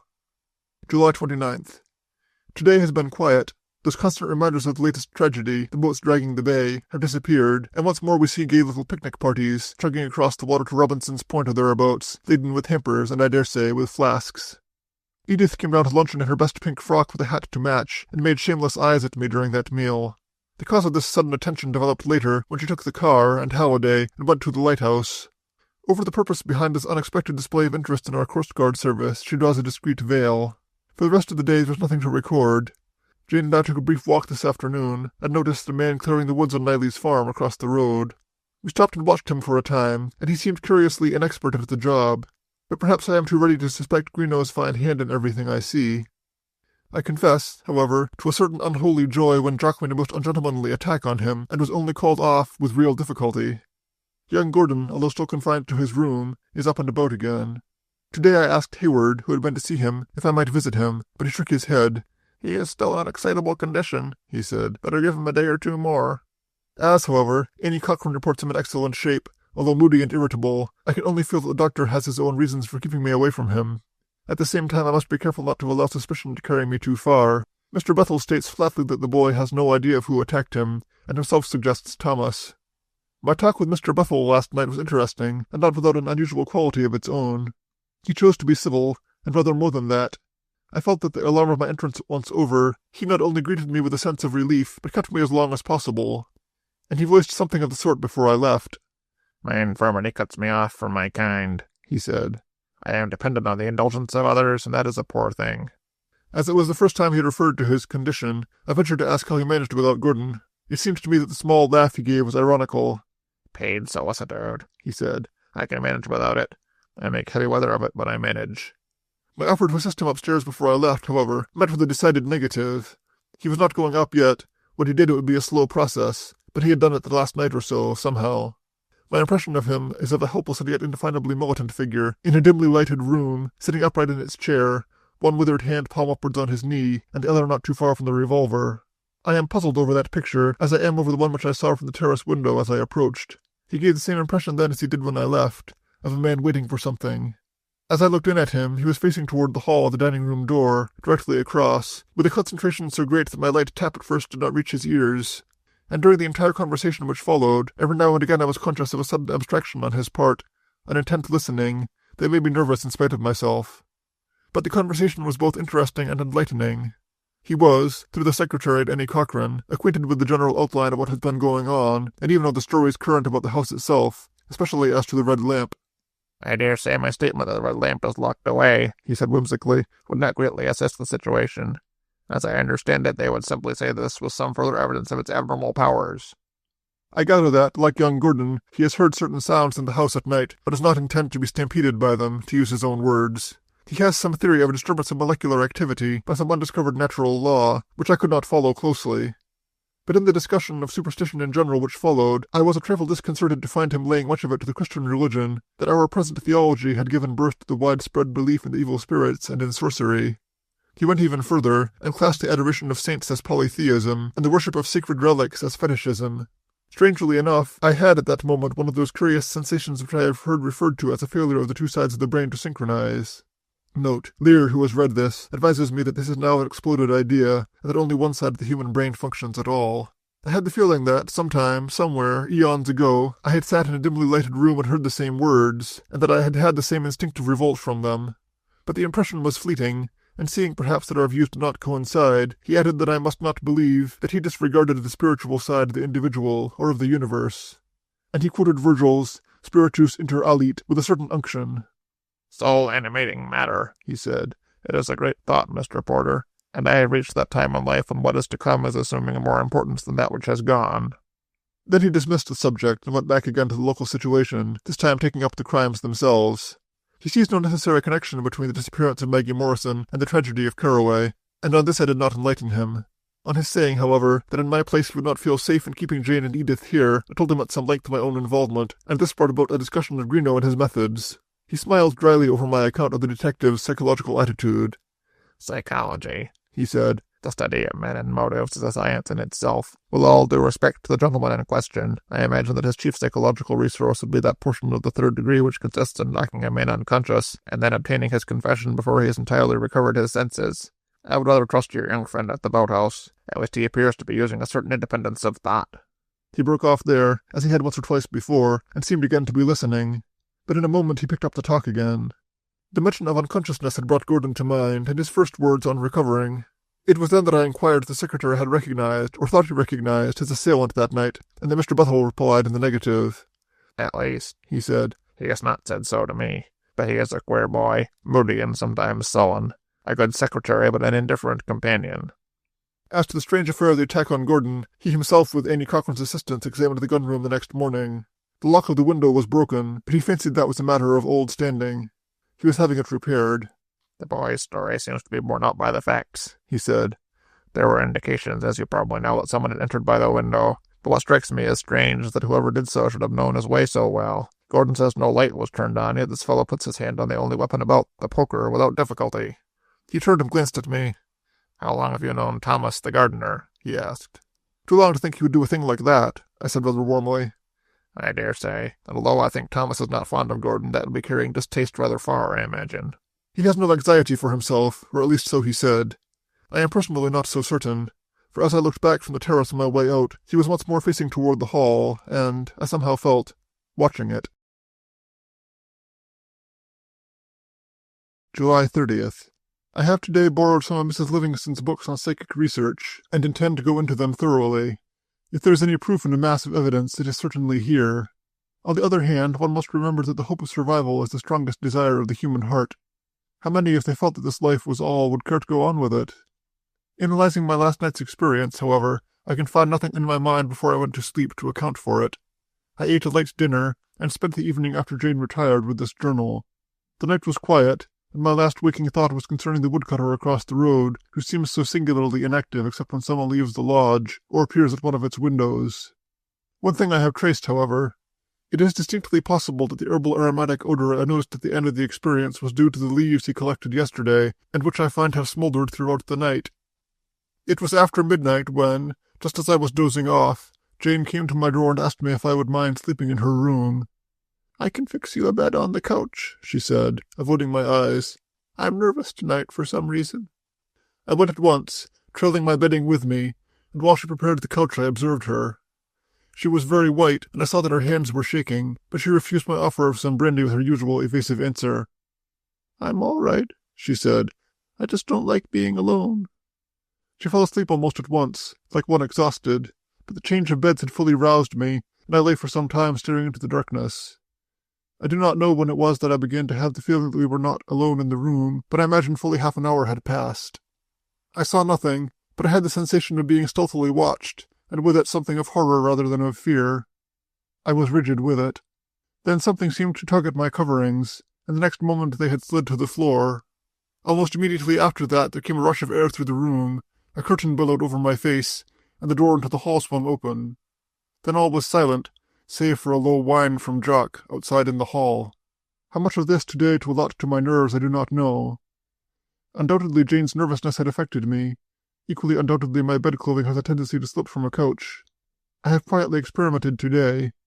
A gale of wind would blow out a curtain and open an unlatched door. On the other hand, I am as certain today as I have been certain of anything recently that I had bolted the door when I entered the room. But it was not bolted in the morning. If I have indeed actually had a psychic experience, it seems singularly purposeless. Up to this time I have imagined, correctly or not, that these inexplicable occurrences have had a concealed but definite objective, if such a phrase may be used. But in this case there was apparently nothing. Otherwise the night was quiet, without new developments. Greenough continues his work, handicapped by the usual difficulty besetting a detective in the country that his every move is known and watched. Jane herself wakened this morning after a quiet sleep, and although she is languid, the present intense heat may easily account for that. We have had, however, a development of our own, and this from Edith. It appears that this morning, seeing Dr. Hayward pass on his round of morning calls, she went to his office, and, on his housekeeper reporting him out, asked permission to go into his office and there leave him a note. "A note?" I inquired. "What sort of a note?" "Any sort of note," said Edith. "As it happens, I asked him to tea tomorrow. It was all I could think of." But what she really did was to type a few lines on his typewriter, tear the paper out, and put it in the small vanity case which is as much a part of her as the nose she powders from it.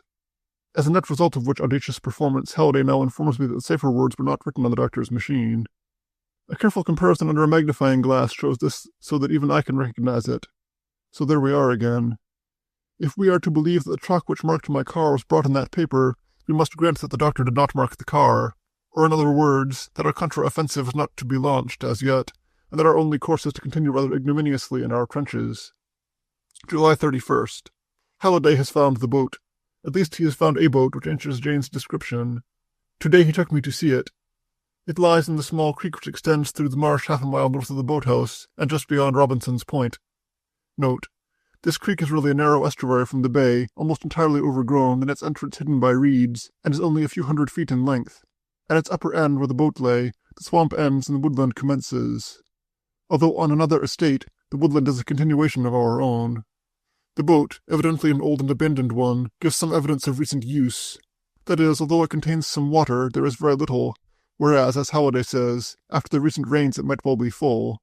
The oarlocks are wrapped with dingy white cotton cloth, and to prevent their being stolen or the boat taken away, the oars had been skillfully hidden in the marsh. Halliday located them, but left them as they were, but with his penknife he cut away a small bit of the muffling on the oarlock for later possible identification. During the search for the Morrison girl, undoubtedly this boat was discovered and examined. There are numerous footprints on the bank which effectually prevent any clue being discovered among them. But the discovery of an entirely seaworthy boat in so remote a location, with only the lighthouse in sight, and that at a considerable distance, is in itself suspicious. It was in this boat, Halliday believes, that the murderer fled onto the bay from our slip the night Carroway discovered him, and from it too that he later climbed into Carroway's launch and attacked him. Small wonder that the boy's face set hard as he examined it. Yet, for one must find some humor nowadays or go mad, there was something humorous in the careful indirection by which we reached it. We made rather ostentatious preparations to go fishing, Halliday working with hooks and sinkers, and I hopelessly entangled in coils of line. Later we rowed across the bay and anchored by the whistle buoy, where we fished assiduously for some time. Our approach to the mouth of the creek was therefore of a most desultory sort, but once around Robinson's Point we abandoned caution and rowed rapidly. The mouth of the creek was well closed with water weeds, but we pulled the boat through them, and over a shoal, into the deeper water beyond. Then with a look around we settled to the oars again. Had Greenough been able to see us from start to finish, he would have had some basis for his suspicions of me. Whether Halliday's later discovery has any significance or not, we are not certain, believing that, on the night of the girl's murder, she was brought in the truck to the waterfront, and coupling this with the finding of the boat, he left me sheltered from observation in the woodland, and started through it toward the main road. In a half-hour or so he came back again, and reported that he had found the track of wheels driven through the woods, and that in one place a barbed wire fence had been taken down and boards placed over it, to permit the passage of a car across it.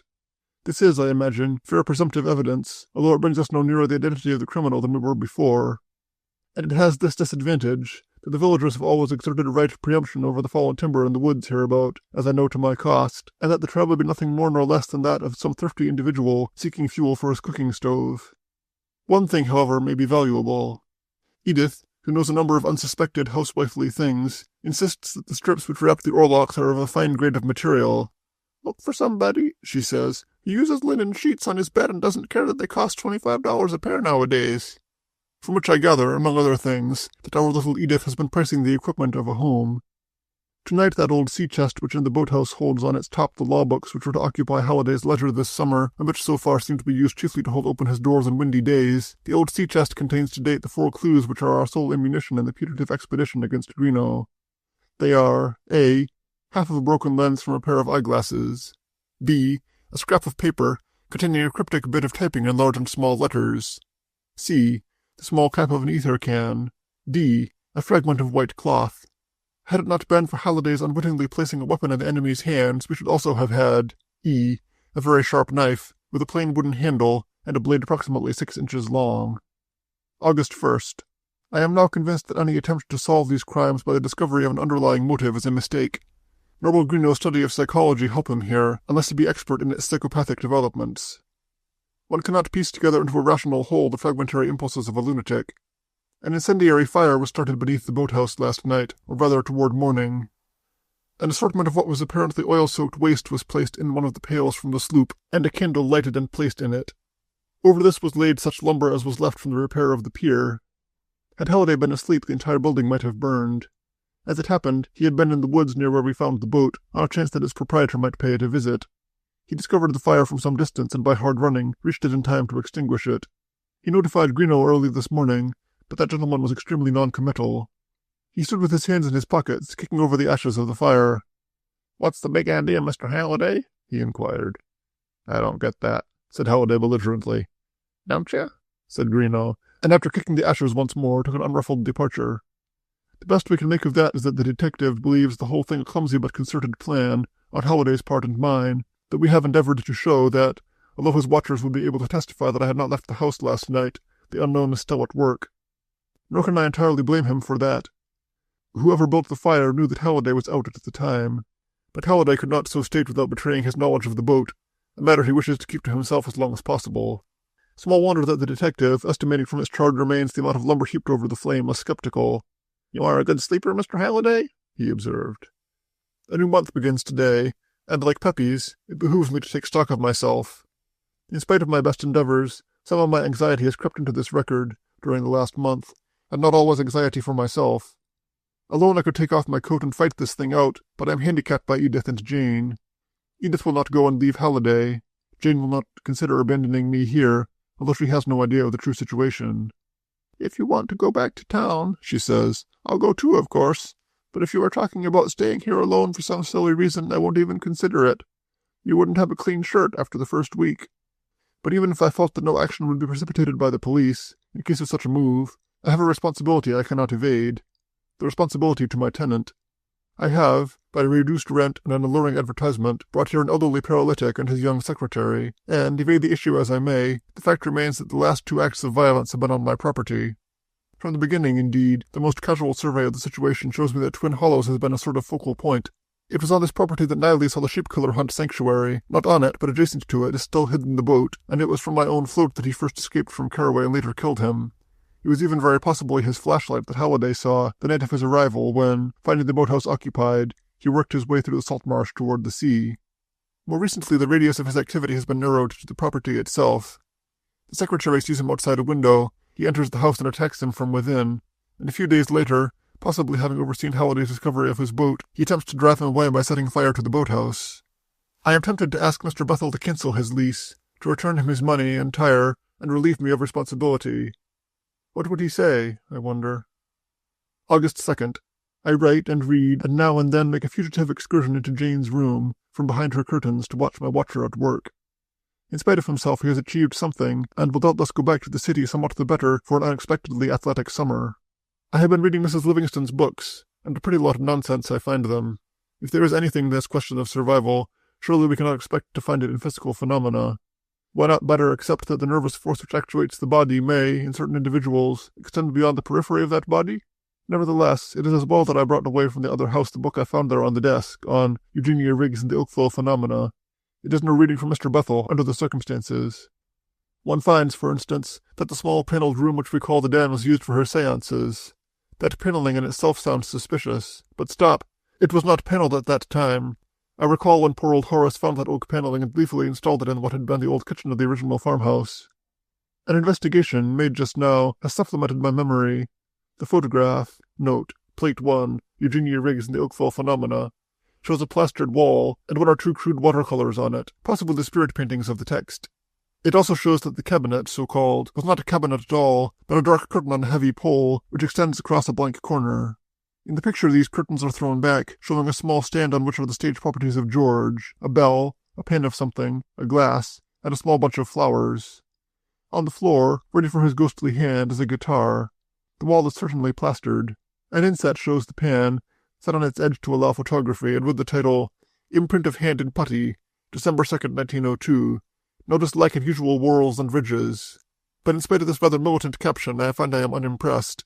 Rather, I am wondering whether somewhere in the background there was not a Mr. Riggs, with a short broad thumb and a bent little finger, who was not ignorant of the lack of the usual whorls and ridges in a pair of rubber gloves. But it is no book for Mr. Bethel. Mrs. Riggs meets Markowitz on his own ground and fairly beats him.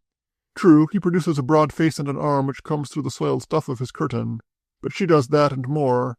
She shows, under very dim red light, and anyone who has tried to see by it knows how negligible that is, hands which may be touched and held. The hand, says one witness, came out from the cabinet and advanced toward me.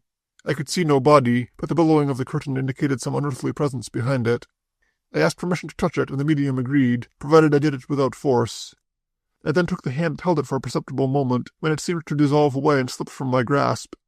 One may be sure it dissolved away, and that as speedily as possible.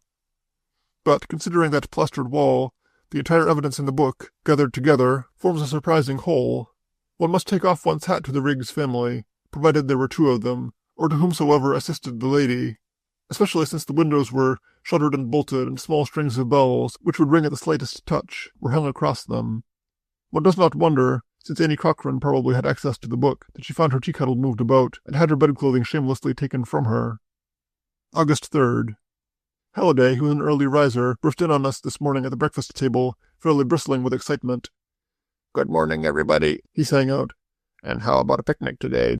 Ginger ale and fried chicken. I to provide the ginger ale." "Sit down, man, and pull yourself together," Edith said, eyeing him. "William, fetch the aromatic spirits of ammonia. He will be all right presently."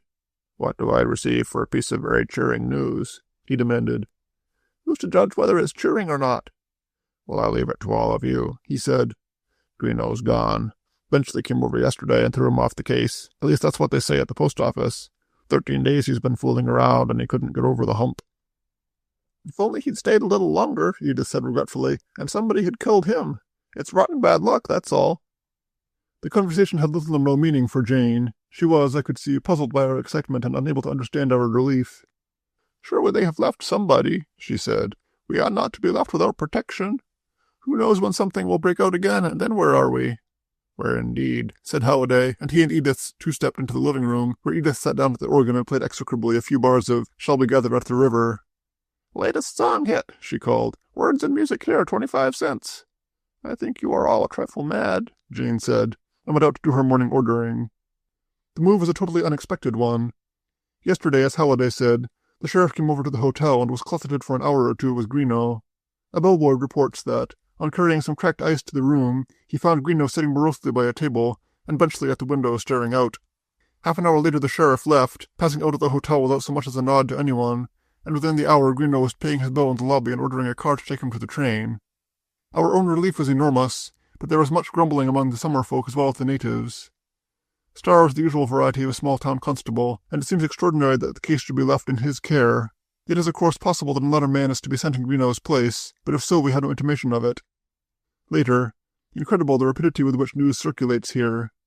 The immediate result of Greeno's departure has been rather to revive the interest in the situation than otherwise. I dare say as long as the police were on the case the people more or less lay back and depended on them. Now they are thrown once more onto their own resources, and a variety of opinions and even of clues are being exchanged at that central clearinghouse, the post office. Thus, this morning the cows of a man named Vaughan were found, huddled in a corner of the field, giving every evidence of having been run to death during the night. To the common-sense suggestion of a dog being the culprit, pitying glances. A stranger 3 days ago tried to buy a large knife in the hardware store. Later shown to be the Livingstons' new butler seeking a carving knife. The second keeper at the lighthouse has resigned, declaring the tower is haunted. This is true so far as the resignation goes. He has, it appears, asked to be transferred, but Ward says there has been no repetition of the strange affair the night of the storm. A car driven recklessly and without lights has been seen twice near the Holborn Road, both times after midnight.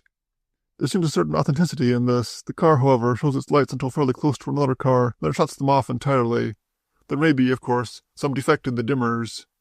My own relief is beyond words. Looking in my shaving mirror today, I am startled at the change in me the last few weeks. The Lears are coming out to dinner tonight. More power to them. August 4th. The party last night was a great success. Lear had brought me out a bottle of claret, and with candles on the table and 6 wine glasses, hastily borrowed from Annie Cochran at the main house, we took on quite a festive air.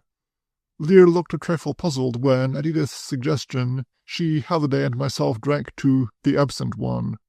But otherwise all was well.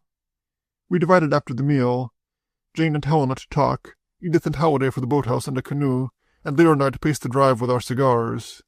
Lear's quiet face and general dependability, and perhaps the need of a fresh mind on the conditions here, impelled me to tell my story, to which he listened without interruption.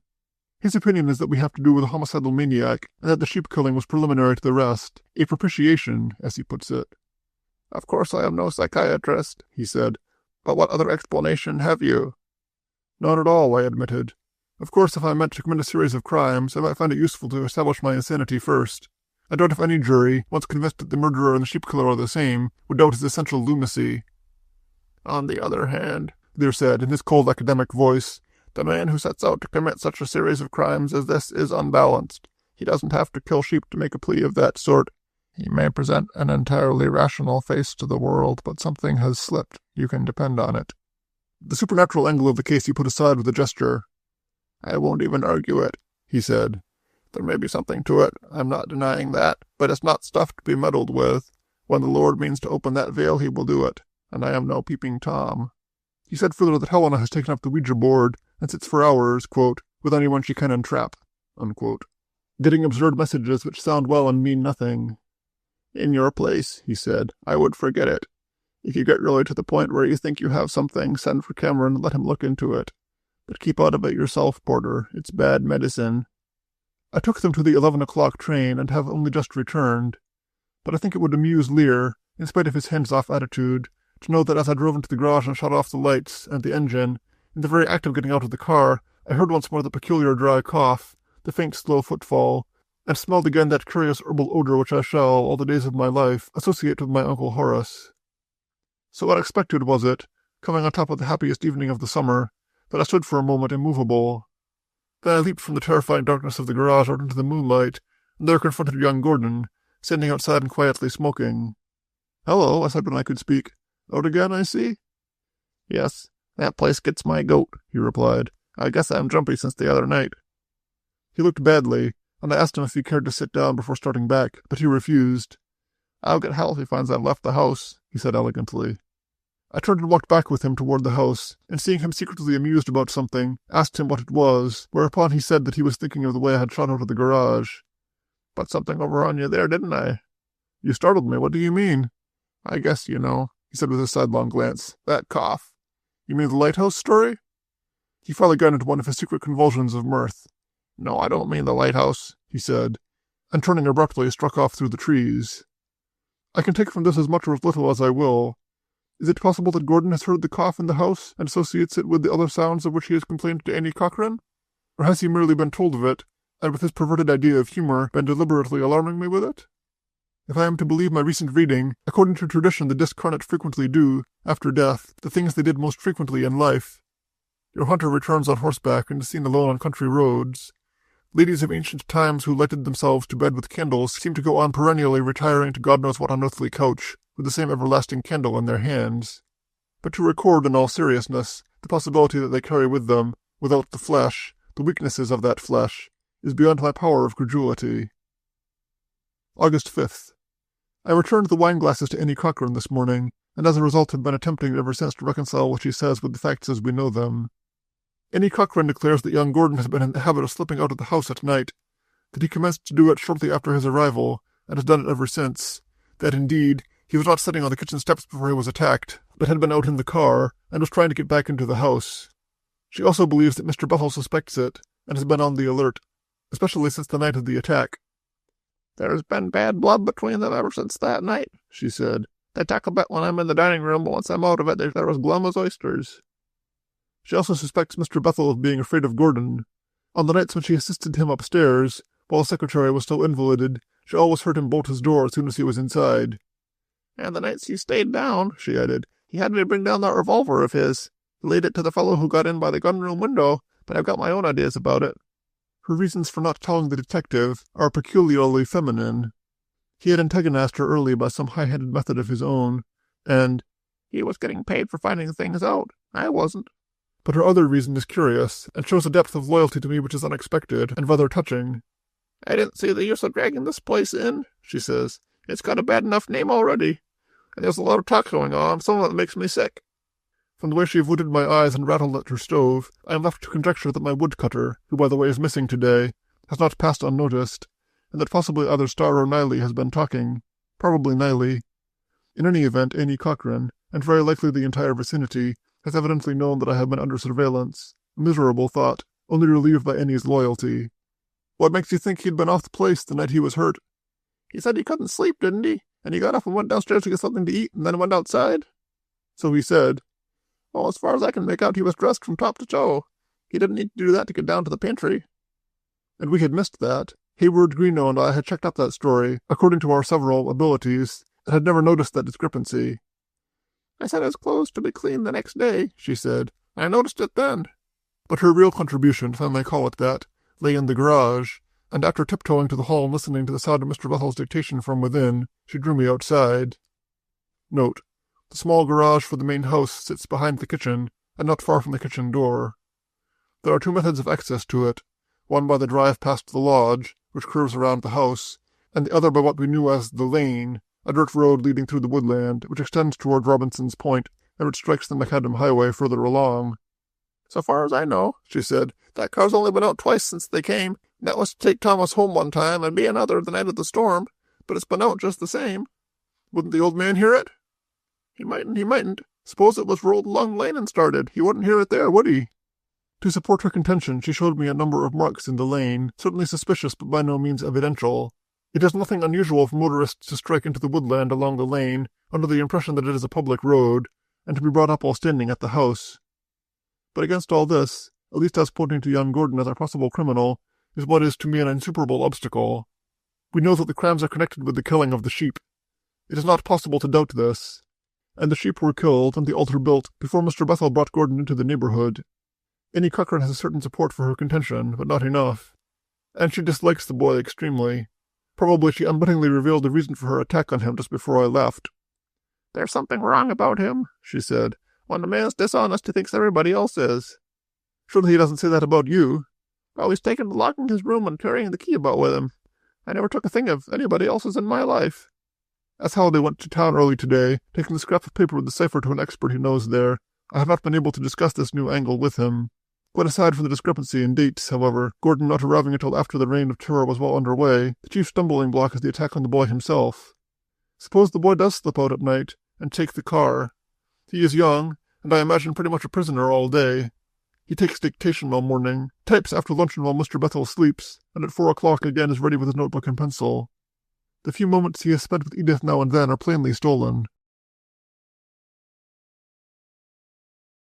August 6th. Halliday's expert was not particularly helpful, I gather. We have this to our advantage, however, if advantage it be. The typing was done on a Remington machine. As I had expected, he does not take Annie Cochran's story very seriously, but he bases his skepticism rather on the beginning of the terror before the boy came than on the attack on the boy himself. After all, he says, how do we know that it wasn't the old man himself who knocked him out? I imagine he has considerable strength in that one arm of his. It's difficult, but I'll suppose it. Suppose the old chap heard him outside, he went on, trying to get back into the house and thought it was somebody else, the killer, we'll say. He'd be pretty well justified in banging him on the head with a poker. Granting he could have got there, which I doubt, how could he have tied him? 1 point for you, he said, and one more theory hanged with its own rope. Still, you admit it's a nice idea to play with. Mr. Bethel kills a burglar with a poker, sees it as his secretary, rings the bell and calls help, and then gets up to his room and pretends to be asleep. It was Gordon who rang the bell. Oh, well, have it your own way, he said disgustedly. But it was a pretty thing while it lasted, and it's my opinion still that there's more in it than meets the eye. Aside from this blind alley up which Annie Cochran started us, we are all more nearly normal than we have been since the early days of the summer.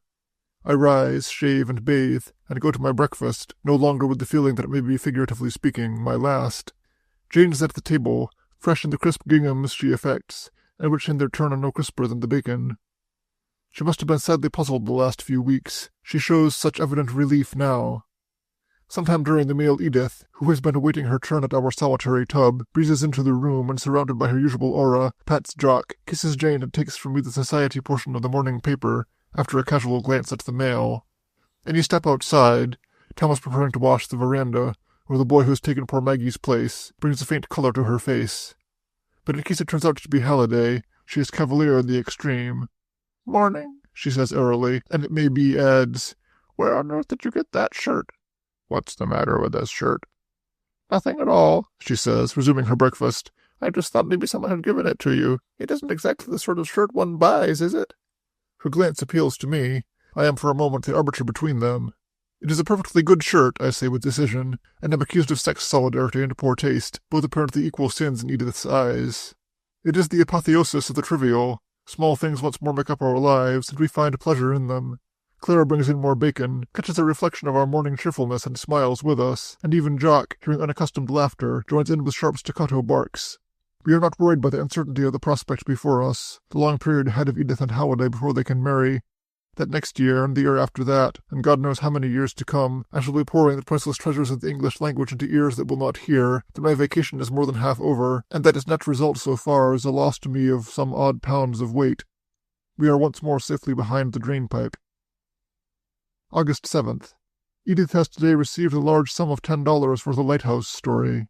While she is still far from the opulence she has anticipated, there has been great excitement here today, on receipt of the check. She has kept a carbon copy, and has let me read it. It is well enough done, in her breezy fashion, but I find she has used the story of the so-called ghost at Twin Hollows as a basis to work from, and that she uses my name as the owner of the property. Quite aside from a distaste for seeing my name in print, I feel that the mere fact of its publication will give it a substantiality it has hitherto lacked. It is characteristic of the average mind often to question what it hears, but to believe wholeheartedly what it reads. I find that Halliday has been quietly working along the lines opened up by Annie Cochran. He is convinced that Gordon has been going out at nights clandestinely, and using the car to do so.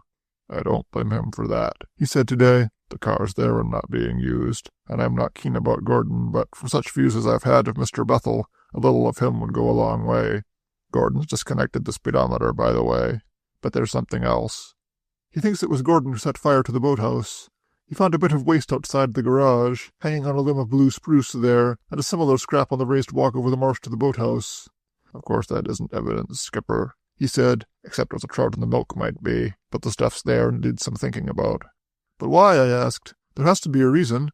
"I can go a long way for one," he said thoughtfully, "and imagine he knows I've been working on the case and wants to get rid of me, but I admit that's not good. Burning me out wouldn't do that unless he hoped I was inside, but that is to imply that he is guilty of the crimes, and I don't believe it."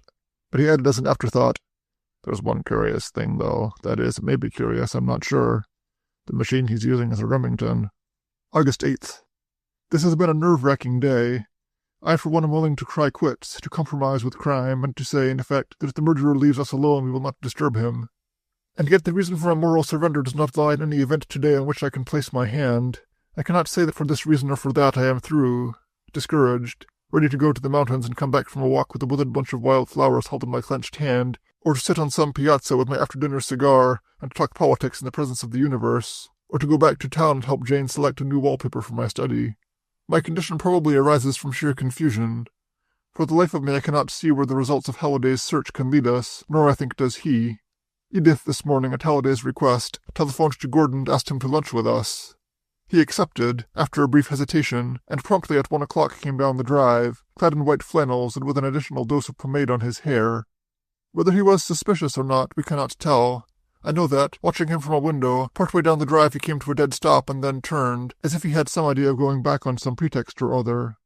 But he evidently thought better of it, looked at his watch, and came on again.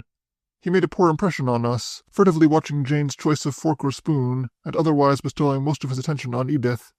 Such attention, that is, as he bestowed on anybody at the beginning. He was what a novelist loves to call distrait, although any question about himself roused him to a faint enthusiasm. He has, I suspect, an inordinate vanity. I am a sort of wanderer, he said once, apropos of some question or statement of mine.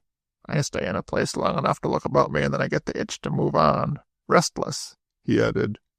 And restless he was. From where he sat he had his back to the windows, but more than once he managed to turn and look out. I had the feeling that the small room enclosed him too much, that he felt somehow trapped. And more than once I found his eyes on me, and felt that he suspected me of some purpose he was attempting to discover. His nervousness finally infected me, and even Jane began to show signs of distress. The small lunch party, for some reason she could not understand, was going badly. Only Edith played up well. She pushed back her plate at last, and with her elbows on the table and her chin in her hands, said, "And now tell us about the night you were hurt." He was lighting a cigarette at the moment, and he halted, the match held in mid-air, and glanced from her to me. "I'll do that," he said, with his twisted smile, "if Mr. Porter will tell me how he and the doctor both happened to be such Johnnies on the spot." But he carried that no further, and although the covert insolence of the speech brought the color to Edith's face, she continued to smile. "There isn't much to tell," he went on. "The fellow got into the house all right. I turned to go in by the door and head him off, and that's all I remember." "But you rang the bell first, didn't you?" Whether because he hated to acknowledge that call for help, or for some reason none of us can determine tonight, he hesitated. "Yes," he said finally. "I was pretty well excited, but I suppose I did." On the subject of the house itself he was more fluent, showing a considerable curiosity as to its history, and inquiring with more particularity than delicacy as to the circumstances surrounding Uncle Horace's death. "The Cochran woman has a line of talk about it," he gave us his explanation. "Seems to think he was done in or something." I told him of the doctor's verdict of heart failure, and he seemed to be considering that, but almost immediately he asked me if I had tried hearing the bell as far away as the high road. "With the motor engine going. I don't believe it could be done," he said, with a sideways glance at me. "He's got good ears, the doctor." He said something before he left about looking for another job, as this one was too confining, and the old man not easy to live with. "I only took it for the summer," he said, "and I'm about fed up with it. It's too confining. And he'd let that car of his rot before he'd let me take it out." With which clumsy attempt to alibi himself regarding the car, he took his departure. Edith believes that in some manner he knows that the car has been examined, and she may be right. Halliday's investigation of his room during his absence proceeded without difficulty. With my keys and Annie Cochran's connivance, he made an easy entry, Mr. Bethel having retired for his after-luncheon siesta. At first glance, the room offered nothing, and leaving Annie Cochran on guard outside, under pretense of cleaning the passage, Halliday made a more intensive search. The bed disclosed nothing, nor did the closet. His suitcase was locked, and over it Halliday spent more time than was entirely safe. "Towards the end," he says, "I was pretty shaky. I kept thinking I heard him, and of course the more I hurried, the more I bungled the thing." He got it open at last without breaking the lock, and found in it the notebook. I find I have given no description of the notebook in the original journal. As it played a considerable part in the approaching tragedy, it deserves some attention. It was a small compact volume of the loose-leaf type, a sort of diary, but not regularly kept.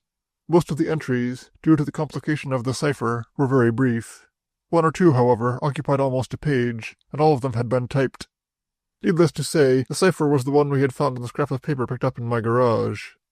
The discovery of the notebook with its cipher sent his excitement to fever pitch. He ran through it for the code word, but was unable to find it. Then, replacing the book and leaving the suitcase as he had found it, he set to work more carefully on the room itself. The coil of rope and the knife were behind a row of books on the bookshelf. A packet of typing paper and a box of carbon sheets thrown over them with apparent casualness, to conceal them still further. So closely had he calculated the time that he had barely restored them to their places when Gordon slammed the entrance door downstairs, and he says, "If he had come straight up, we'd have been caught.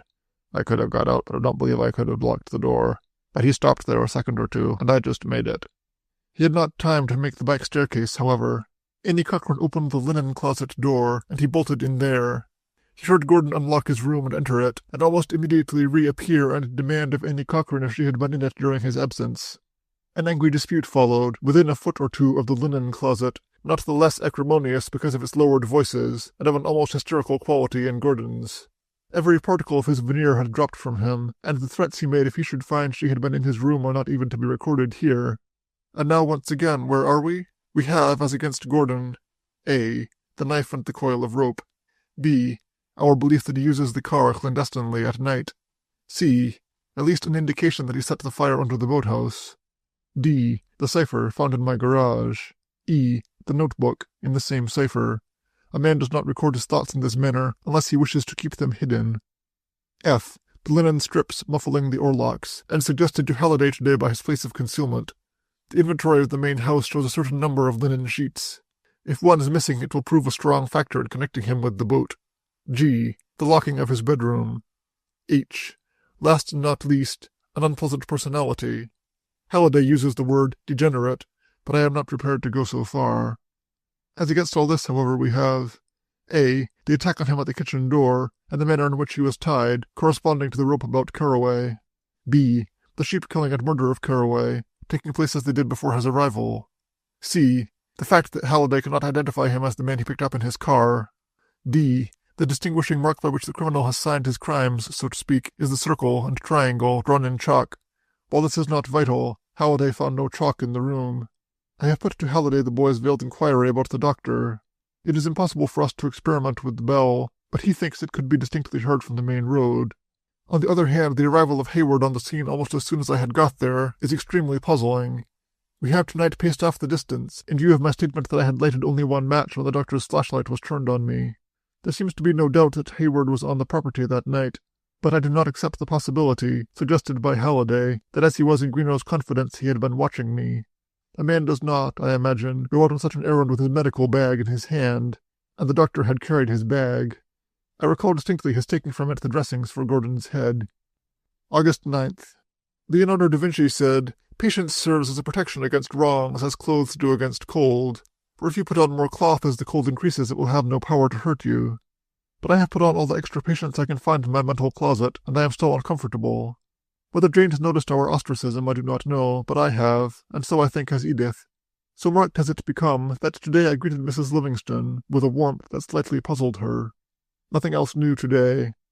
Halliday watched the main house last night, but no one left it. Annie Cochran reports that Mr. Bethel is suspicious of Gordon, and that the feud between them still continues. He declines the secretary's assistance as much as possible. That he is not certain, however, is shown by the care with which he now has the house locked up at night. "He waits in the library," she says, "until I have locked all the doors and windows. Then I bring him the keys except the one at the kitchen door. He lets me have that to get in with in the morning." He is showing considerable courage, to my mind. Mrs. Livingston was slightly ruffled on her arrival. It appears she had tried to leave her cards and Livingston's on the old gentleman at the main house, but was finally compelled to put them under the door, although she could hear voices in the library. But she recovered sufficiently to tell us a new story, illustrative of the general state of the local mind. She says that 3 nights ago, Hadley, who keeps the hardware store in Oakville, when passing the cemetery where Carroway is buried, saw a figure walking slowly past the grave. It stopped, looked at the mound, and then moved on, fading into nothing at the clump of evergreens beyond it. Hadley seems to have made no further investigation. It is unfortunate, however, that Edith's story appeared today, evidently syndicated and receiving wide publicity. The confirmation is sufficient to send off most of the summer visitors, looking back over their shoulders, like Hadley, as they run. August 10th. At midnight last night, Halliday wakened me by throwing pebbles against the screen of my window. He was standing close underneath, and asked me to put on something and work my way quietly toward the other house. "What's wrong?" I asked. "He's getting ready to go out, I think. He put his light out at 11 and turned it on again a few minutes ago." Halliday moved away, and as quickly as possible I dressed and followed him. He was under the trees, waiting, when I joined him, and together we worked quietly across the garden and toward the garage, coming out beyond it toward the lane. Here, while concealed ourselves, we had a full view of the house, but the light was out again, and for a time it looked as though nothing were to happen. Halliday's plan was as follows. In case Gordon took the car, I was to follow it on foot at a safe distance as he went along the lane, while Halliday himself ran for my car. He would meet me at the fork of the road, and I would be able to tell him which of the 2 roads Gordon had taken. We stood together, well hidden in the shrubbery, for some time. A slight wind had come up, and we could hear small waves lapping against the piles of the pier, and the monotonous wail of the whistling buoy beyond Robinson's Point, always an eerie sound. Halliday, who has not had much sleep for a night or 2, fell to yawning, and I was not much better off, when I heard some sort of stealthy movement in the woodland to our left. I touched Halliday on the arm to find him rigid and bending forward, staring toward the house. "He's coming," he said. "Quiet." The boy was raising his window screen with all possible caution. Even when it was accomplished, he stood so long, probably listening and watching, that I began to think he had changed his mind and gone back to bed, but as events showed, he had done nothing of the sort. Up to this moment I had not suspected the use of the rope, although I believe Halliday had. I know my gaze was fixed on the kitchen door, with now and then a glance at the windows of the laundry and the gun-room, or rather in their direction. The darkness was extreme, but now I heard faint scraping against the wall of the house itself, and realized that he was coming down by means of the rope. His coming was as stealthy as the preliminaries had been. He was probably halfway down, coming hand over hand, before I had interpreted the sound. I was not even aware that he had reached the ground when I saw him, a blacker shadow among other shadows, near at hand. But he did not come directly toward the garage. He walked along under the walls of the west wing to the gun-room window and stood there. Then with extreme caution he raised it an inch or two, as if to reassure himself that it had been unlocked from within, and closed it again. From there, with somewhat less caution, he moved to the corner of the house and seemed to be surveying the waterfront and the boathouse. We had our only real view of him then, as he stood silhouetted on the top of the rise. Note: the main house stands, as I think I have already recorded, rather higher than the remainder of the property. But suddenly something alarmed him. Neither Halliday nor I saw or heard anything, but evidently he did, and realized too his exposed position. He dropped to the ground. So unexpected was his sudden disappearance that I gasped. It was not until I heard him creeping along the ground that I understood his maneuver. He lost no time in his retreat, nor did he attempt to use the rope again. He raised the unlocked window, crept over the sill, and closed it again, all with surprising rapidity and silence, and sooner than we could have expected we heard him drawing up the rope from his room overhead. No interpretation of this is possible without taking into consideration the really horrible stealth of the boy's manner. He was engaged on some nefarious business of his own, whether we can connect that with the crimes or not. As to the extremely dramatic manner in which he chose to escape from the house, when he had already unlocked the gun-room window, Halliday is divided between two theories, of which he himself favors the second. He may be merely dramatizing himself. You'll find a certain type of degenerate mind which is always acting for its own benefit. Or, and this is more likely, our old friend Bethel is suspicious and is watching him. The old man's door commands his. He locks his door from the inside, uses his rope, and is free to go where he pleases. But, he added after a pause, he unlocks the gun-room window too, so he can beat a retreat if he has to. That's the best I can do, and if it isn't correct, it ought to be. Today I am convinced beyond doubt that Gordon is our criminal, and I think even Halliday is shaken. I am no detective, but it seems to me that the boy, coming here during the height of the excitement about the sheep killer and young Carroway, found the way already paved for a career of secret crime, and adopting the methods and the symbol of some still undiscovered religious maniac, has carried on, one may say, under his banner. My psychiatric friends have discussed with me the neurotic aftermath of the war, the search for the sensational, the wooing of fugitive and secret pleasures, often brutal and violent, and the apotheosis of the criminal. They quote, too, von Krafft-Ebing's theory that the instinct to kill is purely a legacy from the past, atavistic and more or less non-deliberate. In other words, that killing is inherent in all of us, and that to the ill-balanced, the destruction of the artificial inhibition, from any cause, turns them loose on the world, hereditary slayers and doers of violence. It would, accepting that, be possible to see in young Gordon the heir, not only to his own past, but to the crimes which preceded his arrival here, to see also that gradual process of identification by which he assumed his predecessor's attributes, and even the symbol by which he signed his deeds. I believe that in such cases, the mental degeneration sometimes continues to the point of a complete loss of personality. In that case, accepting this theory, it may even be that the boy now believes that he killed Carroway, and takes a secret and gloating pleasure in it. A theory which I shall be happy to place at Greenow's disposal if the opportunity arrives. It should be one after his own heart. Certainly one fact at least supports the idea. Halliday may be right, and the attack on him not have been made by Gordon. But there seems no reason to doubt that, sometime on the day before we got back, he crept into my garage and put the infernal symbol where we found it. We have discussed today at some length the desirability of notifying the police once more, but our recent experience with them is not reassuring. On the other hand, I feel strongly that Mr. Bethel should be warned, but Halliday argues against it. He knows something already, he says. He is on guard, and the boy knows it. Then you have to remember that the game, so far, has been to strike in the dark and run. That is, if you are correct, Skipper, and it is a game without motive. Probably he is right. There would be little chance for him if he attacked the old man. He is too well known to be on bad terms with him. Such a warning, also, might alarm Mr. Bethel to the point of getting rid of him, and after all the only chance we have is to let him go a certain length, and then, with our proofs, call in the police. But I am very uneasy tonight as I make this entry. I have not Halliday's easy optimism that he won't get away with anything without our knowing it. August 11th. Today is bright and sunny, and I am in a better mood. Edith came down this morning to an enormous stack of mail and stared at it incredulously. "Great heavens," she said, "not bills?" As it turned out, however, they were not bills. Her article has brought out a curious fact. Almost everybody has a ghost story, and is anxious to tell it to somebody else. Even the most incredulous of us, apparently, has some incident stored in his memory not capable of explanation. And a visible percentage of these victims of thrills and shivers have written to her about the ghost in the light tower. She and Halliday are reading them on the veranda at this moment. Each has a heap of them, and such bits as these are to be heard. Here's a wonder, says Halliday. Hold my hand, won't you, while I read it to you? There's some ghostly thing touching my neck at this minute. It's a spider, says Edith coolly. You can wait. Listen to this. And so on. Which reminds me that I had a visit last night from Cuckoo Headley, our village Don Juan, who sells hardware over his counter to pretty village matrons, and who was dubbed Cuckoo some years ago by a summer visitor who saw a resemblance to Byron in him and evidently knew the quotation. Note, quote, the cuckoo shows melancholia, not madness. Like Byron, he goes about wailing his sad lot, and now and then dropping an egg into someone else's nest. Close quote. Hadley was slightly sheepish. He knows, and he knows I know, that his road home at night lies nowhere near the cemetery. At the same time, he had something to tell me, and was determined to go through with it. I guess you've heard the story, Mr. Porter, he said. I don't suppose I'll ever hear the last of it, but there's a mistake being made, and I thought if Miss Edith was going to write it up, we'd better have it straight. It appears, then, that it was not near Caraway's grave that Hadley saw the figure, but in the old part of the cemetery, and that there are some facts which he has not given out. The cemetery is surrounded by a white fence, and inside it is shrubbery. Hadley, it seems, was not alone, but was standing in the road, talking to a friend. If, as I imagine, the friend was a woman, it was surely a safe place for a rendezvous.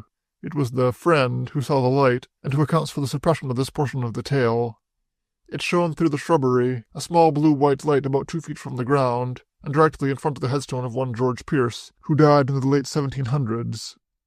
Hadley did not see the light, but the friend, persisting, he crept through the shrubbery to take a look around. It was then that he saw the figure, moving slowly and deliberately toward the trees. He seems to have no doubt that he saw an apparition, or that the information belongs to me, the reason he gives for the latter being that George Pierce is the gentleman who was, according to local tradition, shot and killed while attempting to escape the excise in the old farmhouse which is now a part of Twin Hollows. I have entered this here because the day seems given over to the supernatural. We have breakfasted with the spirit world, and seem about to lunch with it. Everything continues quiet at the other house. Jane and I today returned to Livingston's call. Although it seems absurd, I have never quite abandoned the hope of finding in Uncle Horace's unfinished letter the clue to the present mystery. I therefore took it with me, hoping for an opportunity to show it to Mrs. Livingston, but none came. Dr. Hayward was there when we arrived, and remained after we left. Perhaps because my own world is awry. I think the universe is so. But it seems to me that we were shown into what almost amounted to a situation, that Livingston, usually dapper and calm, was flushed, that Mrs. Livingston was on the verge of tears. The doctor, standing by the window, hardly acknowledged our entrance, and remained standing, glowering and biting his fingers until we left. He, as I understand, soon to leave for a holiday. August 12th. No entry. August 13th. No entry.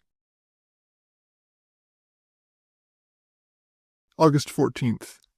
Tomorrow Hayward says I shall be able to see Greenough, the first intimation I have had that he is back in the neighborhood.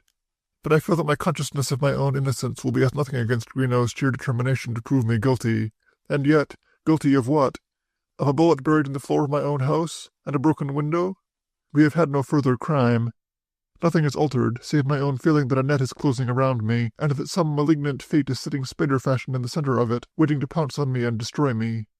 Yesterday, being allowed to read, I found that with the single exception of the red light, my experience is fairly true to type in such matters. Thousands of people have apparently gone through the same sort of thing, and have been neither the better nor the worse for it afterwards. They saw, they believed, and then dismissed it, to be dug up out of their memories later to assist somebody to write a book, or to entertain a dinner table. But in my case, what? My only hope, apparently, is to convince Greenough that I saw this thing, to show him the steps by which I was led to fire the shot, to put him, if I can, in my place for an hour or two. Suppose, like a lawyer preparing a brief, I make my statement here, and tomorrow read it to him? At least I can make this entry full and explicit. It passes the time, and he may be willing to listen. This is the 14th. It was, then, the early evening of the 11th when Annie Cochran stopped at the lodge on her way home and asked to see me at the kitchen door. I am leaving, Mr. Porter, she said. I don't like to make trouble for you, but I can't stand that secretary. What has he done, Annie? Done, she said and sniffed. He's watching me, for one thing. I never go upstairs but he's at my heels. But that's not all. He's going to make trouble for Mr. Bethel. You mark my words. And Mr. Bethel knows it. He's scared tonight. There had been a quarrel, she said, at dinner, carefully camouflaged while she was in the room, but breaking out again the moment she left it. So far as she could make out, it had to do with the secretary's leaving the house at night, and his insistence that he go out when and how he liked. But there was something beneath that, she thought. That wasn't enough for the fuss they were making, she said. There was murder in that boy's face, Mr. Porter. Mr. Bethel, she thought, was trying to quiet him, but he refused to be quieted. Finally, Gordon got up and flung open the pantry door, finding her inside it, and he said, according to her, "Listening, are you? Well, you'd better watch out, or you'll get something you don't expect." Then he went out into the hall, got his hat, and slammed out of the house, leaving the paralytic sunk in his chair. He's gone? Where? He didn't say. He just took the car and went. She was uneasy. She had construed what he said as a threat against her, of a serious sort, and I drove her into Oakville myself. On the way I tried to persuade her to return to her employment for a time at least, on the ground that we might need her, and she finally agreed. It was perhaps 9 o'clock when I returned to find the rector and his wife calling, and to sit through an hour and a half of gently unctuous conversation, while my uneasiness constantly increased, and my sense of guilt and responsibility.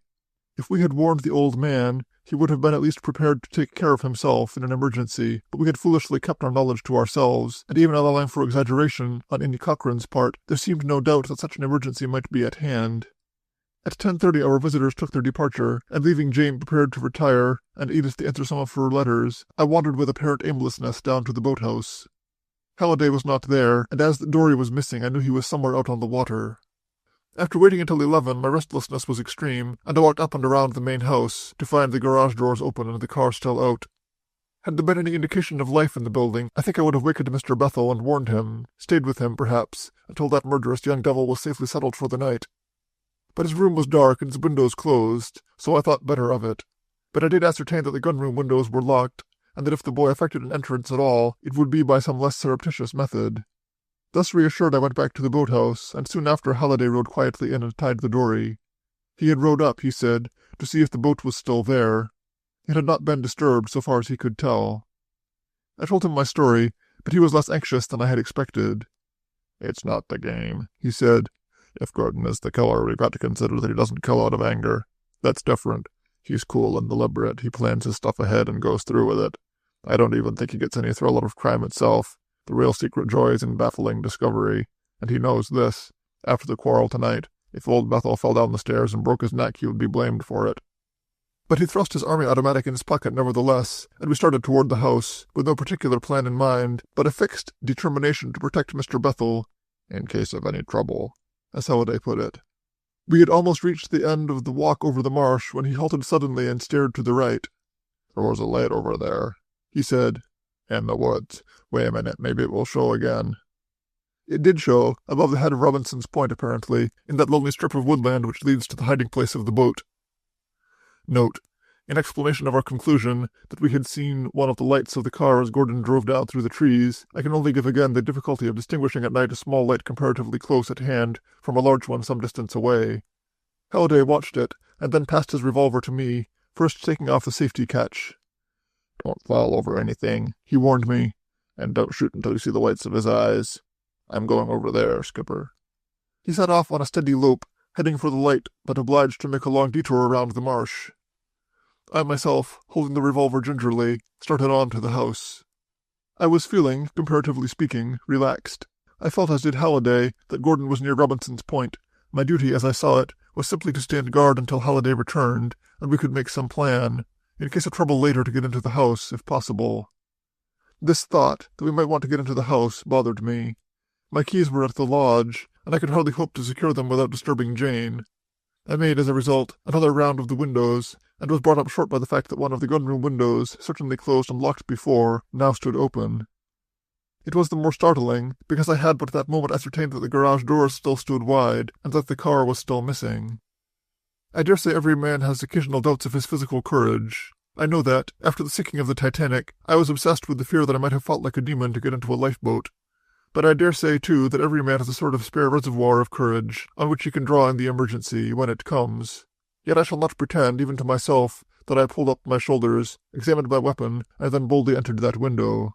I crawled in, with knees that shook under me, and a definite nausea in the pit of my stomach. And to make matters worse, there was a slow footstep somewhere near, which I was a second or so in identifying as a drip from the old shower next door. I had no doubt whatever that Gordon had returned, and the very fact that he had come without the car made that return sinister. I groped for the door into the passage, and stood there listening, but there was no sound whatever, save the leak of the tap. I remember that as I passed the door of the shower room I looked in, and a gleaming eye nearly lost me my equilibrium until I remembered Edith's piece of phosphorescent wood. All this, it must be noted, was in complete darkness. I reached the dining room without incident, and there a new thought struck me. Annie Cochran had represented the old gentleman as distinctly alarmed, and I myself had seen him some time before, more or less on guard, with a revolver. Suppose he saw a strange figure emerge from his dining room and start up the staircase. It seems to me that he would have every right to shoot me first and investigate me afterwards. It was while I hesitated there, near the sideboard, that I was first conscious of a cold air blowing around me. So distinct was it that my first thought was that some stealthy movement had opened the door to the passage behind me. Almost immediately on that there was a tremendous crash, as though some heavy object had struck the dining room table, and following that the door to the hall burst open, slamming back against the wall outside. This was followed by complete silence. So shaken were my nerves by all this that my next consecutive thinking found me once more in the gun-room, ready to beat a retreat. But here I managed somehow to pull myself together, and to return to my original errand in the house. Convinced that the slamming of the door would have roused Mr. Bethel, if indeed anything were to rouse him again, and by this time, shaken as I was prepared for the worst. The main staircase was not feasible. I made my way, therefore, into the passage again to the servants' staircase, and crept up it, one stair at a time, with the revolver clutched in my hand. I have no idea how long all this took. Possibly 10 minutes from the time I entered the house, perhaps even more. I was subconsciously aware, I know, that it was too soon to look for Halliday's return, and in a way I was playing for time. At the top of the kitchen staircase was a door, opening onto the main hall, and this I cautiously opened. Save for the ticking of the tall clock on the staircase landing, the house was entirely silent. The silence of the closed door gave me back my ebbing courage, and I advanced a step or two along the hall. Here I was close to Gordon's room, and I felt for and tried the knob carefully. It was locked, and listening outside I could hear no movement from within. The relief I gathered from this was enormous, and although my position was still unpleasant enough, the fear of tragedy began to leave me. There remained, I figured, merely to ascertain that Mr. Bethel's door was closed and locked, and I could beat a retreat which I felt was by no means ignominious. I made my way, therefore, to his door and tried it. It was fastened also, and I heard him move within, the heavy creak of his bed-spring, no doubt as he lay uneasily awake, waiting for the boy's return. I hesitated there, wondering whether to call him and tell him he was not alone and helpless, or to retire, satisfied that he was awake and prepared for any trouble that might come. But there were no further sounds from beyond the door, and I turned away and prepared to retrace my steps. It was then that I became conscious of a light somewhere below. Not a light, rather, but where before had been absolute darkness, there was now something else, a faint illumination which outlined the staircase well, and which was reddish in color. Note: it is worthy of consideration that when, later on, Halliday and I made our experiment with the red lamp, lighting it in the den and opening the door into the corridor, we secured much the same effect, save that in the experiment the resulting glow seemed stronger than the one recorded here. And I will swear that a figure was standing at the foot of the stairs, apparently facing toward me, and looking up. Or, rather, not a figure, but a face. The light was so faint that no portions of the body were visible. I will swear that it moved, not toward the dining room and a possible exit by the window of the gun-room, as Halliday suggests, but still upturned, toward the library, and that within a foot or two of that door it disappeared. I will swear that the red glow persisted for a moment or so after that disappeared, and then slowly faded away. And I will also swear that I had no more intention of firing my revolver at that figure than I had of leaping down the staircase after it. Mr. Greenough would have done no less in my situation, and might very possibly have done considerably more. The first knowledge that I had pulled the trigger came with the sound of the shot itself. I was certainly not aiming at the figure. If Mr. Greenough examines the mark left by the bullet, he will find, as Halliday and I did, that my bullet went almost directly down, and is embedded in the baseboard of the hall, near the den door. As a matter of fact, the whole sequence of events, ending with the shot, had stunned me. I heard Mr. Bethel in his room, calling out, and someone outside shouting from the terrace. Almost immediately there was a crash of breaking glass in the library, as Halliday smashed a window with a porch chair, and the next moment was in the house and fumbling for the light switch inside the library door. When he ran into the hall I told him what had happened, and he immediately set about his search. As Mr. Bethel was still demanding, beyond his door, to know what was wrong, I went back to reassure him, but it required some time to induce him to unlock the door. Thus it was Halliday who made the first investigation downstairs. He is confident no one escaped from the library, unless in that brief time while he was feeling for a light, but it is to be remembered that the floor near the window is covered with broken glass. No escape by that method could have been noiseless. At the same time, any theory of departure by the windows of the den is impossible, since we found all these windows closed and locked on the inside. I am convinced that the intruder was not the secretary. As a matter of fact, he drove in a half-hour later, saw the lights in the house and hammered for admission, and surveyed our group in the hall with an amazement which, under any other circumstances, would be humorous. And I am also convinced that it was not the doctor. Mr. Bethel showing signs of collapse, Halliday telephoned to Hayward. He replied at once. Had he been at the house that night, he could not have made it. I have no explanation whatever of the fact that Halliday and Hayward later on found the gunroom window closed and locked, save that the intruder may have entered by it while I was working my way into the dining room, and that the cold air, the crash at the table, and the bursting open of the door in the hall, which so alarmed me, may have marked his passage through the room. At the same time, no statement of the situation that night should fail to point out, loath as I am to believe in the supernatural, that for many years this house has had a reputation for similar phenomena. The bursting open of the door and the cold wind are merely repetitions of many similar unexplained occurrences.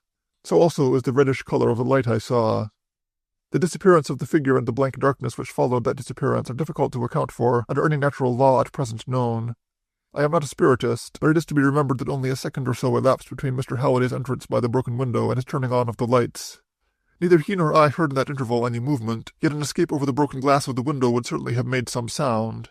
As I have said, the windows in the den were found to be closed and locked on the inside. End of memorandum for Mr. Greenough. August 15th. Up today, but not allowed out of my room. Jock spends most of his time with me, whether from devotion or interest in the appetizing trays Jane sends up, I am slightly uncertain. Edith suspects the latter, and has taken to calling him Old Dog Tray.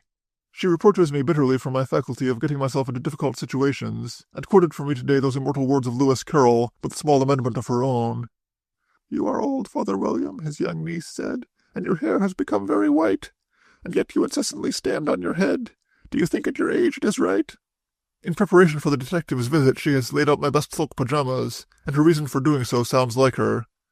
"No man is really at his best without his trousers," she observed, "but there's a sort of moral support about silk pajamas. It puts you out of the housebreaking class, anyhow."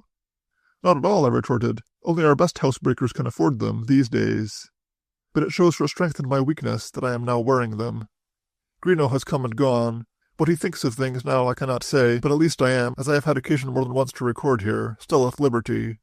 The fact that the revolver I used was Halliday's, and Halliday's supporting statement, no doubt are in my favor. At the same time, it is clear that, although he listened carefully to my preliminary statement relative to our suspicions against Gordon, he was not greatly impressed by it. "How do you and Mr. Halliday reconcile that theory with the sheep going?" he asked when I had finished. "He wasn't here then, was he?" "No, that has puzzled us, of course."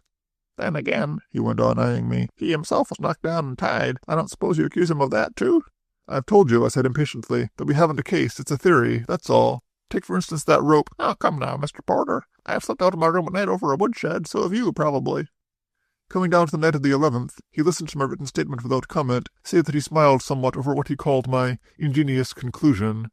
He also passed lightly over my picture of what followed, of Halliday's entrance, of Bethel brought down and sitting huddled in a chair in the library, somewhat dazed and showing signs of collapse, and of Gordon's return and our sudden realization of my predicament. "Just what predicament?" "I was in the house because I knew Gordon had a rope and a knife in his room. If we let him up there, and he did away with them, it left me in pretty poor shape." "So you kept him downstairs? By force, he says?" "I wouldn't call it force, but we were 3 to his 1, of course." "In other words, you telephoned to the doctor, but you didn't telephone to Star until Gordon came in and found you there?" "If you want to put it that way, yes." "You broke into the house and found somebody there who had no business there, but you didn't think of calling on the police?" What I felt we needed was not a policeman, but a medium. He condescended to smile at that, but he was back to the matter again like a needle to the pole. "Gordon says that Hayward and Halliday went off somewhere after telephoning Star and that you held the gun on him. Is that correct?" "I still had the revolver. I didn't point it at him, if that's what you mean. As for Halliday and Hayward, they were going through the house, that's all." "And they found the gunroom window closed and locked." "So they say. I wasn't present." "How do you account for that if that's the way you entered?" "I don't account for it." "I suppose you have keys to the house?" "I have." "But you entered by this window?" "Great heavens, man," I said impatiently. "I don't carry those keys with me. I wasn't trying to get into the house. I went in because the window was open, and if you think I liked doing it, I'm here to tell you I didn't." "You can't account for the window being locked later?" "I cannot. Why should I have locked it, if that's what you were trying to intimate? I had to get out again." He abandoned that for the time. "Point is this, Mr. Porter," he said. "You and Halliday lay considerable emphasis on that knife. It was because Gordon had it that you were in the house, I understand." "Had it and might use it," I amended. "It was, in your opinion, either on him or in the room upstairs, but as it turned out, it was neither on him nor in his room. He denies ever owning such a knife." "Halliday saw it. He's lying." "It's your belief, then, that on this murderous errand of his, which was to end up at the house, he disposed of the very weapon which you had expected him to use?" "I haven't said that, but I think it probable." "Why? Why should he? He could have had no idea the house was to be entered or his room searched. He came back, smoking a cigarette, I understand, to find you and Halliday in the hall, a window broken and a bullet embedded in the floor. That doesn't sound like a man who's been out hiding the evidences of his crimes." He asked me abruptly after that how long I had known Halliday and his relationship to the family. Then he attacked Halliday's statement that he thought he had seen the lights of a car by Robinson's Point and had started for that. "Mr. Halliday," he said, "says that he believed that this car was Mr. Bethel's and started toward it, giving you his revolver and leaving you alone, that he found no car there and turned back. To support this statement, he says that a boat, lying in the creek there, had excited his suspicions because the oarlocks were wrapped. Muffled oarlocks are not uncommon things. The position of the boat was suspicious." "Perhaps," he said, "but that was a matter for me to determine, not Mr. Halliday. As to the strips he maintains were wrapped around the oarlocks, I am not saying they were not there, but I am saying they were gone when I went over next morning to examine the boat." What he had hoped to gain by that I do not know. He shifted rapidly, perhaps in the hope of somehow trapping me. Our reasons for hoping to connect Gordon with the crimes, since one of them had taken place before his arrival, when I had first missed my fountain pen, exactly where I was standing when the revolver was fired, when I had taken off the safety catch, where I was when Halliday broke the window, and from that, without a pause, back to the gunroom window and had me repeat my story about finding it open and entering by it. "Yet you thought," he said, "that this boy, whom you consider a degenerate and a murderer, was inside. In a few minutes you expected Halliday back, but you did not wait for him. Is that right?" "It is." "Then you thought in all probability that the boy had this knife with him?" "I didn't think about it at all," I said. "If I had, I'm not sure I would have gone in." "But later on the boy returns, and you won't let him upstairs because the knife is there? Is that right?" Looking back over the interview, he seems to be anxious to break down my story, rather than to be following any idea of his own. Halliday stated it fairly well when I reported the examination to him. "He's got nothing," he said. "Nothing but you, and that's where his system breaks down. It might work if you were guilty, but it isn't worth a tinker's dam since you're not." One rather curious thing he added, however, in view of Greenow's questions about the knife. Note, I was not present when Starr, followed by Gordon, Halliday, and Dr. Hayward, went upstairs to examine Gordon's room. During the interval of waiting for the constable, I had been conscious of an approaching nervous chill, the beginning of the illness which laid me up for the following 3 days. "Gordon was as surprised as I was," he says, "when Starr didn't find the knife. It was too good to be true. He could hardly believe it." August 16th. Downstairs today for the first time. As I had expected, Mr. Bethel intends to give up the house. He has so notified Thomas and Annie Cochran, and has sent me a note asking me to see him tonight. The note was left by Gordon, and as I happened to be in the hall, it was I who received it. He stiffened when he saw me, it being our first encounter since the other night. "Mr. Bethel sent this," he said briefly, and started to go. On the veranda, however, he stopped and turned around. "Pretty dirty work the other night," he said, watching me. "I am not forgetting it." He waited, apparently expecting a reply. On receiving none, he stood studying me for a moment, a most uncomfortable moment for me. Then he smiled, his curious, sneering smile. "I am not afraid, you know," he said. "I can take care of myself. I'm not worrying." He thrust his hands into his pockets and turned, not toward the other house, but toward the road. Near the gates he began to whistle, and thus theatrically assuring me that he was at his ease, started toward Oakville. I have learned today that he is leaving Mr. Bethel, and has gone to the city to look for another position. The boy puzzles me. Here I am, more or less a specialist in boys. For more years than I care to remember I have known them, collectively and individually, but here is a new type. He is weak. Compared to that prognathous portion of Halliday's face, for instance, he has no lower jaw. He completely lacks personality. He could, according to somebody's description of a similar type, be stood up against a whitewashed wall and erased with a good rubber. He is, one would say, almost too weak to be vicious. But nature apparently gives to these otherwise defenseless creatures of hers a sort of low cunning with which to protect themselves. He has that cunning. He is not in love with Edith, I think, although that vain young woman probably believes that he is. He is interested in her, as the only young and feminine creature within his present milieu, but for the same reason he hates Halliday, quite apart from the other night, as representing what he is not and would like to be. At the same time he hates the world, because he feels himself incapable of coping with it. But just how far does he carry this secret longing of his to escape his own inferiority? To the length of crime? Granted the desire so to escape it, has he the ability? Can he make his possible dream of becoming a master criminal come true? I think not. Other things go on much as before. Greenough, after 3 days of no further discoveries, has gone again. The situation at the main house the other night has, thank God, not reached the press. The boat, with the mufflings gone from the oarlocks, still lies in the creek beyond Robinson's Point, and the sole proof of such muffling, if the point is even brought up again, lies in the boathouse along with the broken lens, the bit of Gordon's cipher, and the small screw cap of an ether can. Our lovers move about their ordinary duties with an eye out, as one may say, each for the other. Vague as the future is, they have each other, and only this morning I saw Edith with a basket of mending, from which looked forth what greatly resembled a masculine undergarment in need of buttons. Shades of 20 years ago, when each sex politely assumed the other went, so to speak, undergarmentless. They cannot turn the clock on, but there are times when there is a sort of despair on Halliday's face, and sometimes I see Edith sitting alone, her hands folded, looking 3 or 4 years ahead with a sort of tragic patience. So much, she seems to think, may happen in 3 or 4 years. She asked him the other day, out of a clear sky, if he had been gone over by a doctor recently, and the reward, on which she has so blithely counted, seems as far away as ever. As far away as her dreams of earning a fortune with her pen. She has had another rejection or two, and the heart has gone out of her. But she has had her moment.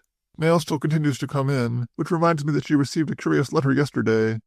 Because it may be construed to have a bearing on our situation, I record it here, but as a matter of fact one must make certain allowances. Edith's articles used my name in full, and a small amount of investigation by the professional mediumistic underground would supply some of the remainder. The Jane, for example, was quite easily accounted for. But the remainder leaves me considerably puzzled. The boat, for instance, and that strange condition of Mr. Blank, at the end, a heart which is normal apparently failing him, so that he would have fallen had he not been caught. For all the world as though, but I must pull myself together. The letter from Salem was not authentic. Why should I believe this? Evanston, Illinois, August 12, 1922. Dear Madam, I have read with great interest your account of the strange occurrence at the lighthouse at Robinson's Point, and would like to tell you of something which occurred here that same night, and allowing for the difference in time at about the same hour. I am not a spiritualist, but following a small dinner here, it was suggested that we try table levitation, and against my husband's protests, this was arranged for. My husband, I may say, is not psychic in any way, and was greatly bored with the proceeding. We were not surprised, therefore, when, after sitting in darkness for 10 minutes or so, he fell asleep and began to breathe heavily. I tried to rouse him, but was unable to, when the opinion was given that he was in a trance state. As none of us were familiar with that condition, and as he began to groan heavily, I was greatly alarmed. There was a doctor in the party, however, and on his saying that his pulse was all right, we sat quiet and waited. He then said, "Jane, Jane," in an agonized voice, and as my name is not Jane, there was some amusement, especially when he added, "She is asleep, I cannot rouse her." Almost immediately after that, however, he said, "Robinson's Point," and something about a boat there. We think now that the allusion may have been to the lighthouse you mentioned. After that he was quiet for a time, and I begged to be allowed to waken him, but just as we had turned on the lights again, he got up, with his eyes still closed, and, leaning over the table, seemed to be staring at the gentleman across from him, at Mr. Lewis, a very nice man, with whom my husband plays golf a great deal. "I have not changed my attitude," he said in a really terrible voice. "I repudiate you and all your works. I am not afraid of you. The thing is monstrous, and society should be warned against you." I have forgotten to say that he kept his right hand closed, as though he had something in it. He made a gesture as though he threw this something away, and then looked at Mr. Lewis again and said, "I have warned you. I shall tell the police." He seemed to be in a state of great excitement, and hardly able to breathe.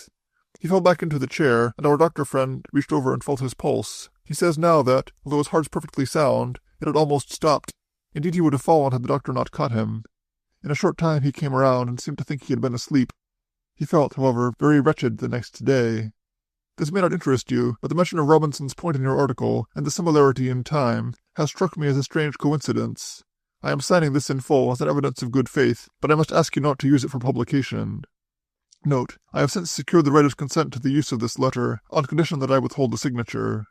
Quote, "An element which works beyond our guess, soul the unsounded sea," close quote, says Browning. The poet's idea only, perhaps, but wasn't it Montaigne who said that all our philosophy is but sophisticated poetry?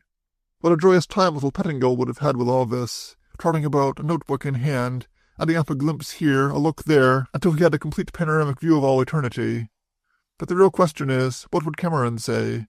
Not for him the amorous Hadley in the churchyard, a spot, by the way, if our spiritists are right, not quite so exclusive as Hadley seems to have considered it, nor a teakettle moving about. His the coldly scientific method, the medium in a box, tied hand and foot, scales of weighing, cameras, notebooks, witnesses. Not for him Pettingill's wide view into eternity, but a narrow slit, guarded by little bells on strings, through which the poor ghost must creep if he comes at all. I wonder what would happen if I could induce him to come here.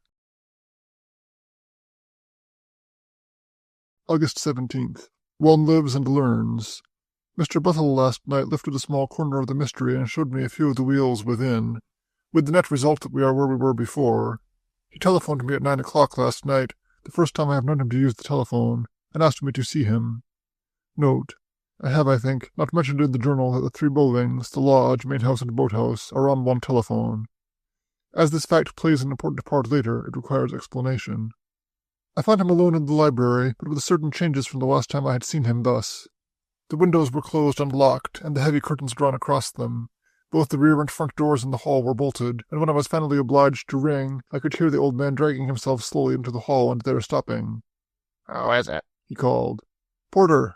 I was on the terrace, and he opened that door for me, working laboriously with his single useful hand. Once inside, he left me to close it for myself, and went back into the library. When I followed him, it was to find him seated with the revolver close at hand as before. He was a strange, half-sinister figure as he sat there, but when he spoke it was as the querulous invalid of our first meeting. "I don't like your house, Mr. Porter," he barked at me without preliminary. "I don't like it myself," I admitted. "I am thinking of adding to the insurance and then setting a match to it. After you are out, of course," I added. That brought a sort of dry chuckle from him, but the next moment he was back to the attack. He supposed he was responsible for the balance of the rent, but wasn't I morally responsible if he couldn't live there? I had known the stories about the house, and yet had let it to him. There was a question there. "There is no question," I said. "I have no idea of holding you up for the balance of the rent." It seemed to me, however, that he hardly heard me. He was listening again, as he had before, and when he spoke it was on a totally different matter. "You find me rather on guard," he said. "I am alone in the house." "Where's Gordon?" "He went back into the city this morning. He has not come back." And there was something in the way he made the statement that caused me to look at him quickly. "You mean that he is gone for good?" "No, I wish to God he had." There was fear in that, and I realized then that all the place showed fear. The locked and bolted house, the dim light, only one lamp going, and that on the desk, the revolver, and the old man's twisted body, crouched and watchful. "I am afraid of him, Mr. Porter," he said. "I think he means to kill me." "Nonsense." "I wish it were." "Can't you get rid of him?" "Don't you suppose I've tried?"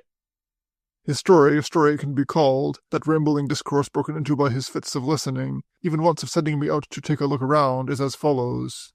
He had picked the boy up in the city, knowing little or nothing about him, and from the time they arrived he had not quite trusted him. After a time, too, he began to suspect that he was getting out of the house at night and possibly using the car. "Not guilty in itself, perhaps," he said, "but it left me alone, for one thing. That is not a house in which one cares to be alone. He glanced at me. And for another, well, I needn't tell you what has been going on." But he was not at first really suspicious of these night excursions, save for his resentment at being left there alone and helpless, with a killer loose in the neighborhood. He kept a watch, therefore, not so much over the boy as over the house and himself in his absence. "If he left a door or a window open," he said, "I was at the mercy of anybody who chose to enter." And this, he says, was the situation on the night of the 26th of July. He had gone to the boy's room and found it empty, and had after some debate decided to work his way downstairs and lock him out. "And myself in," he said. It took him a long time to do it. He says, too, that he was very nervous. There were sounds, especially in the dining room. Nothing he could account for, but they upset him still further, and by the time he reached the kitchen he was in a bad way. He had to sit down there. It was while he was sitting there that he heard sounds on the porch and somebody at the doorknob. From that on he says he was beyond coherent thinking, but he had no doubt in the world, because of the stealthiness of the movement, that the thing he had feared was happening. It seems never to have occurred to him that it was Gordon. He dragged himself to the stove, found the poker, and as the door opened struck with all his strength. "It was only when you made a leap from the bell that I knew what I had done." He was stricken. He felt the boy's pulse and knew he was not dead, but off somewhere near the sundial he heard someone moving, and that alarmed him still more. "A man never knows his cowardice," he said wryly, "until he is put to the test. I have very little idea of what I did next. My only clear recollection is of finding myself in my room. I don't remember getting there."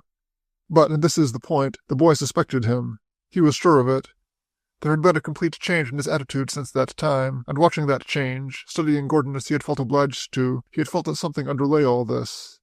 In other words, gradually he had begun to associate the boy with the other crimes. "He is weak," he said, "weak and vicious. And there is that curious mental state called identification.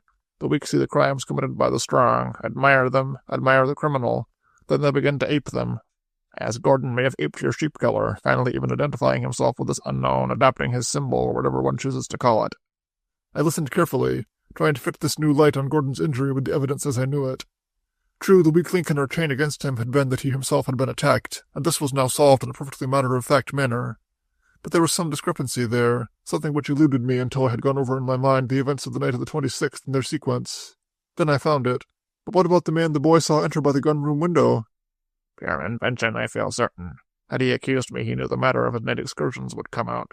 That was the last thing he wanted. It was my next remark, however, which has left us, as I wrote at the beginning of this entry, just where we were before.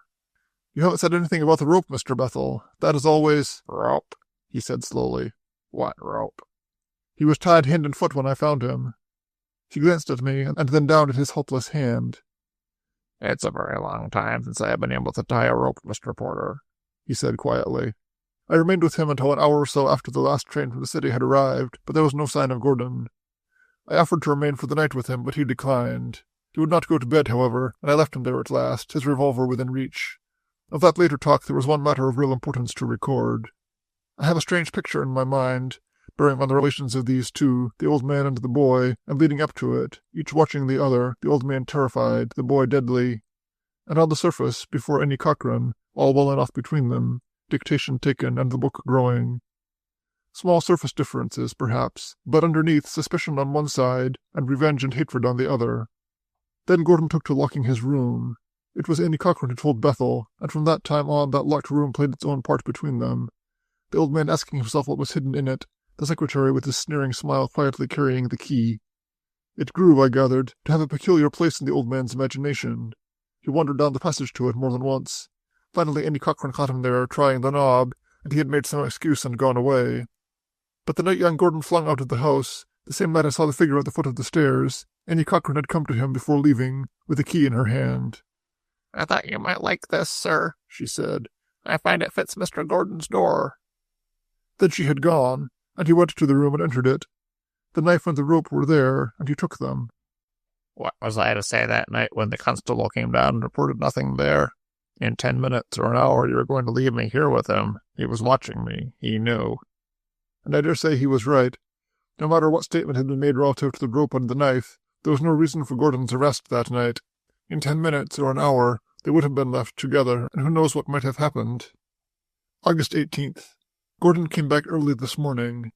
I invented an errand to the house soon after breakfast, but found that Mr. Bethel was still sleeping, as well he might, and that preparations for tomorrow's departure were well under way.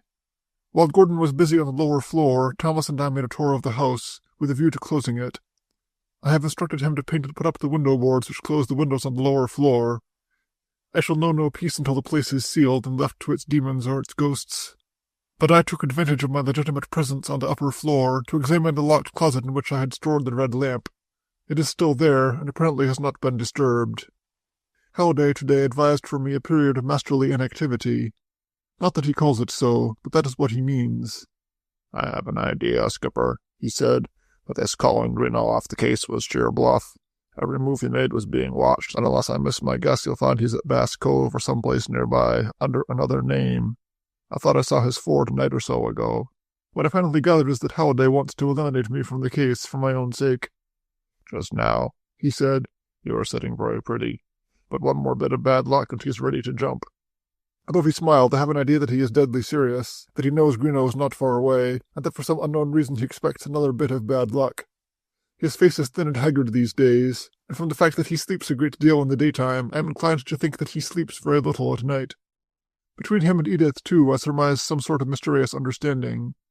At the same time, there was a noticeable absence of those three-angled conferences in which, some little time ago, we were free to air our various theories. Willy-nilly, I am consigned to innocuous desuetude. Hayward started yesterday on his vacation.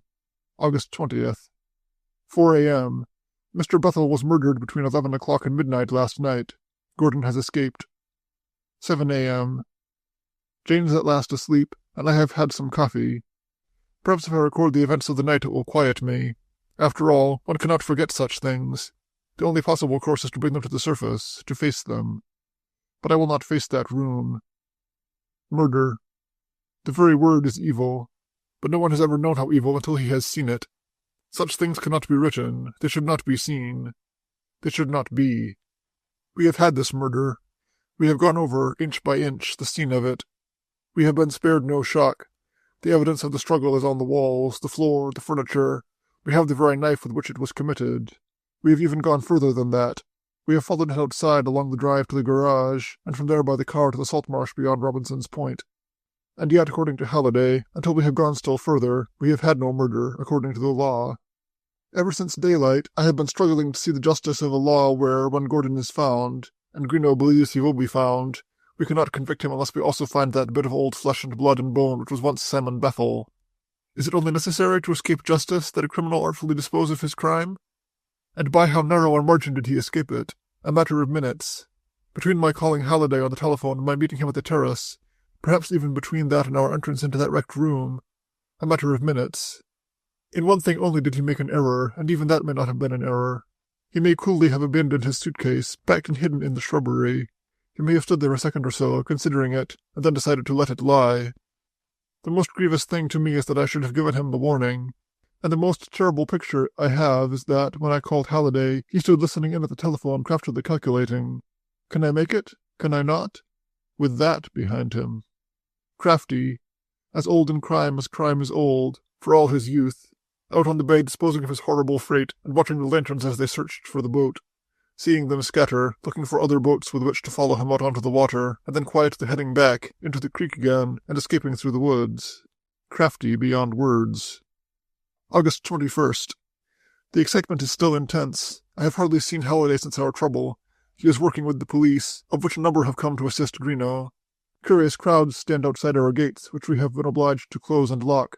A few of the more adventurous, gaining admission by the lane, are turned back there by guards who are on duty day and night. Thomas, standing at the gate, has orders to admit only the detectives and duly accredited members of the press. On the bay we have once more the familiar crowd of searching boats. Off the point, dragging has been going on, but with no result. Owing to the fact that no guards were placed by the boat, a large portion of it has already been taken away by morbid individuals who will place their trophies, I dare say, on tables or mantelpieces, and thereafter gloat over them. Truly, just as the lunatic always insists that he is sane, so do the sane often demonstrate that they are mad. And so far, nothing. Nothing, that is, which leads to Gordon's apprehension. From the time he turned back in the boat and, landing, made his escape into the woods above Robinson's Point, he disappeared entirely. Here and there a clue has turned up, to end in disappointment. Greeno believes that he will be found, that he cannot escape the police dragnet, but I am not so sure. Although almost 48 hours have passed, Jane has not yet opened up the subject of the telephone, and because of her morbid reserve on such matters, I have not told the police.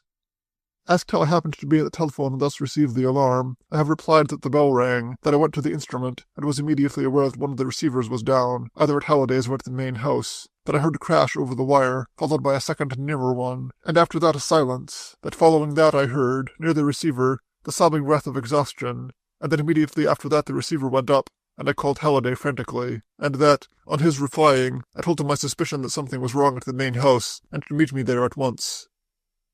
But there is a discrepancy here which may cause me trouble if they come back to it. A telephone such as ours does not ring if one of the receivers is down. And the plain fact is that our telephone did not ring at all that night. As I have not yet recorded the events of that tragic evening in their sequence, I shall do so now. Halliday had dined with us, and had been more like himself than for some time past. The news that the house was to be given up had seemed to relieve him, for some strange reason, and I remember he said something which puzzled me at the time. After all, he said, we can't undo what has been done, and it may be the end. After dinner he and Edith sat on the veranda, and going to lower a shade I saw that she was holding a match while he drew something on a bit of paper. But the match went out almost at once, and I would have thought no more of it, had I not heard Edith say, "And the cabinet was there?" In the corner, he replied.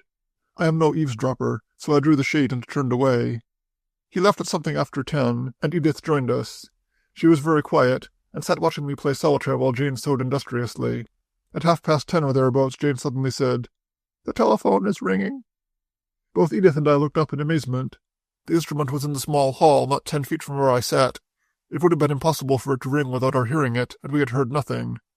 "You've been asleep, Jane," Edith accused her, but I glanced at her, and I remembered that she was oddly relaxed in her chair. Her face looked white, and her eyes were slightly fixed. "It is ringing," she said thickly. And that is how I happened to be at the telephone that night, and how, too, I gave the alarm which enabled the murderer to escape by calling Halliday. "Get your revolver and meet me at the main house," I said. "There's something wrong there." I know that had I not rung the telephone, had I gone for Halliday instead, we would have caught the criminal. But to ring the one house was to ring the other. He may still have been standing there, gasping. He had, for all he knew after that time, the rest of the night in which to finish his deadly work, to dispose of the body, to gather up his suitcase, waiting outside, and get away. But I called Halliday, and he listened. He knew then that instead of hours he had only minutes. He must have worked fast, in that ghastly shambles of a room. The car was probably already out in the lane. He may even have stood there at the corner of the lane, the engine turning over quietly, and watched Halliday running up toward the house. And perhaps he laughed, that secret laugh of his which had always rather chilled me. Then he simply got into the car and drove away. Cool and crafty to the last. No body, no murder. He made for the boat. He left behind him only 2 real clues, the knife, which Annie Cochran identifies as one taken from the kitchen, and his packed suitcase. Not intentional, this last. He must have needed clean linen, and certainly that diary of his in cipher. He would not want that in the hands of the police. But what would the diary matter after all, if he himself escaped? August 22nd. As time goes on, the case is complicated with the eagerness of all sorts of people to bring in extraneous circumstances which they consider important. For instance, Livingston's butler, the one who bought the knife in Oakville and caused so much excitement by so doing, has been over to get a description of Gordon, preserving an air of mystery which under other circumstances would be vastly entertaining. Another story concerns a middle-aged man of highly respectable appearance and of a square and heavy build, who was seen walking uncertainly along the main road near the Livingston place at 1 a.m. the night of the murder. A passing car, seeing his state, stopped and asked if he was in trouble. He replied that he had been struck by a car an hour or so before, and had been lying by the road ever since. His condition bore this out, as he was stained with blood and dirt. He accepted the offer of a lift, and was left at the railroad station at Martin's Ferry to catch the express there for the city. There have been many similar ones. An innumerable number of people are convinced that they have seen Gordon, and apparently almost any dapper youth of 20 or so, with what Edith calls patent leather hair and an inveterate cigarette habit, is likely at any time to be tapped on the shoulder and taken to a police station. Of clues of other and lesser sorts there has been almost an embarrassment. Both the library and that portion of the hall near the telephone have furnished fingerprints. But as Greenough says, fingerprints do not discover criminals, they identify them. Nevertheless, great pains have been taken to preserve them. On the white marble mantel a very distinct imprint in blood was photographed without difficulty. Others, less clear, were dusted with black powder before the camera was used. Detailed pictures were made of the library and hall before any attempt to put them back to order was permitted, and these prints have been enlarged and carefully studied, one of them with a strange result. Greenough, handing it to me today, said, "This print is defective. You can keep it if you care to." But I wonder if it is defective. There is what Greenough calls a light streak in the lower corner, but it requires very little imagination to give to this misty outline the semblance of a form, and to the lower portion of it the faint but recognizable appearance of brocade. I have said nothing. What can I say? One thing which puzzles the police is the violence of the battle. It seems incredible that Bethel could have made the fight for life which he evidently did. At the same time, they have 2 problems to solve, which repeated searching of the house and wide publicity have not yet answered. One is the disappearance of the manuscript on which Bethel had worked all summer. Annie Cochran has testified that this manuscript was kept locked in a drawer in the library desk. When Halliday and I entered the house, this drawer was standing open and the manuscript was missing. It has not yet been located. But perhaps the most surprising is the failure of any friend or relative of Simon Bethel to interest himself in the case. Cameron's note to Larkin before Bethel rented the house expressly disclaims any previous knowledge of him. "Here is a possible tenant for Mr. Porter's house," he wrote, "of which he spoke to me some time ago. I have no acquaintance with Mr. Bethel, save that he called on me a day or so ago, in reference to a statement in a book of mine. I imagine, however, that he would be a quiet and not troublesome tenant. Halliday brought up this curious situation yesterday, in one of the rare moments he has given us since the murder. Has it occurred to you, Skipper," he said, "that it is strange that no one belonging to Mr. Bethel has turned up?" "I dare say a man can outlive most of his contemporaries and most of his friends." "He wasn't as old as all that." And he asked, apparently irrelevantly a moment later, "The 2 evenings you saw him and talked to him, how did he impress you? I mean, the state of his mind." "The last time, of course, he was frankly frightened. He said as much." "And before that?" "He didn't say so, but he was more or less on guard. He had his revolver. Of course, those were rather perilous times. As a matter of fact, the case is anything but a clear one against Gordon as it develops. Greenough has been, all along, as convinced of Gordon's guilt as he had previously been of mine. But Benchley is more open to conviction, and a conversation between Halliday and him this morning on the lawn near the terrace is still running in my mind. Halliday had been protesting against Greenough's method of following a single idea until it went up a blind alley and died there. "Of course," he said quietly, "you can make a case against Gordon, it's all here, but you'll have something left over that you won't know what to do with.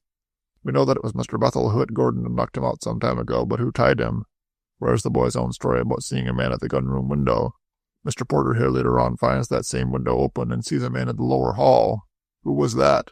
The same hand tied the boy that tied Caraway, and Gordon hadn't even seen this place at that time. What are you going to do with that?"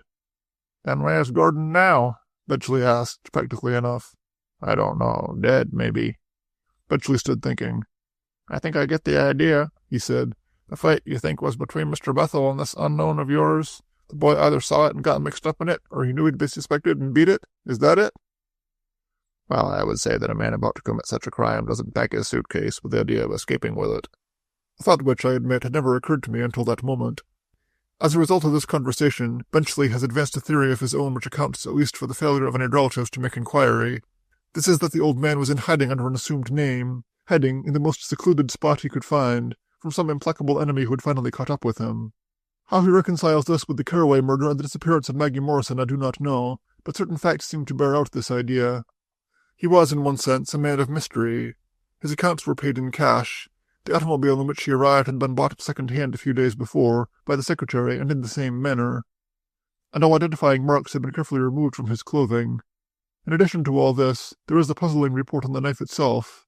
Examination under the microscope shows fibers of linen, as well as fragments of cellular tissue, but it also reveals minute particles of tobacco leaf, showing it had gone through a pocket. But Mr. Bethel was not a smoker. At some one time, then, Bethel thoroughly secured the knife and wounded his assailant. Not seriously, evidently, since after that he was able to do what he did do, but sufficiently to turn the minds of the police toward the man who claimed to have been struck by an automobile. This clue, however, has developed nothing. The night was dark, and his rescuers had no description of him, save of a heavy-set figure and a dazed manner of speech. They carried him to Martin's Ferry, but the conductor of the night express remembers carrying no such passenger. Greenough today showed me Gordon's diary, rescued from the suitcase. It has at some time been dropped into water, and certain pages are not legible. If indeed that word may be used where nothing is legible, where each page presents such jumbles of large and small letters as the following sentence, which I have copied as a matter of interest.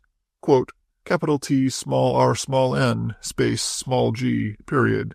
Capital K, period. Space. Capital G, capital T, capital R, small g, space. Capital U, small n, capital M, capital T, space.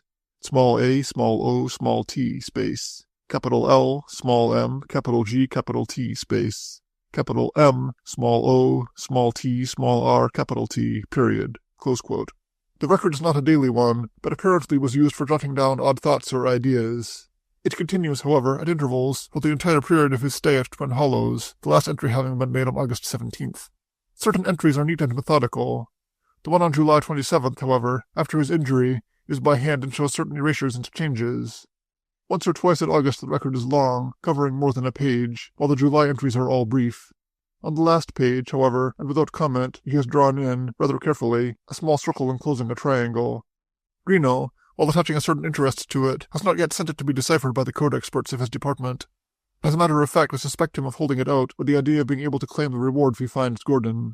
Which reward, by the way, now stands at $10,000. August 23rd. Halliday saw a red light in the house the night Bethel was killed. He has just told me. He ran out after I telephoned him, and from the foot of the lawn he saw it. It was gone almost at once. He has asked me to experiment with him tonight, using the lamp from the attic closet. I have given him the keys. Apparently what he wishes to discover is the approximate location of such a light. I have no idea of his purpose. I understand that the guards who have been watching the house at night have been withdrawn, and that hereafter only such watch will be kept as will suffice to keep away the curious crowds that still throng here in daylight hours. Today Annie Cochran and Thomas have been putting the house in order, preparatory to its final closing. I shall never open it again. Thomas has already painted the window boards and put some of them in place. Let us pray that they keep inside what should be inside, and outside what should be out. August 24th. Quote, the strings of small bells fastened across the closed and shuttered windows frequently vibrated as though a hand had been drawn across them. Close quote. From Eugenia Riggs and Her Phenomena. Any coherent record of our last night's experiment is difficult today. Not only do last night's alarms always seem absurd in today's sunshine, but I am not at all certain now that I did not build up, out of my recent reading and what I knew about the house, a bugaboo of my own. And yet, what a night. A man is a fool who, preparing to spend a night in a haunted house, where a terrible crime has been recently committed, reads during the early evening the idiotic imaginings which other men have conjured out of their own disordered fancies, or out of their disordered digestions, according to the newest theory. Isn't it Wells who has the dyspeptic Mr. Polly sitting on a stile between two threadbare-looking fields, and hating the world in general, and his own home in particular, after a meal of pork, suet pudding, treacle, cheese, beer, and pickles? And Fraser Harris who attributes, quote, the transcendent nonsense of the post-impressionists, close quote, to the absinthe in their blood? So last night I must needs poison my mental digestion in advance, pick up a book which should be suppressed, or sold only to large ladies of a lymphatic type, to read with a box of caramels, and with it fill myself with elementals, hideous masses of matter given temporary life in strange forms, demons summoned by the diabolical rites of the Black Mass, and ghosts of foul crimes, come to seek revenge on their slayers. Even before I started, the untimely ringing of Clara's alarm clock upstairs set my nerves to jangling, and there was a certain psychological preparation for me in the very steps I was obliged to take in order to get out of the house.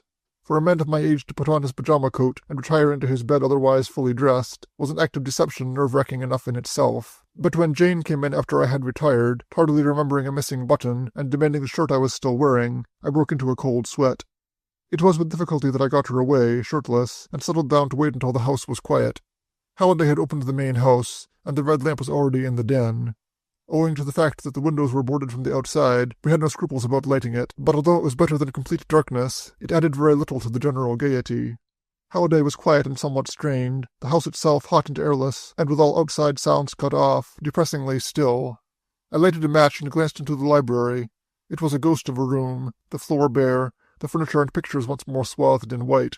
Only the prisms of the glass chandelier reflected the light and seemed, as it flickered, to be quietly in motion. Halliday had little to say. "I would like," he explained, "to reproduce conditions as nearly as they were the night you saw the figure here." He smiled. "I don't suppose you really want to go and stand at the head of that staircase, Skipper, but I'm going to ask you to just the same." I looked up the staircase nervously. "If you were going to reproduce the previous conditions," I protested, "you may recall that I had a revolver at that time." "I also seem to remember that you fired it," he said, and grinned at me. "It will answer every purpose and be considerably safer if you will merely point your finger at me and say, 'Crash!'" But no amount of lightness on his part or mine could do more than temporarily lift the gloom. The shadow of tragedy hung over everything at which we looked. Halliday felt it, and suggested that we get to work and then get out. The question in his mind, he said, was this. I had said that, a second or so after the shot and the disappearance of the figure, the red light had died out in the den. If, as he believed was possible, this glow came from the lamp upstairs, brought down for some reason, or from a similar lamp, this required that the man I saw had time to go into the den, extinguish the lamp and conceal it, since it wasn't in evidence later on, get back to the library, and be ready to leave by the broken window before he, Halliday, had turned on the light. "It's a matter of time," he said. "I was by the terrace when I heard the shot. I figure it took me 10 seconds to pick up the chair, run to the window, and smash it." It was nervous work going up the staircase, but I managed it and took up my position. He stood below. I fired, theoretically, and he did what the figure had done, moved toward the door, still facing me, turned and went into the library. I heard him moving about and the light went out. Then in the darkness he ran into the library again where he struck a match. 20 seconds, he called. His voice trailed off. His shadow extended through the den doorway into the hall, and as I watched it, it shows the condition of my nerves that it did not seem to be his shadow at all, but something quite different. For all the world like an old man in a dressing gown. Then the match went out and I heard him coming out into the hall again.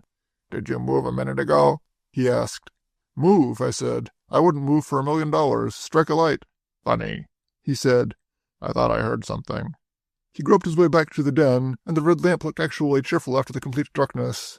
I heard him go into the library again and apparently stand there and listen, and very shortly after he reappeared and asked me to change places with him. "See how you can make it, Skipper," he said. I came down rather more rapidly than I had gone up, and Halliday took my former position.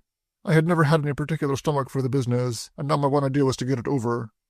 I did as Halliday had done, moved to the library door, turned, and then, more or less holding my breath, dived into the library and threw it to the den. I brought up there, close to the red lamp, caught my foot in the cord and jerked it from the socket. Instantly we were in darkness again, and in absolute silence. Halliday, I believe, was still leaning over the stair rail, waiting for me to complete the movement, and the sudden plunge into darkness had startled me more than I care to remember. But I do remember that in a sort of panic I got down on my knees to feel for the connection, and that at that moment, whether due to overstrained nerves or not I cannot say, I distinctly heard a soft movement in the library. Trying to analyze that movement today I find it difficult. It was as though the linen coverings in the library had been set in motion. A soft and quiet motion, like that perhaps of a woman with a fan, and above that the faint clink of the prisms on the chandelier, like the ringing of small bells. But whatever had caused it, it was dying away when I noticed it, as if somehow the extinction of the light had taken away its source of power. Note: it is to be observed that we secured this phenomenon later, during the séances. As no explanation of it has ever been given, it remains a portion of that unsolved factor in our equation to which I have referred previously. I knelt there, my face covered with a cold sweat, staring in the direction of the library door. I felt that if I looked away, if I were to lower my guard for an instant, something would come through that door. I was, in effect, holding it back with my eyes. And Halliday had made no sound. He, too, I now know, was listening. This, as accurately as I can record it, was the situation last night when the next move came. The house was absolutely silent again. Halliday was upstairs, and I was watching the door into the library, when the location of the sounds changed. Protected by my eyes in front, I was attacked from the rear, so to speak. At the window above and behind me, something was trying to get in. I could hear its hands sliding slammily over the wood of the shutter, keeping on that blind and dreadful groping, until finally some sort of hold was secured and the shutter was shaken. And with that, every last ounce of my self-control left me, and I leaped into the hall as if I had been fired out of a gun. "Halliday!" I shouted. "Halliday!" He came downstairs. Rather, he leaped down the stairs. He says he found me in a corner, gibbering, and I dare say he did, but I must have told him my story with sufficient clearness at that, for he left me alone again in that damnable place and ran outside. And as I had no intention whatever of being left alone again for the remainder of my life, I ran also. There was nobody outside the window, but the fresh green paint was the thing that, according to Halliday, saved me from being sent to date some sanctuary for the mentally deranged. It showed unmistakable signs of entirely human investigation. At least, a hand with the usual equipment of thumb and fingers has left more than one impression on it. Later. And now where are we?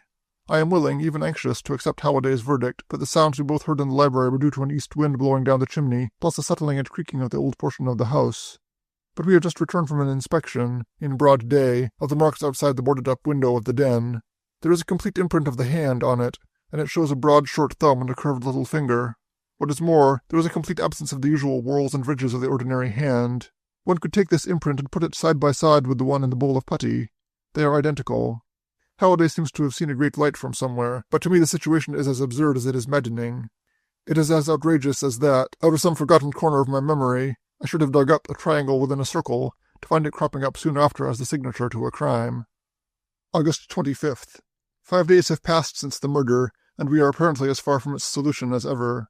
What work is being done is now centering about the County Detective Bureau in the city. A deputy constable keeps up a more or less casual surveillance of the property during the day, but is careful to depart before twilight.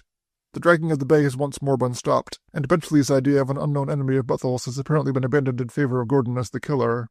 At the same time, we are not without developments, of a sort. Although he is reticent on the subject, Halliday seems to feel that the experiment the other night, incomplete as it was, negatives the theory that the man I saw escaped by the broken window in the library. "Then where did he go?" I asked. "That's the point," he said. "Where did he go? When we've answered that, we'll have answered a number of things. But he tells me, surprisingly enough, that he has taken up a sort of temporary residence in the house. Whoever tried to get in the other night may come back again, he says, and assures me that the place isn't so bad when one gets used to it. I read Kant, he says, as if that explains something. I have offered to stay with him, but not, I dare say, with any enthusiasm. But he declines with a smile. "You are too psychic, Skipper," he says. But it is perfectly evident that he does not want me. This morning, going unexpectedly into the boathouse, where this conversation took place, I found him sitting by his table, and spread out before him the bit of linen, the cipher, the broken lens, and the top of the ether can, which constituted our various exhibits before I was gently eliminated from the case. But he also had a box of figs and a hand mirror before him, and when I entered unexpectedly, he was studying himself in the glass.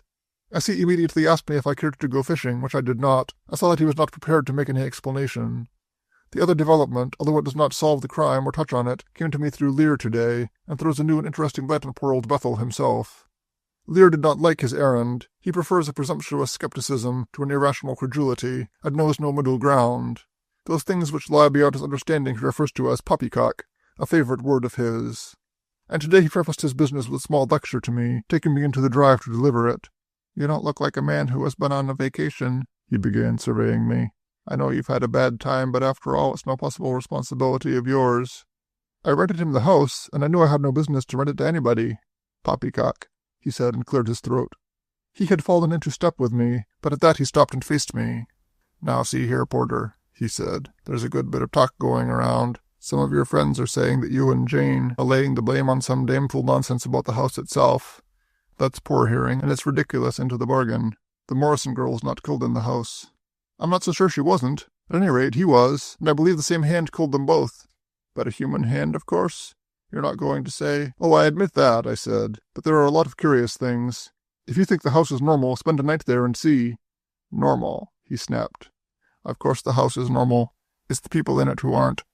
And warming to his subject, "You and Cameron should be locked up together, And Pettingo, he added, which brought him to Cameron and his errand. Immediately on Cameron's return from the Adirondacks, he had gone to bed with an infected hand, which had been torn by a fishhook, and had been too ill to look at the accumulation of mail. But the day before, although still very weak, he had gone through his letters, and there found one from Mr. Bethel, dated late in July. In this letter Bethel recited various abnormal conditions in the Twin Hollows house, and asked Cameron, at the earliest possible moment, to go out and investigate them. "And he wants to come?" I asked Lear. "I tell you he's been sick," Lear said impatiently. "He wants to know about showing it to the police. He doesn't want to be dragged in if he can help it." "You've seen it?" "Yes. There's nothing in it except what I've told you."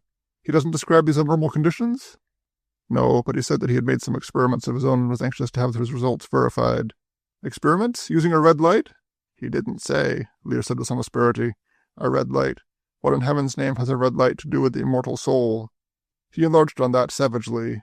Helena, he said, had been off in a corner saying om to herself half the summer, and when she dozed off in so doing, would waken to claim that her astral body had been off on some excursion or other. "I can't appeal to her reason," he said with a shrug of his thin shoulders, "but I have appealed to her decency.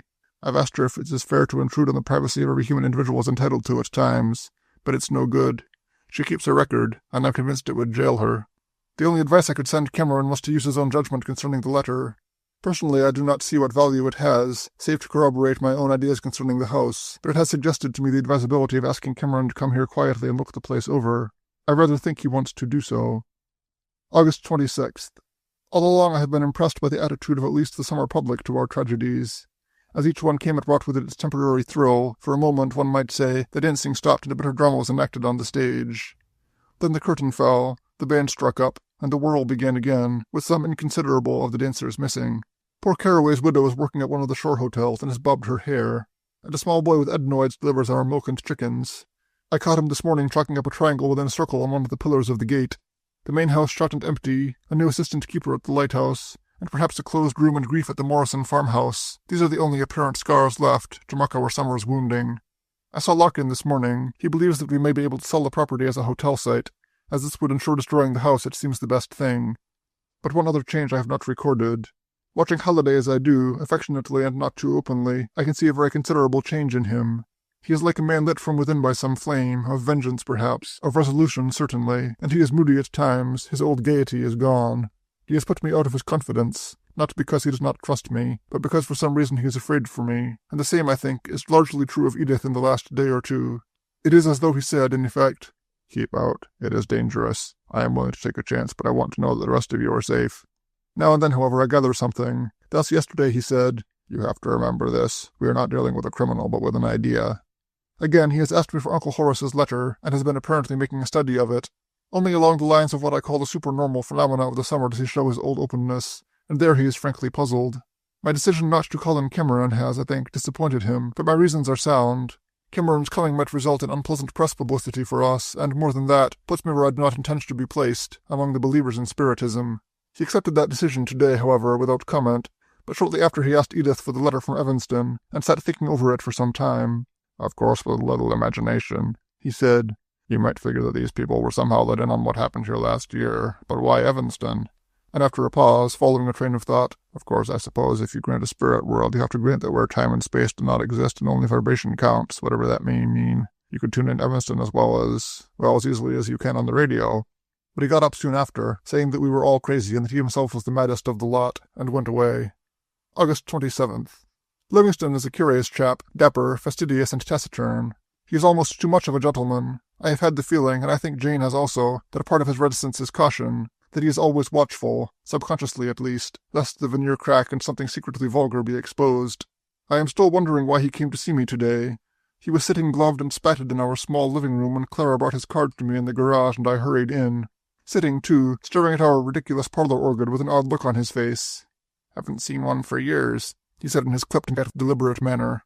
"Where'd you happen on that one?" "It was here when we came," I explained. He gave it another glance before we sat down, and then apparently dismissed it, but not entirely. Now and then he looked toward it, and once I thought I saw a slight smile, as though back in his mind was some equally faint humorous memory, but he came to the point with a certain directness. "You're a man of sense," he said. "I came because you've got a head on you." "I used to have," I admitted modestly. "Lately, of course." He bent forward. "Use it," he said. "Don't let this spirit bunk get you. Easiest stuff in the world to fake." "I don't intend to let it get me." He brushed that aside and glanced once more at the organ. "You take a thing like that," he said, "and start it in the dark. It gets you creepy in no time. They all use it. It used to be organs like that. Now it's phonographs. They say it starts the vibrations. Well, I'll tell you what it does. It gets you worked up. Sometimes it covers something the medium wants to do." "So I imagine," I agreed. His volubility suddenly left him then, and he seemed rather at a loss. "Let it alone," he said. "Let well enough alone." After a pause, "There may be something, but let it alone." And that, so far as I can make out, was the purpose of his visit. He showed a certain relief, as if he had got rid of something momentous to him, and soon after he took an abrupt departure, being careful to remove his glove, which he had absently put on again, before shaking hands. Thomas tells me that another attempt was made to get into the house last night. He had left his pruning ladder outside under a tree, and found it upright against Gordon's window this morning. Later, Halliday corroborates Thomas's story with further details. He was on the lower floor, reading, when he was disturbed by the crash of a pane of glass above. He ran upstairs, but was evidently heard. There was no one on the ladder when he got there, and a thorough search showed no one in the house. The window was the one through which we had watched Gordon leave the house by the rope. August 28th. It is impossible for me tonight to draw any conclusion from last evening's discovery. I have not my old faith in circumstantial evidence. I can only ask myself if an innocent man hides in his own house. Jane had one of her bad headaches last night, and at 11 o'clock I took the car and went into the village pharmacy. It was closed, however, and I was at a loss to know what to do. In the emergency I thought of Hayward's office. Like most country doctors, he keeps a medicine cabinet and fills many of his own prescriptions. I went, therefore, and rang the bell. It took some time and several rings to rouse the housekeeper, an elderly and taciturn woman, and when she finally opened the door was to say that the doctor was away, and to attempt to close it again. I prevented this, however, and managed to get past her and into the hall. "I only want to get some medicine," I explained. "The cabinet is in the back office, isn't it?"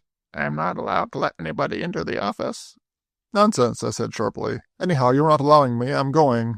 She seemed completely at a loss, and I thought, too, that she was listening. With my hand on the knob of the waiting room, I caught the attentive look on her face, and found myself listening also. It seemed to me that there was somebody moving in the back office, and immediately after I caught the stealthy closing of a door somewhere. With that she appeared to relax. "You are sure you know what you want?" she asked. "Quite sure," I said, and went through the waiting room to the consulting office. She followed me and turned on the light, and stood there watching me intently. The room was filled with tobacco smoke, and she saw that I noticed it, for she said, "My husband was sitting in here. I'd be glad if you don't say anything about it." I am not suspicious, and the confession satisfied my faint feeling that something was not quite right in the house. I got the tablets from the cabinet, and being nervous about unlabeled bottles went to the desk. They are neatly piled up with the month's bills for Hayward's professional services, written in his own untidy hand, and one not finished on the pad. The woman was still watching me, and I managed to write my label, glue it to the bottle, and make my departure without, I think, showing that I had made any discovery whatever. But nothing can alter my conviction that Hayward is hiding in his own house, and that he was in that back room when I rang the doorbell at something before midnight. Not even Halliday's opinion that, since Hayward is officially at home today, he had the right to be not at home last night. "After all," he said, "give the poor devil his due, Skipper. He works hard, and why shouldn't he get back a day earlier than he is expected and steal a few hours to get out his bills? He has to live." But he seems to me to be a trifle too casual about it. I admit that he puzzles me these days. August 31st. After all, one can find the mysterious where it does not exist. I may not yet know why Halliday considers it necessary to watch the main house at night, but I do know the reason for Livingston's extraordinary visit. Mrs. Livingston, sitting with Jane during her convalescence, read the letter from Evanston and is eager to form a similar circle to sit in the house itself, and poor Livingston is opposing it and is making, for some reason or other, quite a business of it. "After all, why not?" she urged today. "It can be quite secret." She was supported in this by Edith, and even, half-heartedly, by Jane herself. A change of front which astonishes me. Mrs. Livingston has, apparently, some absurd idea that we may receive a clue or something, as she vaguely puts it, but on my firm refusal departed, indignantly convinced that I have lost a great opportunity to solve our mystery. Later, Halliday wants the séance. Nothing has so surprised me in years as his willingness to join the table-tippers. But I suspect in him some purpose not far removed from Mrs. Livingston's, although just what he hopes to discover baffles me entirely. "Why not?" he said when I told him. "After all, we have to keep an open mind on this thing, and we've had enough already to make something of a case for the other side."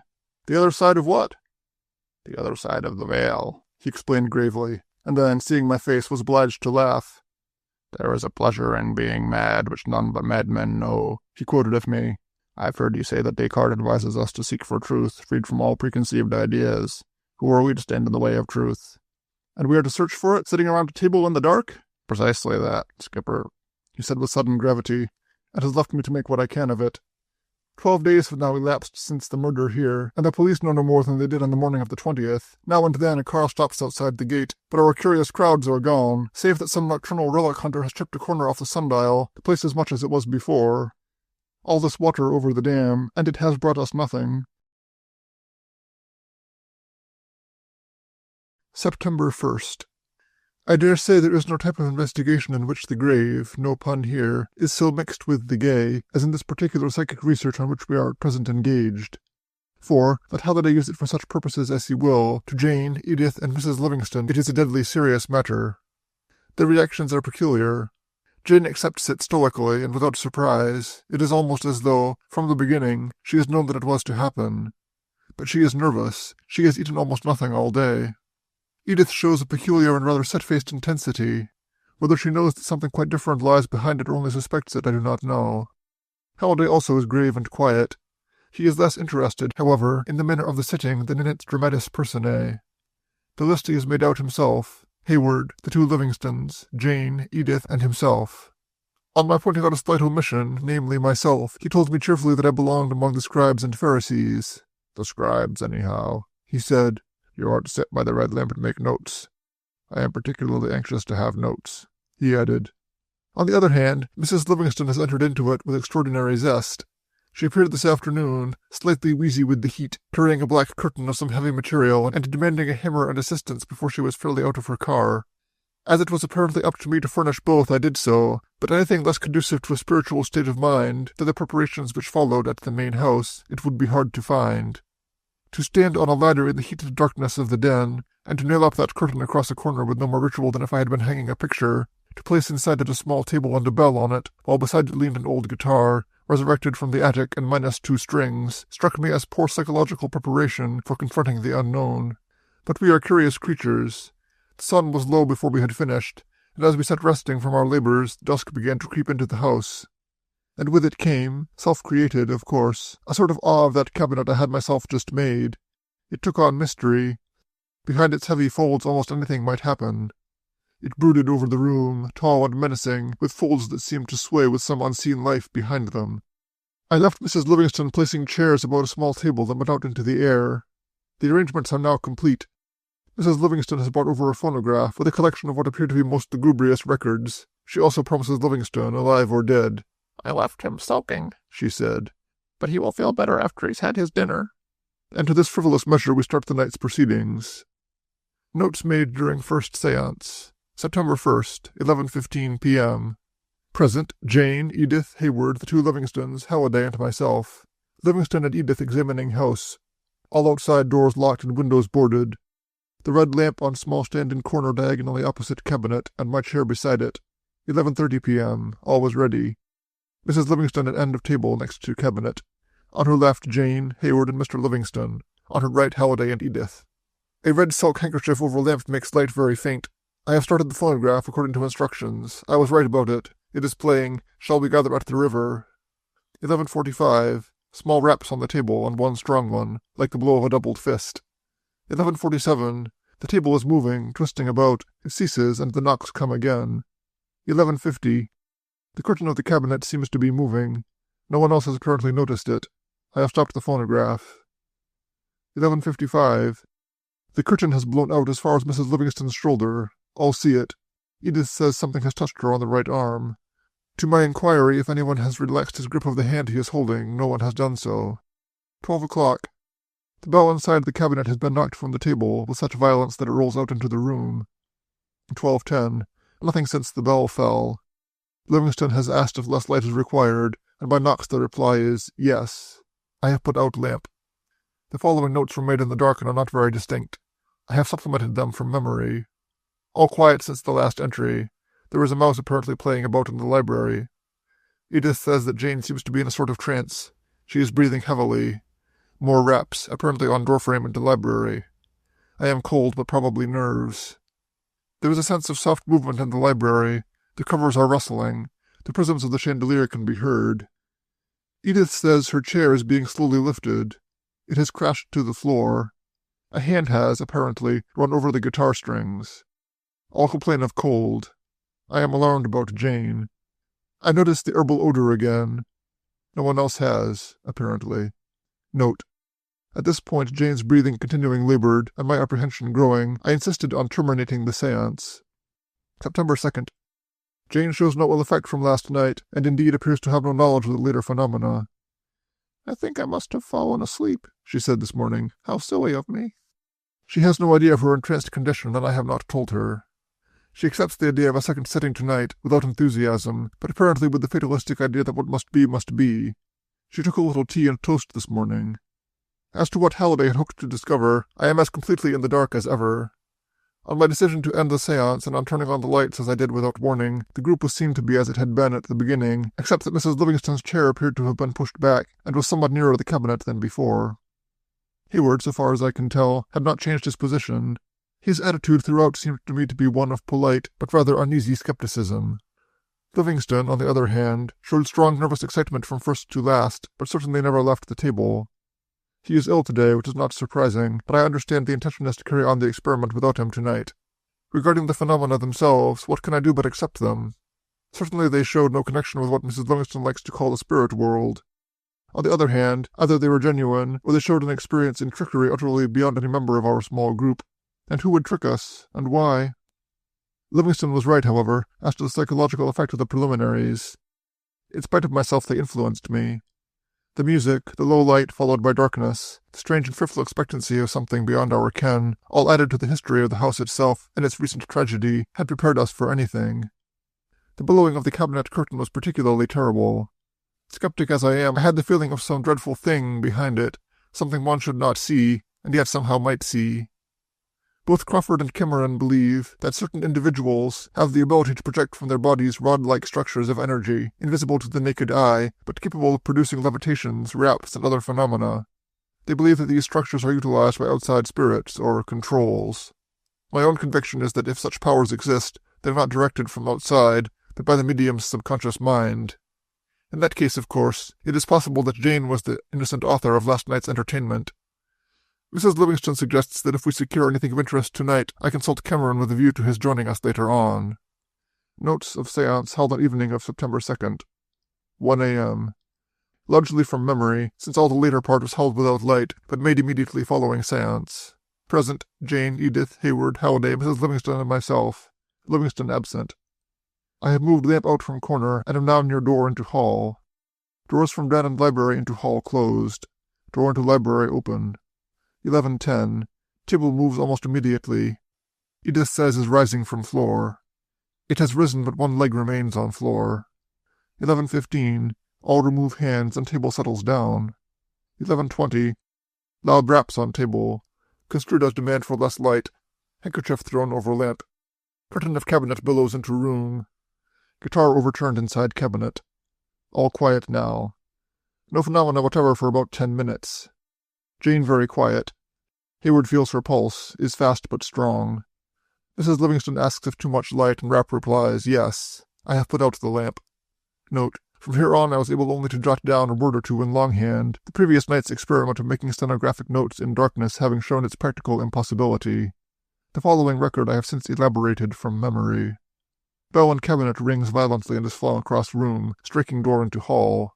A small light, bluish-white about a foot above Jane's head. It shines for a moment and then disappears. It has flashed again near the fireplace.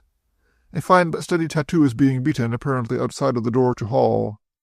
A tap or two on metal, possibly the fender. Silence. Jane apparently in trance. The sounds extended to the library, and there is movement there.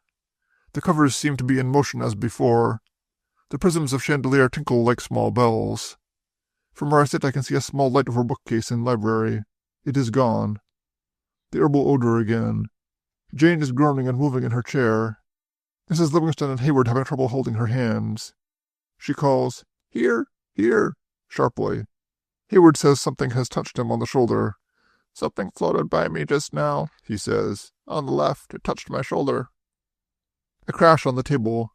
I notice the herbal odor once more. Silence again. Something is in the hall. It is groping its way along. It is at the door beside me. My notes end here. I had reached the limit of my endurance, and as the switch was beside me, I turned on the lights. As before, Mrs. Livingston's chair seemed somewhat nearer the cabinet. No other changes in position, except that Halliday had gone out to search hall and lower floor. The bell was on floor near door into hall, and lying on table, Smith's Everyday Essays. To the best of my knowledge, this book was in the library at the beginning of the séance. No signs of disturbance in library or hall to account for sounds I heard, but an unfortunate situation has arisen owing to Mrs. Livingston's failure to lock door from hall to drive. She had pushed the bolt, but as the door was not entirely closed, it had not engaged. We found this door standing open. This, however, although Hayward seems uneasy, hardly invalidates the extraordinary phenomena secured tonight. Jane exhausted, and Edith with her. September 3rd. I have seen Cameron, and he will come out. He has evidently been seriously ill, but it shows the dominance of the mental over the physical that he brushed aside my apologies and went directly to the matter in hand. But it is a curious thing to reflect that, a short time ago, it would have been I who was the skeptic and Cameron who would have been ranged on the other side. Today it was I who was excited, and Cameron who was to be convinced. "This Edith of whom you speak," he said. "How old is she?" 20. A nervous type. Yes and no, not hysterical, if that's what you mean. Certain of the phenomena, too, seemed to puzzle him. The table levitation, the lights, and other manifestations were not unusual, he said, with a strong physical medium present, and this he imagined Jane to be. The book, however, particularly attracted his interest. Over my notes on that he sat thinking for some time. "You say it crashed onto the table?" "At the last, yes, but Dr. Hayward, who was nearest the library door, says that after my wife called, 'Here,' he felt something pass his shoulder. Float past is the way he puts it. He thinks it was the book, and that it dropped onto the table after that." "About what you heard in the hall, was this hall dark?" "Yes, there were no lights anywhere in the house." "You heard footsteps?" "No, it was like something feeling its way along. You know what I mean." Toward the end of the conference he leaned back and studied me through his glasses. "What started you on this, Porter?" he said. He did not remind me, although he might well have done so, that my previous attitude to him and his kind had been one of a sort of indifferent contempt, that during his entire time at the university I had never so much as set foot in his rooms, nor asked him into my house, that on the 2 or 3 times only when we had met, I had taken no pains to hide my rejection of him and all that he stood for. But it was implied in his question, and I dare say I colored. I told him, however, as best I could, and he smiled. "I rather imagine," he said, "that when we pass over our interest in this plane of existence is impersonal, we may hope to educate it as to what is beyond, but we hardly carry our desires for revenge with us." Of all that I had told him, however, the Evanston matter interested him most. Over the letter he sat for a long time, his heavy, almost hairless head sunk forward as he read and reread it. "Curious," he said. "What do you make out of it?" "A great deal," I told him, and detailed my discovery of the letter behind the drawer of the desk, and my theory as to old Horace Porter's death. I had brought that letter also, and he studied it as carefully as he had the other. "The enormity of the idea," he repeated. "That's a strong phrase, and he threatens to call in the police. Have you any notion as to what this idea may have been?" "Not the slightest," I said frankly. "I would like to keep this for a while if you don't mind," he said at last. "I have a medium here in town, but I forget, you don't believe in such things." "I don't know what I believe, but you are welcome to it, of course." It was only after this matter of the letter that he finally agreed to come out the day after tomorrow. September 4th. The words, "making trouble," lately underscored on page 24 of Smith's Everyday Essays, are the key to Gordon's cipher. The entire sentence is, "It is often the ingenuous rather than the malicious who go about the world making trouble." In a few hours, then, we shall have solved our mystery, or at least such portion of it as is locked in the diary. Read with this key we have already translated the sentence I recorded here on the 22nd of August. Although we cannot interpret it without the context, it becomes, "The GP stuff went big last night." In the same way, the scrap of paper found in my garage is now discovered to read, "Smith, P24. Edith's single error lying in the number, which she had remembered as 28. Halliday suggests that the GP above may refer to George Pierce, but makes no attempt to explain the reference. Halliday's story of his discovery is interesting. Certain portions of the 2 seances he apparently accepts without comment, save, "It was the usual stuff," and lets it go at that, although usual is hardly the word I should myself use in that connection. But the book was, as I gather it, not the usual stuff. "There was something about the way it came that night at the seance," he says, and makes a gesture. "Mrs. Porter called it, and it came, like a dog," he says, and watches me to be sure I am not laughing at him. However that may be, the book and the strange manner of its arrival in our midst had interested him, and he had spent some time over it. Thus he found where it belonged in the library, and tried to discover some significance in that, but there was none. "I drew a blank there," he says. I examined the wall behind, but there was nothing. You see, it couldn't have been thrown in. It wasn't possible. And when Hayward said it touched him, both his hands were being held. In other words, he didn't put it there. All the time I gathered he was feeling extremely foolish. He would pause now and then in order to assure me that he felt a bit silly. He didn't believe in such things. When there was a natural phenomenon, there was a natural law to account for it. Maybe telekinesis, or whatever they called it. But there had to be some reason for that book, he says. I just sat down and went through it. He has taken the keywords to the city and has just telephoned, 2 p.m., that the Detective Bureau has put a staff to work on it. It will be several hours, he said. It's slow work, but I'll be out with the sheets as soon as they've finished. September 5th. Too much exhausted today to make any coherent record. The 4 hours last night in the district attorney's office have worn me out. I have called off Cameron tonight for the same reason. The mystery seems to be increased rather than solved by the diary, by such portions at least as were read to me. And I do not understand the conditions under which I was questioned, nor the questions themselves. Good God, are they suspecting me again? Halliday is still in town. Later. Edith has removed my anxiety as to Halliday's return. He has telephoned, and she has just brought me the message. He says you are not to worry, she reports. He is working with them on the case, and you will not be disturbed again. She looks pale, does Edith, and Jane is not much better. I have told Jane the whole matter. My absence last night had possibly prepared her, but the very confession that I had been subjected to what amounted to the 3rd degree has roused her to a fury of indignation. How can they dare such a thing? She said. How can they even think it? It's their business to believe a man guilty until he proves his innocence, I reminded her. And Gordon thought it. You must remember that. For nothing is more clear to me today than that this diary of Gordon's, which Halliday himself carried to the police, has somehow incriminated me. September 6th. Halliday is still in town. I can do nothing but wait here, eating my heart out with anxiety, and allowing my imagination to run away with me in 1,000 ways. My womenfolk support me according to their kind. Jane serves me sweetbreads for luncheon, and Edith sits by, giving me an occasional almost furtive caress as an evidence of her faith in me. But Edith is curiously lifeless. That small but burning flame in her which we call optimism, for want of a better word, seems definitely quenched. She is silent and apathetic, and has been so since yesterday. She seems to resent our having sent in the key to the diary. If only you hadn't done that, she said today. What else could we do? We have to get at the bottom of this thing. I don't see that it has got you anywhere. It has only mussed things up. What she has in her mind I do not know, unless, poor child, she has been building a future on Halliday's solving the crime, and that now that prospect is gone. She tells me that Starr has been on guard at the main house, quietly, for the 2 nights Halliday has been in town. But if she knows any explanation of his presence, she does not give it. He's afraid to go inside, she said scornfully. He just sits out on the terrace and smokes. If anybody said boo behind him, he'd jump into the bay and drown himself. She has apparently implicit faith in Halliday's ability to keep me from further indignity, but I am not so certain. The sound of a car on the highway sets my pulse to beating like a riveting machine. At the arrival of the Morrison truck a few minutes ago, with some belated buttermilk, I got up and buttoned my coat. My place in my little world behind the drain-pipe is neither large nor important, but it is difficult for me to imagine it without me. Suppose the worst to happen, said Matthew Arnold, the portly jeweler from Cheapside. Suppose even yourself to be the victim. Il n'y a pas d'homme nécessaire. The great mundane movement would still go on. The gravel walks of your villa would still be rolled. Dividends would still be paid to the bank. Omnibuses would still run. There would be the same old crush at the corner of Fenchurch Street. This is the 6th. It was on the 4th, then, a few hours after Halliday had gone to the city, that a taxi stopped here and Greenough got out. There seemed to me to be a trifle more than his usual ponderousness in his manner, and a distinct concentration in the way he looked at me as I came down the staircase. At the same time, he was civility itself, and he stated his errand matter-of-factly. They had a staff working on the diary, and he knew I would like to be present when it was finished. It's a long job, he said, but we split it into a half-dozen parts and it ought to be ready by 8 or half-past. He was 6 then, and as our early dinner was almost ready, I asked him to stay.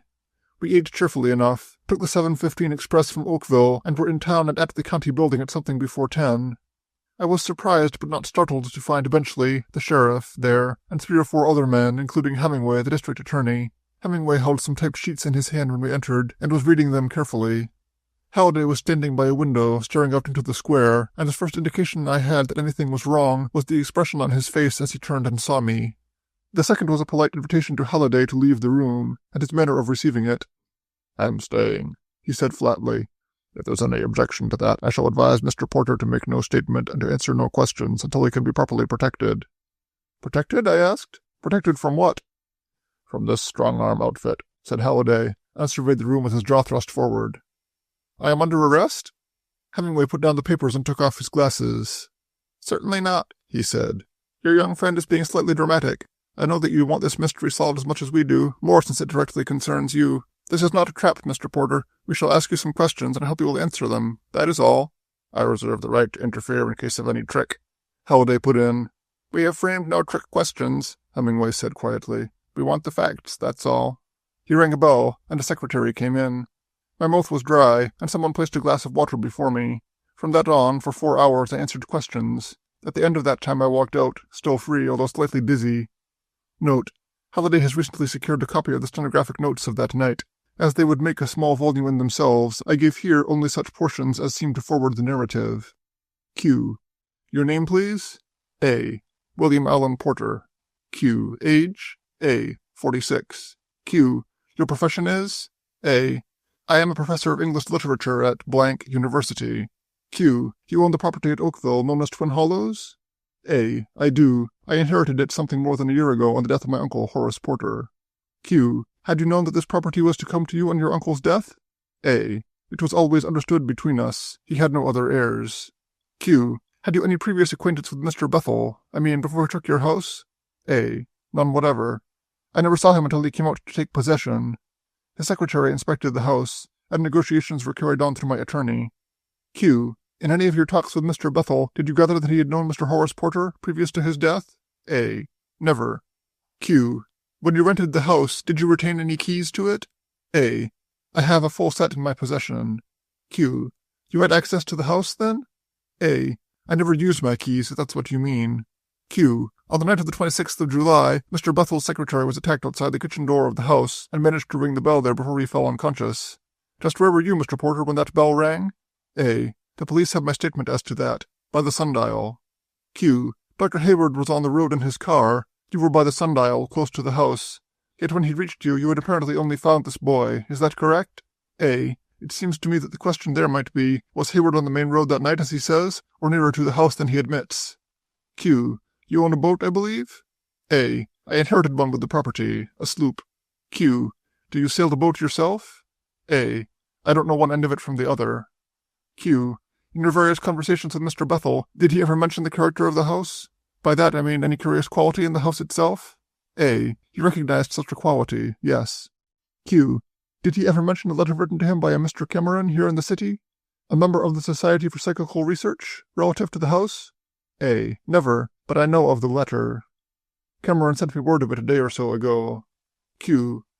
Are you a believer in spiritualism? A. I never have been. Recently, however, I... Note. Here I caught a warning glance from Halliday and changed what I had intended to say. Recently I have been trying to preserve an open mind on the subject. Q. Why recently? A. For one thing, Mr. Bethel had found the house queer, so had the secretary. Q. On the day you asked the secretary to luncheon, the intention was to allow Mr. Bethel to go through his room? A. Bethel? Certainly not. Q. I shall read you this entry from Gordon's diary. Reads.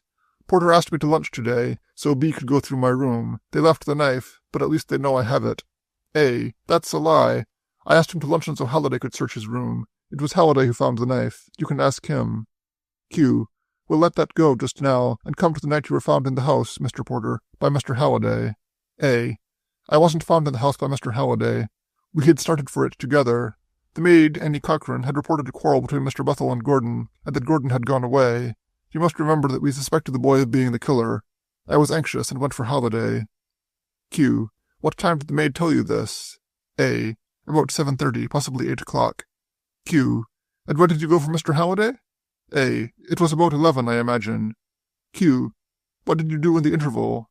A. She was nervous, and I took her home. After that we had callers. Q. Did you see Mr. Bethel in that interval? A. No. Q. Had it occurred to you that Gordon might be going to see the police? A. I never thought of it. Why should he be going to the police? Q. Did Mr. Bethel think of it? A. I've told you, I didn't see him. Q. On the night of the murder in the house at Twin Hollows, what led you to your discovery of the crime? A. My wife heard the telephone ring, and I went to it. All 3 buildings are on one line, and the receiver at the main house was down. I heard a crash and heavy breathing near the telephone. Q. That made you suspicious? A. I had been expecting trouble between Mr. Bethel and Gordon. Q. Why did you expect trouble? A. I knew they had quarreled. Mr. Bethel had told me that it was he who had struck Gordon, mistaking him for a burglar, and that Gordon suspected it. Q. When did he tell you that? A. I don't know exactly. About 3 days before the murder, I think. Q. Can you remember the burden of that conversation? A. Very well. He said that he was suspicious of the boy, that he was weak and vicious, and possibly criminal. He knew he was going out at night. On the night of the 26th of July, Gordon was out, and he dragged himself downstairs. When he heard him at the kitchen door, he struck him, but he maintained that he had not tied him. I believe that, personally. He had one useless hand. Q. Did you ever have any reason to believe that Mr. Bethel exaggerated his infirmity? A. Exaggerated it? What do you mean? Q. You believe he was as helpless as he appeared? A. I can't imagine a man assuming such a thing. Q. Now, Mr. Porter, you have said that the telephone receiver at the main house was down, and you heard enough over it to alarm you. A. Yes. Q. It rang and you went to it? A. Yes. Q. How could it ring if the other receiver was down? A. As a matter of fact, I didn't hear it. My wife said it had rung, and to satisfy her I went to it. Q. Did the secretary, Gordon, ever approach you on a matter of money? A. Money? I don't understand the question. Q. Did he ever ask you for money, or intimate that he needed it? A. Never. He said something once about giving up his position. Q. Where was he, the night you held the conversation with Mr. Bethel relative to him? A. Here in the city, I believe. Q. And Mr. Bethel thought he might have gone to the police? A. That's the second time you've intimated that Gordon had something to tell the police. I can't talk in the dark like this. If anybody wanted to avoid the police, it was this boy. Q. I'm going back to the night Mr. Halliday found you in the house. A. He didn't find me. We had started there together. Q. You say you saw a figure at the foot of the stairs and fired at it? A. I didn't intend to fire. Q. You didn't recognize this figure? A. No. Q. It was not Mr. Bethel? A. Bethel? No. He was locked in his room. Q. You say you are not a spiritualist? A. Certainly not. Q. You have never made any experiments in spiritualism? A. I have been present at 1 or 2 seances.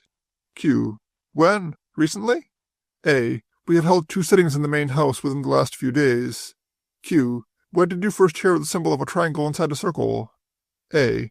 If you mean in connection with the crimes. Q. Before that, you told Mr. Greenough some time ago that you had heard of it in some other connection. A. I told him I had happened on it in an old book on black magic, and told a group of women about it. It was a purely facetious remark. Q. Can you account for its use in connection with these crimes? A. I have no official knowledge that it was used in connection with the crimes, only with the sheep killing. Q. But you know it was so used? A. I know that it was used once when Mr. Greenough did not find it. Q. Where was that? A. On a tree near where the Morrison truck was discovered. I have heard that it was on Carraway's boat, but I don't know that. I know it was deliberately put on my car after Mr. Halliday was hurt. Q. You say, put on the car? Do you mean by that Mr. Bethel did it? A. Bethel? How could he? We have thought lately that Gordon was responsible. We found a piece of his cipher nearby. Q. You have felt all along that Gordon was guilty? A. I won't say that. I would say that the burden of the evidence indicated that he was guilty. Mr. Halliday has had considerable doubt of his guilt. Q. Has he ever considered that it might be Bethel who killed Gordon? A. Never. He couldn't have done it. Q. But if he had had assistance? A. Are you telling me that Bethel did kill Gordon? Q. I am telling you that somebody killed Gordon, Mr. Porter. His body was washed ashore at Bass Cove this morning. September 7th. Halliday has saved me from arrest by giving to the police the information she has been gathering on the case all summer. Has made a quiet gesture, which is like him, and given me back to life, liberty, and the pursuit of literature. He came out last night, and I understand is still asleep. He has had very little sleep, poor lad, for a long time. I myself collapsed this morning, and Hayward has put me back to bed. Edith, spreading my coverings neatly before Greenough came up, says I am now so thin that— You really make a hollow, William. If it were not for your feet, nobody would know you were there. It is impossible to record in detail my conversation this afternoon with Greenough, covering as it did more than an hour. He came in, I thought, slightly uncomfortable and perhaps a little crestfallen, and I motioned him to a chair. He sat down and mopped his face with his handkerchief, and after that stooped and rather deliberately wiped his shoes with it. Then he straightened and looked at me. Well, Professor, he said. It's a darned queer world. There's no denying it. The world's all right. It's the people in it who mess things up. Like fleas on a dog, was his rather abstracted comment. He felt in his pocket, with much the same gesture as on that early visit of his, when he had drawn the triangle within the circle on the back of an old envelope. Whether the movement was reminiscent to him as it was to me I cannot say, but he glanced at me quickly and then smiled. Sort of had me going, you did, there for a while, he said. But I was getting pretty close to the facts before this diary came along. Of course it helped. He had Gordon's diary in his hand. Naturally, he said, fingering the book. Your young friend's information was valuable. I'm not discounting that. The handprint on the window board, for instance. I'd have found it sooner or later, but it saved time. And the young lady, too. She's done her bit all right. I've been handicapped by being too well known around here, and Star's a fool. He snapped out this last statement, and I gathered that he was still smarting under the knowledge that, without Halliday and Edith, he would still be nowhere. It was, more or less, his defense. Of course, he said. Ever since we got hold of this diary of Gordon's, one thing's been pretty clear. Bethel wasn't working alone. According to what I saw of him, it wasn't possible. He couldn't even have made a getaway without help. The only question was, who'd helped him? So you picked on me? Well, he said wryly, you'll have to admit that you've seemed to go out of your way all summer to get into trouble. As a matter of fact, I didn't pick on you, it was Gordon. He looked at my clock. I've only got an hour, he said. Your niece is sitting on the stairs now holding a stopwatch on me. I can't read you this thing, but I can tell you what's in it, and believe me, that's plenty. Briefly, then, the deciphering of the diary had left me in a very bad position. When they had finished it, it was Bentley's idea to arrest me at once. They had the boy's body, a fact they had kept to themselves, and I was within an ace of a charge of murder. But Halliday had stayed.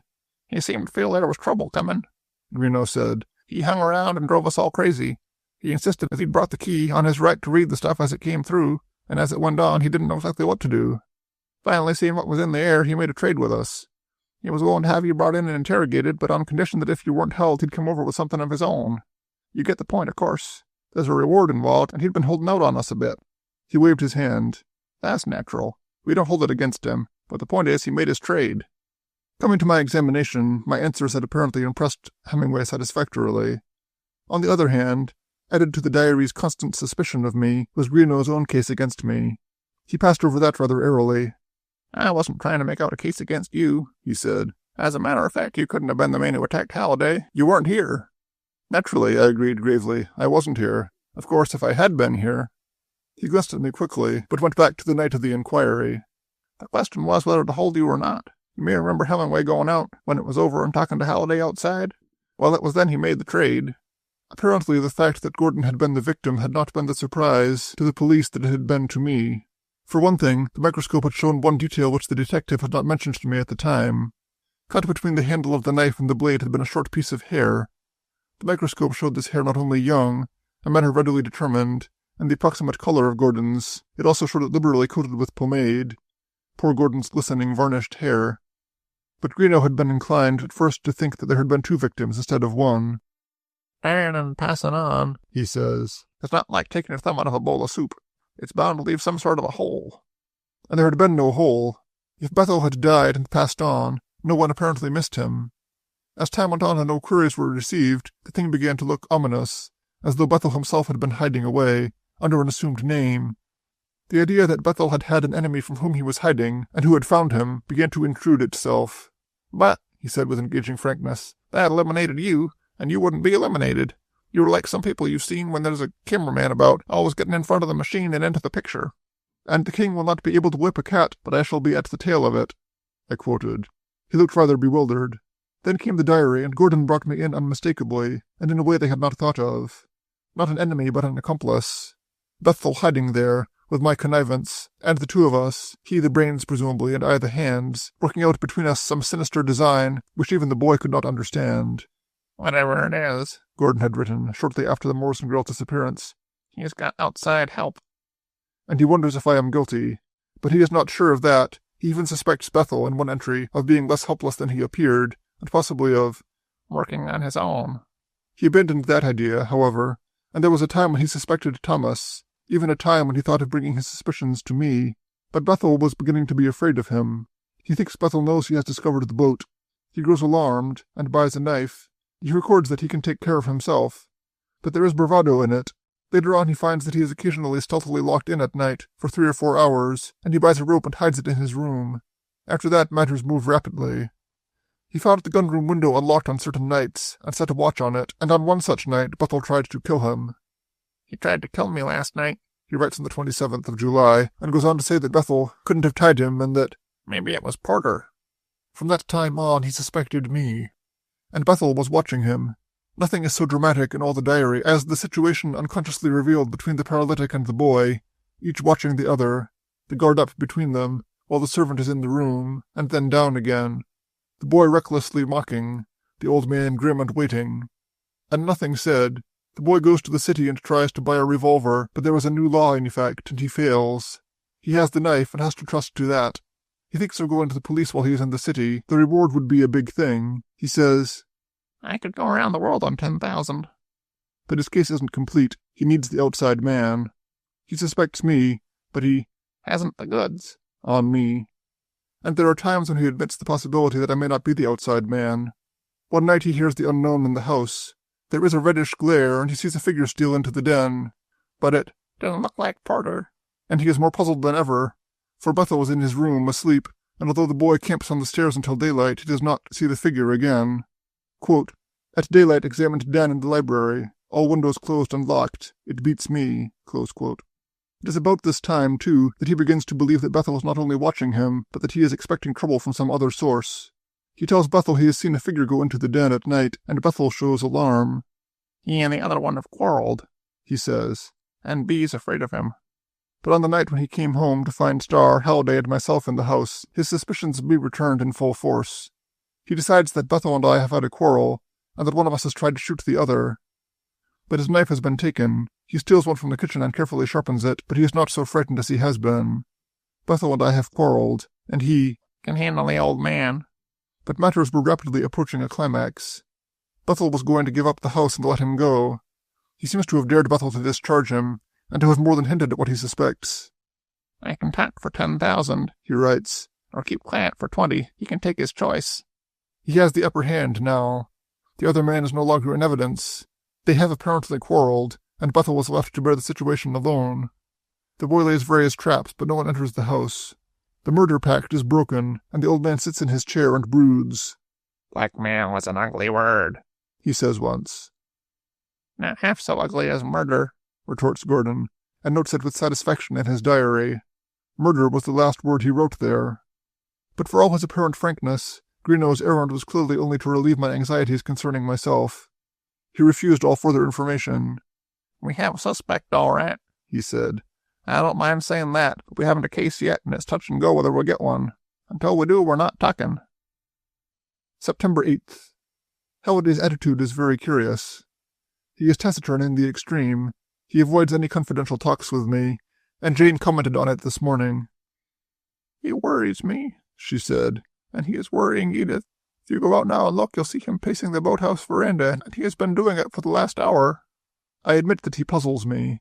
It was Greenow's errand, so far as I can make out, to relieve my mind as to myself, but to treat Halliday's case, as given to the police, as entirely confidential. It's the outside man we're after, he said, and the outside man we are going to get. But on my mentioning my right to know who was under suspicion, he only repeated what the detective had said. You understand, he said. There's no case in law yet. Knowing who did the thing and proving who did it are different things entirely. But they would prove it, he was confident. So confident, indeed, that before he left he inquired the make and cost of my car. Evidently, he has already mentally banked the reward. On the other hand, certain things seem to me still to be far from clear. Halliday, I understand, passed over to the police the following facts. A. A copy of the unfinished letter from Horace Porter to some unknown. B. A description of the print of a hand left on the window board. C. A small illustration from the book Eugenia Riggs and Her Phenomena, and showing the same handprint. D. A sworn statement of the Livingstons' butler, the nature of which I do not know. E. An analysis of his own theory of the experiments referred to in the diary. F. And a letter to Edith from an anonymous correspondent, to be referred to later. G. The possibility that the two attempts to enter the main house are due to the fact that, in the haste of the escape, something was left there which is both identifying and incriminating. But so far as I can discover, he has not told them that, from the time the guards were taken away from the house at night, he was on watch there. In other words, from shortly after the murder, he must have known that something incriminating had been left there when Bethel and his accomplice, Gordon's outside man, made their escape the night the secretary was murdered. He may even know what it is and where, but he has not told Greeno. Again, there is the fact that a statement about Livingston's butler was a portion of the evidence he submitted. Surely they are not endeavoring to incriminate Livingston. September 9th. It is Halliday's idea to hold another séance, using Cameron's coming as the excuse for it. I gather that he believes that, under cover of the séance, another attempt may be made to secure the incriminating evidence left in the house. Not that he says so, but his questions concerning the sounds I heard in the hall during the second séance point in that direction. "This herbal odor you speak of, Skipper," he asked. "Was that before you heard the movement outside?" "Some time before, yes, but the odor seems to be in the room. The sounds were beyond the door." "You don't connect them, then?" "I hadn't thought about it, but I don't believe I do." "Did you hear any footsteps?" "I had to consider that. Not footsteps, there was a sort of scraping along the floor." "And the moment you spoke this noise ceased?" "Yes. The whole situation is baffling in the extreme. I cannot ignore the fact that the séances were proposed by Mrs. Livingston, that it was she who left the hall door unbolted at the second sitting, or that Livingston himself was absent that second night, presumably ill. At the same time, it was Livingston who indirectly advised me against the business. "Let it alone," he warned me. "Let well enough alone." So far as Halliday is concerned, it is clear that he does not like the idea of another séance, but feels that it is necessary. He assures me the police will be on hand, inside and outside the house, but he does not minimize the fact that there will be a certain risk, and that he dreads taking Jane and Edith into it. "It's like this," he said today, feeling painfully for words. "In a sense, you and I are at the parting of the ways in this thing. We can let it go and turn loose on the world a cruel and deadly idea which may go on claiming victims indefinitely." He made a small gesture. "Or we put into the other side of the scale all we have in the world, and then—" He pulled himself up. "There's only possible danger," he said. "Unless things slip, there should be very little." The same list of those present as before. There is an unconscious emphasis placed by Halliday on Hayward and Livingston, but perhaps I am over-watchful. I dare say, thus placed between my duty and my fears, I shall do my duty. I perceive that either Hayward or Livingston is once more to be allowed access to the house, and under conditions more or less favorable to what is to be done. But which one? Later. I have done my duty. I have telephoned Cameron, and he will come out tomorrow night. September 10th. Halliday has taken every possible precaution as to tonight. As it has been our custom to go over the house before each séance, and as Cameron may do this with unusual thoroughness, it has been decided not to place Greeno and his officers until after the sitting begins. Halliday has therefore today connected the bell from that room, which rings in the kitchen, to a temporary extension in the garage with a buzzer. When the lights are lowered, he will touch the bell, and Greeno is then to smuggle his men in through the kitchen. While no one can say what changes Cameron may suggest in our previous methods, Halliday imagines he will ask us at first to proceed as usual. In any event, I am to sit as near to the switch as possible, and when Halliday calls for lights, I am to be ready to turn them on. 8:30. Everything is ready, but I am concerned about Halliday. Has he some apprehension about his own safety tonight? He came an hour or so too early to start with the car for Cameron, and borrowing pen and paper wrote a long communication to Hemingway. What is in it I do not know, but he took it with him to mail on his way to the station. End of Mr. Porter's journal. Conclusion, Chapter 1. The journal takes us up to the evening of September 10th, 1922. It was to the fourth and last tragedy of that summer, which filled the next day's papers, that little Pettingill referred in the conversation recorded in the introduction of this journal. It was with this tragedy that, as Pettingill said aggrievedly, the story quit on them. And quit it did. We felt then that the best thing to do, under the circumstances, was to let it rest. Once more, de mortui nil nisi bonum. There was nothing to be gained by giving the story to the public, and much to be lost. At that time, it is to be remembered, a wave of spiritualism, or rather spiritism, was spreading over the country. It was still filled, too, with post-war psychopaths. The very nature of the experiment which had been tried was of the sort to seize on the neurotic imagination and set it aflame. It was not considered advisable to allow it publicity. Now, of course, things are different. The search goes on, and perhaps some day, not by this method, but by some legitimate and scientific one, survival may be proved. I do not know. I do not greatly care. After all, I am a Christian, and my faith is built on a life after death. But I accept that. I do not require proof of it.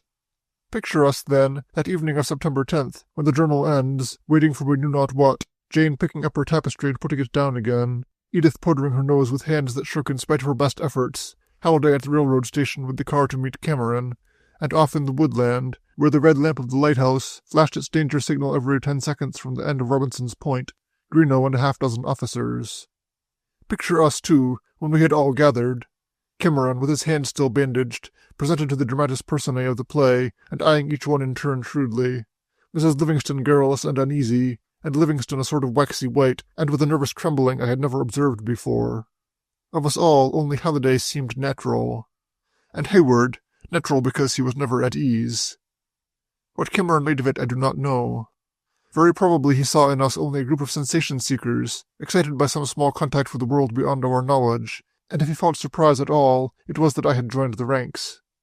He himself did not appear to take the matter seriously. He made it plain that he had come in this manner at my request, that his own methods would be entirely different. When Edith, I think it was, asked him if he made any preparation for such affairs, he laughed and shook his head. "Except that I sometimes take a cup of coffee to keep me awake," he said. On the way up the drive I walked with Livingston. Why, I hardly know, except that he seemed to drift toward me. He never spoke but once, and it seemed to me that he was surveying the shrubbery and trees like a man who suspected a trap. Once, he was on my left, I was aware that he had put his hand to his hip pocket, and I was so startled that I stumbled and almost fell. I knew, as confidently as I have ever known anything, that he had a revolver there. "Careful, man," he said. Those were his only words during our slow progress toward the main house, and so tense were his nerves that they sounded like a curse. Cameron and Edith were leading, and I could hear her talking, carrying on valiantly, although as it turned out she knew better than any of us, except Halliday, the terrible possibilities ahead. Hayward walked alone and behind us, his rubber-soled shoes making no sound on the drive. It made me uneasy somehow, that silent progress of his. It was stealthy and disconcerting. And I think Livingston felt it so, too, for he stopped once and turned around. Yet at the time, as between the two men, my suspicion that evening certainly pointed to Livingston. Not to go into the cruelty of my ignorance, a cruelty which I now understand but then bitterly resented, I had had both men under close observation during the time we waited for Cameron, and it had seemed to me that Livingston was the more uneasy of the two. Another thing which I regarded as highly significant was his asking for water just before we left the lodge, and holding the glass with a trembling hand. And, as it happens, it was that very glass of water which crystallized my suspicions. The glass and the hand which held it. For the hand was a small and wide one, with a short thumb and a bent finger. From that time on, my mind was focused on Livingston. It milled about, seeking some explanation. I could see Livingston in the case plainly enough. I could see him, pursuing with old Bethel the sinister design to which Gordon had referred, but to which I had no key. I could see him, with his knowledge of the country, using that knowledge in furtherance of that idea which my Uncle Horace had termed menace to society in general. With the swiftness with which thought creates visions, I could even see him hailing poor Maggie Morrison in the storm, and her stopping her truck when she recognized him. But I could not see him in connection with Eugenia Riggs and her bowl of putty. Strange that I did not, that it required Jane's smelling salts for me to find that connection. A small green glass bottle in Edith's room, used as a temporary paperweight on her desk. As I say, my suspicions were of Livingston during that strange walk up the drive, but I had by no means eliminated Hayward. He was there, behind me, walking with a curious stealth, and with an uneasiness that somehow, without words, communicated itself to me. All emotions are waves, I dare say. I caught the contagion of fear from him, desperate, deadly fear. And once in the house, my suspicions of him increased rather than diminished. For one thing, he offered to take Cameron through the house, and on Halliday's ignoring that, and going off with Cameron himself, was distinctly surly. He remained in the hall at the foot of the stairs, apparently listening to their progress, and gnawing at his fingers. Watching him from the den, I saw him make a move to go up the stairs, but he caught my eye and abandoned the idea. It was then that Jane felt faint, and I went back to the lodge for her smelling salts. The letter, undoubtedly the letter which Halliday had shown to the police, was lying open on Edith's desk, under the green bottle, and as I lifted the salts it blew to the floor. I glanced at it as I picked it up. Conclusion, Chapter 2. In recording the events leading up to the amazing denouement that night, the details of the séance, I am under certain difficulties.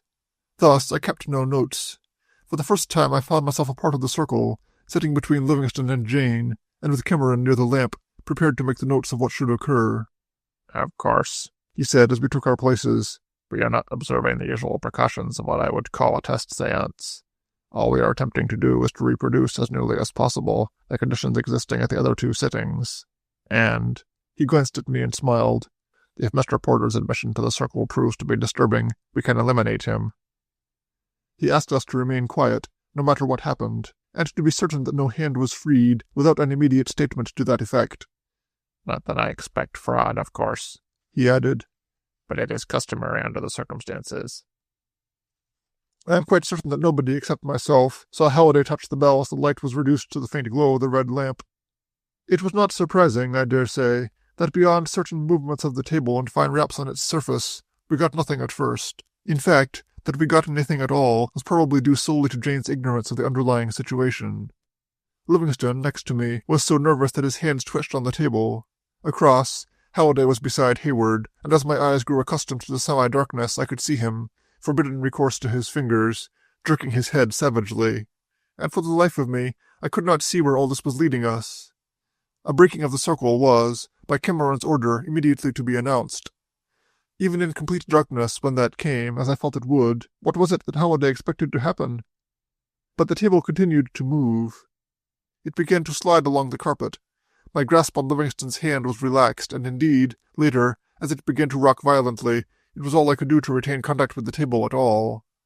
I began to see possibilities in this, but when it had quieted, the circle remained as before. Very soon after that came the signal for darkness, and Cameron extinguished the lamp.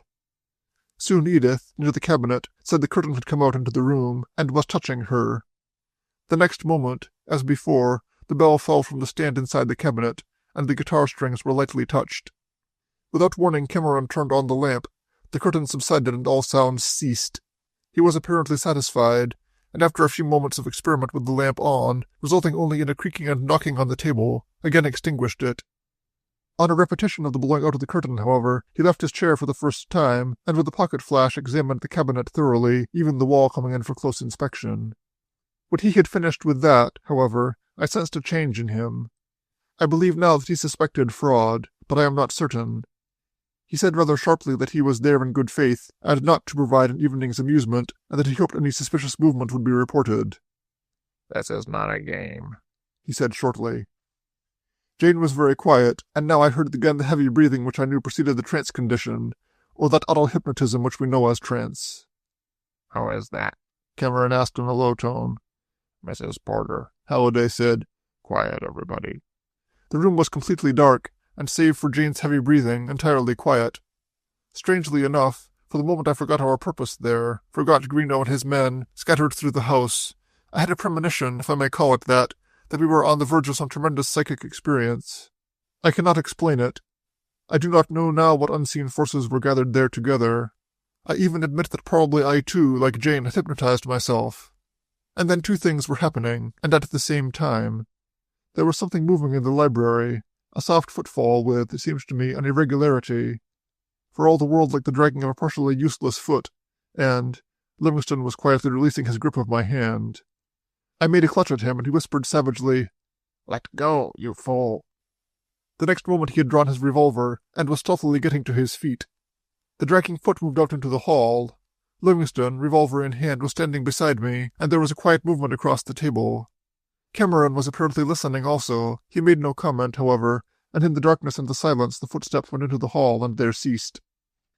I had no idea of the passage of time. 10 seconds or an hour Livingston may have stood beside me. 10 seconds or an hour, and then Greeno's voice at the top of the staircase. "All right, careful below." Livingston moved then.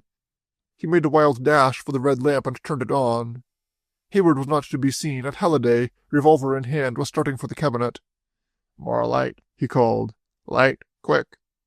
I had a confused impression of Halliday jerking the curtains of the cabinet aside, of somebody else there with him, both on guard, as it were, at the wall, of some sort of rapid movement upstairs, of the door from the den into the hall being opened where it had been closed before, and of a crash somewhere not far away, as of a falling body, followed by a sort of dreadful pause. And all this in the time it took me to get around the chairs and to the wall switch near the door.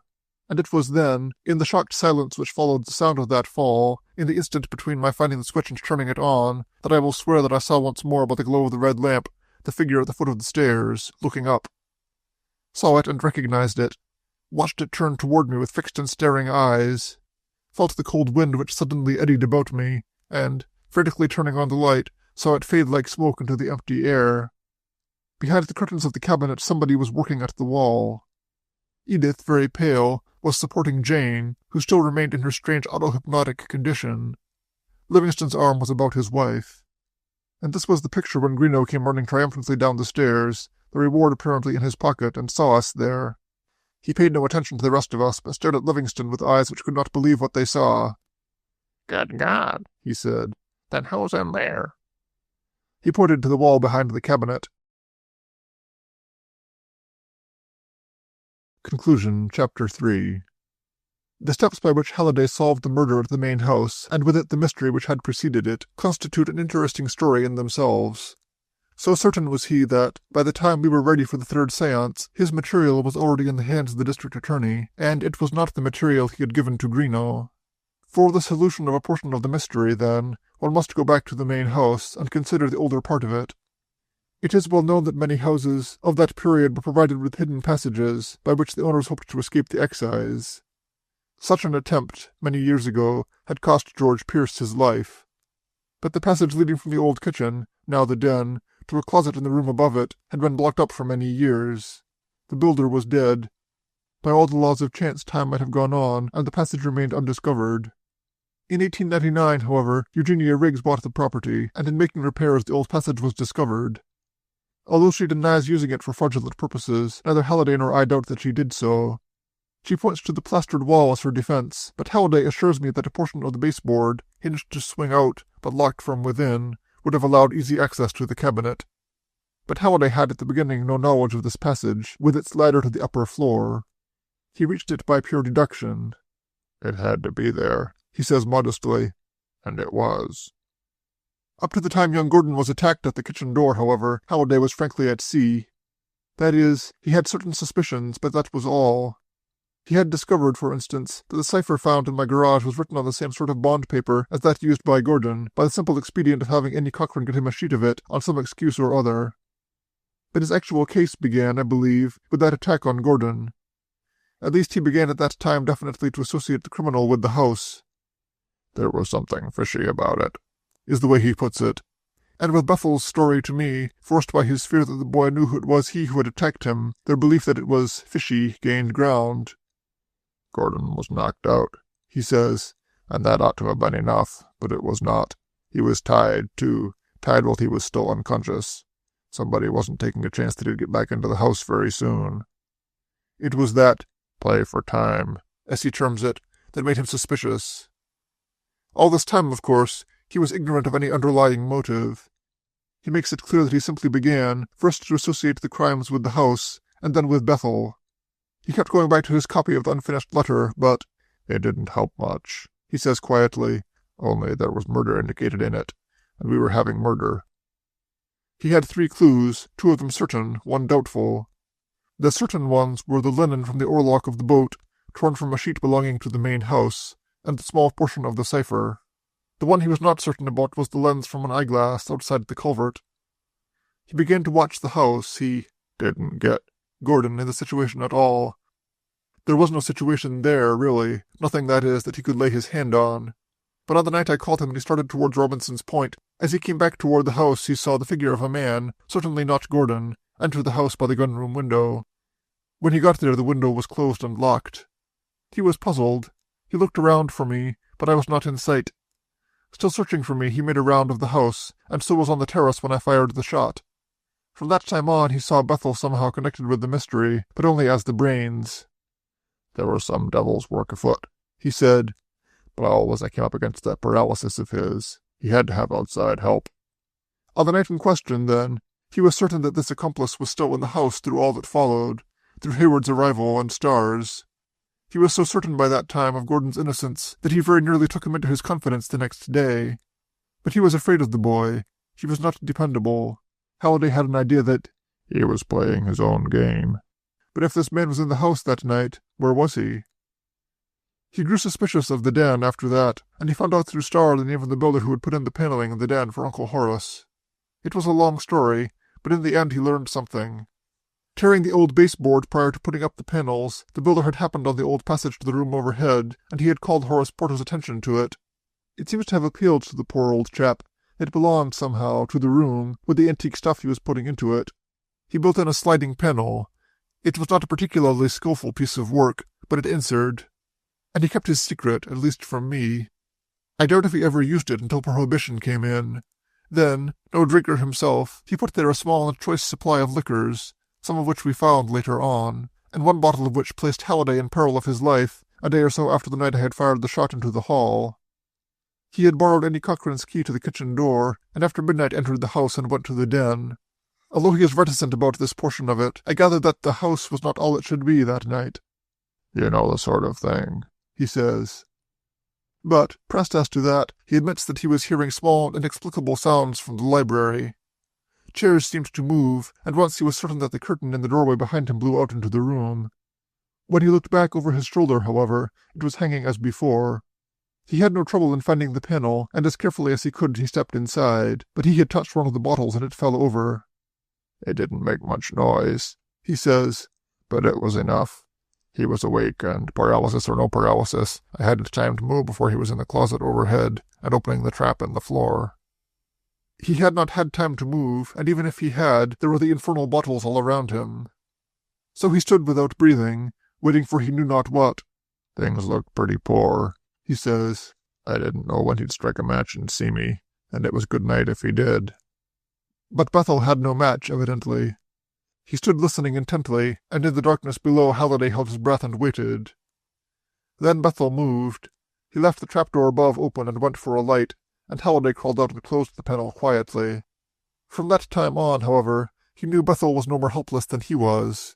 He abandoned the idea of an accomplice and concentrated on the man himself. Annie Cochrane was working with him, that is, she did what he asked her, although she seems not to have known at any time the direction in which he was working. Her own mind was already made up. She believed Gordon to be guilty. She made no protest, however, when he asked her to break Mr. Bethel's spectacles one early morning and give him the fragments. But she did it, pretending afterwards that she had thrown the pieces into the stove. Bethel was watchful and suspicious by that time, and she had a bad time of it.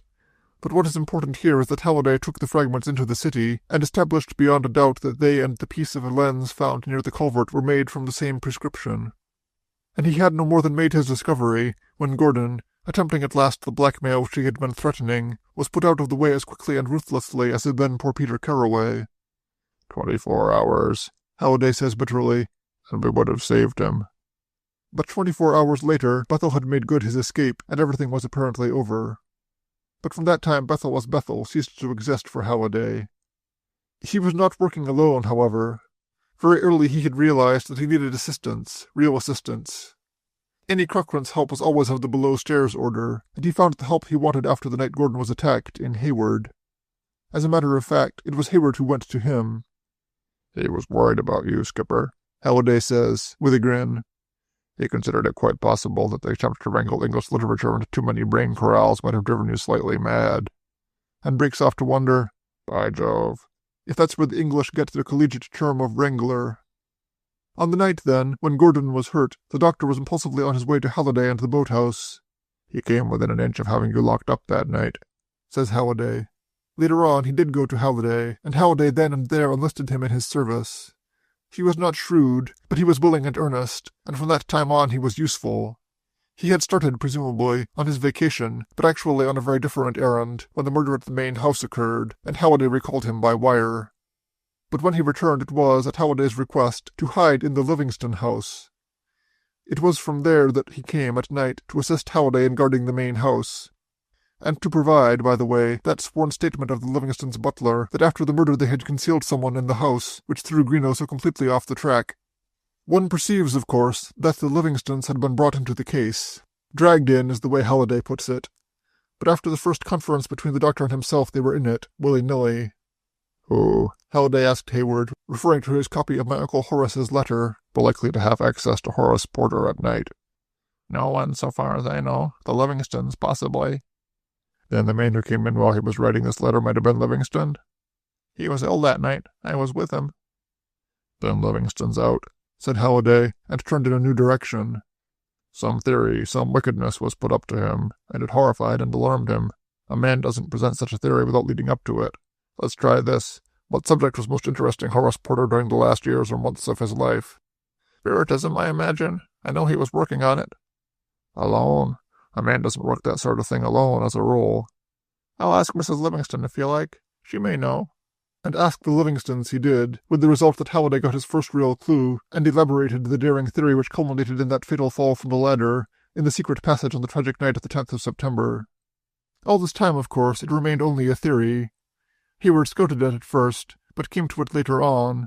The Livingstons offered a more difficult problem.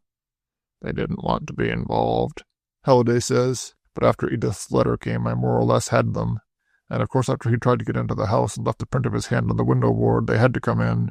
They'd denied any knowledge of the passage before that, but he knew it as well as I did, or better, and that there was a chance old Bethel knew it too and had used it. This letter of Edith's, to which I have already referred, runs as follows. Dear Madam, I have read your article with great interest, and would like to suggest that a good medium might be very useful under the circumstances. You have one of the best in the country in your vicinity. She has retired, and is now living under another name somewhere in the vicinity of Oakville. I understand her husband has made considerable money, but she may be willing to help in spite of that. When I knew her she was known as Eugenia Riggs, but this was her maiden name, which she had retained. Her husband's name is Livingston. I do not know his initials. She has abandoned the profession in which she made so great a success, but I understand is still keenly interested. The letter is not signed. Halliday did not require that knowledge. He had suspected it before, but it gave him a lever. One attempt had already been made by Bethel to get back into the house. Time was getting short. Before long we would have to go back to the city, and although he knew by that time who and what Bethel was, he could prove nothing. To go was to abandon the case.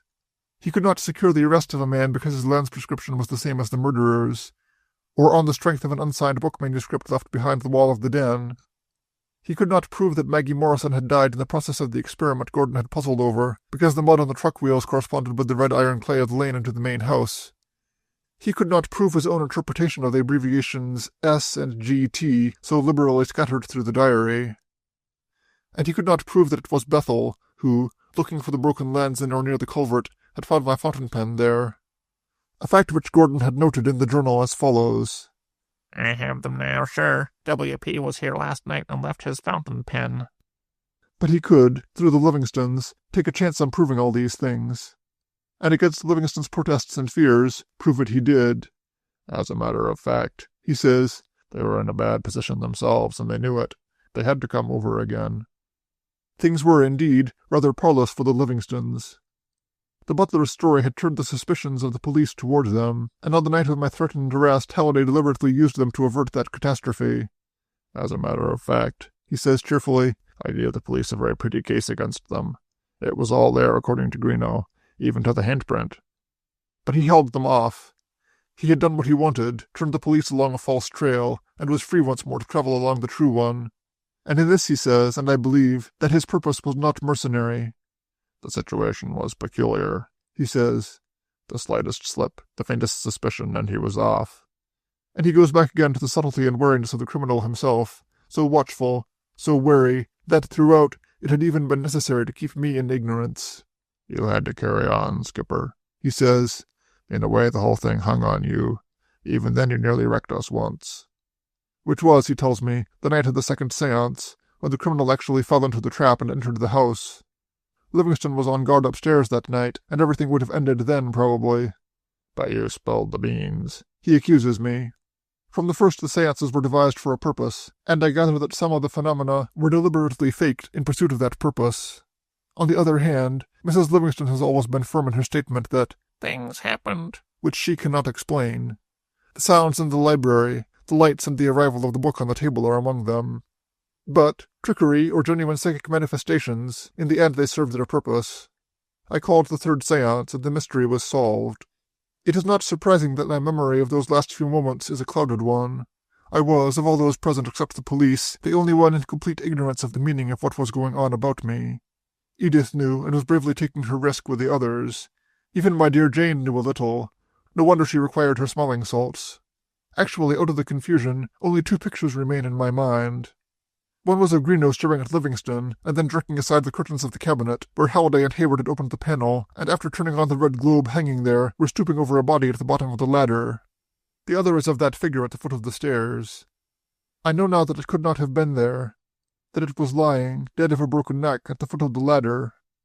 I have heard all the theories, but I cannot reconcile them with the fact. How could I have imagined it? I did not know then who was inside the wall.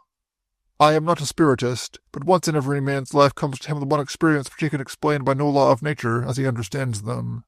To every man his ghost, and to me mine. In the dim light of the red lamp, dead though he was behind the panel, I will swear that I saw Cameron, alias Simon Bethel, standing at the foot of the stairs and looking up. Conclusion, Chapter 4. Who are we to judge him? If a man sincerely believes that there is no death, the taking of life to prove it must seem a trivial thing. He may feel, and from his book manuscript hastily hidden behind the wall of the den we gather he did feel, that the security of the individual counted as nothing against the proof of survival to the human race. But that he was entirely sane in those last months, none of us can believe. Cruelty is a symptom of the borderland between sanity and madness. So too is the weakening of what we call the herd instinct. It is well known at the university that for the year previous to his death he had been distinctly antisocial. Certainly, too, he fulfilled the axiom that insanity is the exaggeration of one particular mental activity, and that he combined this single exaggeration with a high grade of intelligence only proves the close relation between madness and genius. Kant, unable to work unless gazing at a ruined tower, Hawthorne, cutting up his bits of paper, Wagner's periodical violences. The very audacity of his disguise, the consistency with which he lived the part he was playing, points to what I believe is called dissociation. Toward the last there seems to have been a genuine duality of personality. During the day old Simon Bethel, dragging his helpless foot and without effort holding his withered hand to its spastic contraction. At night the active Cameron, making his exits on his nocturnal adventures by the gun-room window, wandering afoot incredible distances, watching the door of Gordon's room and locking him in, learning from me of Halliday's interest in the case and trying to burn him out, very early realizing the embarrassment of my own presence at the lodge, and warning me away by that letter from Salem, Ohio. It seems clear that he had not expected me at the lodge. Larkin apparently told Gordon, but Gordon neglected to inform him. Just what he felt, what terror and anger, when I greeted him at the house on his arrival will never be known. I remember now how he watched me, peering up at me through his disguising spectacles, with the beef cube in his hand, and waiting. But the disguise held. My own very slight acquaintance with him, my nearsightedness, my total lack of suspicion, all were in his favor. And of the perfection of the disguise itself, it is enough to say that Gordon apparently never suspected it. He did suspect the paralysis. He moved his arm today, he wrote once in the diary. He knows I saw it, and he has watched me ever since. Takes very little to change an appearance beyond casual recognition, Halliday tells me. The idea is to take a few important points and substitute their opposites. Take a man with partial paralysis. One side of his face drops, you see. Well, he can't imitate that, but he can put a fig in the other cheek and raise it. Put hair on a bald-headed man and watch the change. And there are other things. Eyebrows, no. Only once did I come anywhere near the truth, and then it slipped past me, and I did not catch it. That was on the night he sent for me, after he had struck Gordon down. He was frightened that night, we know now. Gordon was suspicious, might even have gone to the police. And that night he tested his disguise and me. I have recorded the revolt I felt after his attack on the Christian faith, and that I had the feeling of having heard almost the same thing, eons ago. I had heard the same thing, from Cameron, on the first occasion of my meeting him. Much of the explanation of that tragic summer becomes mere surmise, naturally. There is no surmise, however, necessary as regards Cameron's coming to the third séance at my invitation. So far as he knew, we still believed that Simon Bethel was dead. That our circle, so innocent in appearance, so naive, was a cleverly devised trap, seems not to have occurred to him. My frankness, the product of my ignorance, would probably have reassured a man less driven by necessity than he was. But even had he suspected something, I believe he would have come. His other attempt to enter the house and secure the manuscript had failed, and any day some bit of mischance, a mouse behind a panel, a casual repair, and this book of his, with its characteristic phrasing, its references to his earlier works, would be in the hands of the police. With what secret eagerness he accepted my invitation we can only guess. Halliday, carefully plotting, had already discarded his acceptance in advance. "I know he would come, of course," he says. "He wanted to get in. We offered him not only that, but darkness to cover any move he wanted to make. It had to work out." And here he explains the necessity of having the criminal caught flagrante delictu. It had to be shown, he says, not only that Cameron had written the manuscript, but that it was he who had hidden it where it lay. "The case against him stood or fell by that," he says. But aside from this, much of the explanation of that tragic summer becomes pure guesswork. We have, however, elaborated the following as fulfilling our requirements as to the situation. We know, for instance, that on old Horace Porter's developing interest in Spiritism, Mrs. Livingston referred him to Cameron, but we do not know why that interest developed. Is it too much, I wonder, to say that the house itself led him to it? In this I know I am on dangerous ground, and it becomes still more dangerous if one grants that Mrs. Livingston's gift of a red lamp led him to experimenting with it. We do know, however, that after he had had this lamp for 3 months or so, he got in touch with Cameron, and it seems probable that such experiments as were made there at night with this lamp roused Cameron to fever heat. Mrs. Livingston believes there was a pact between them, the usual one of the first to pass over, to come back if possible. We do not know that, but it seems plausible. Neither Halliday nor I believe, however, as she does, that Cameron killed the older man, in a fit of rage over the rejection of his proposal to carry their investigations to the criminal point. What seems more probable is that Cameron had very early recognized the advantages of the house for the psychic and scientific experiments he had in mind, and that he finally submitted the idea to old Horace. With what growing horror and indignation they were received we know from his letter. They turned a possible ally into an angry and dangerous enemy. The rejection of the proposition, with the threat which accompanied it, left Cameron stripped before the world as an enemy to society. He went home and brooded over it. "But he couldn't let it rest at that," Halliday says. "He went back, and the old man was at his desk. There was danger in Cameron that night, and the poor old chap was frightened. We'll say he crumpled his letter up in his hand and Cameron didn't see it. Maybe there was an argument and Cameron knocked him down, but he got up again, and he managed to drop the letter into an open drawer. After that his heart failed and he fell for good." We acquit him of that. Of the others? We are, with regard to the underlying motive, the so-called experiments, again obliged to resort to surmise. We know, for instance, of Cameron's early experiments in weighing the body before and immediately after death. He has himself recorded them. But in the manuscript of his book he distinctly states his belief that the vital principle, whatever that may be, is weakened by long illness, and his belief that those who pass over suddenly out of full health are more able to manifest themselves. He quotes numerous instances of murdered men, whom tradition believes to have returned from motives of vengeance. But he himself believes that this ability to return is due to the strength of the unweakened vital principle. The whole spirit, he calls it. And although his manuscript in itself does not deal with any discoveries he may have made during the summer, there are accompanying it certain pages of figures which seem to prove that he made more than one experiment along those lines during his occupancy of the house.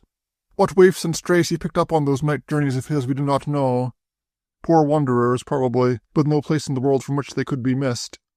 At the same time, Halliday feels that the experiments were not necessarily to be with life and death.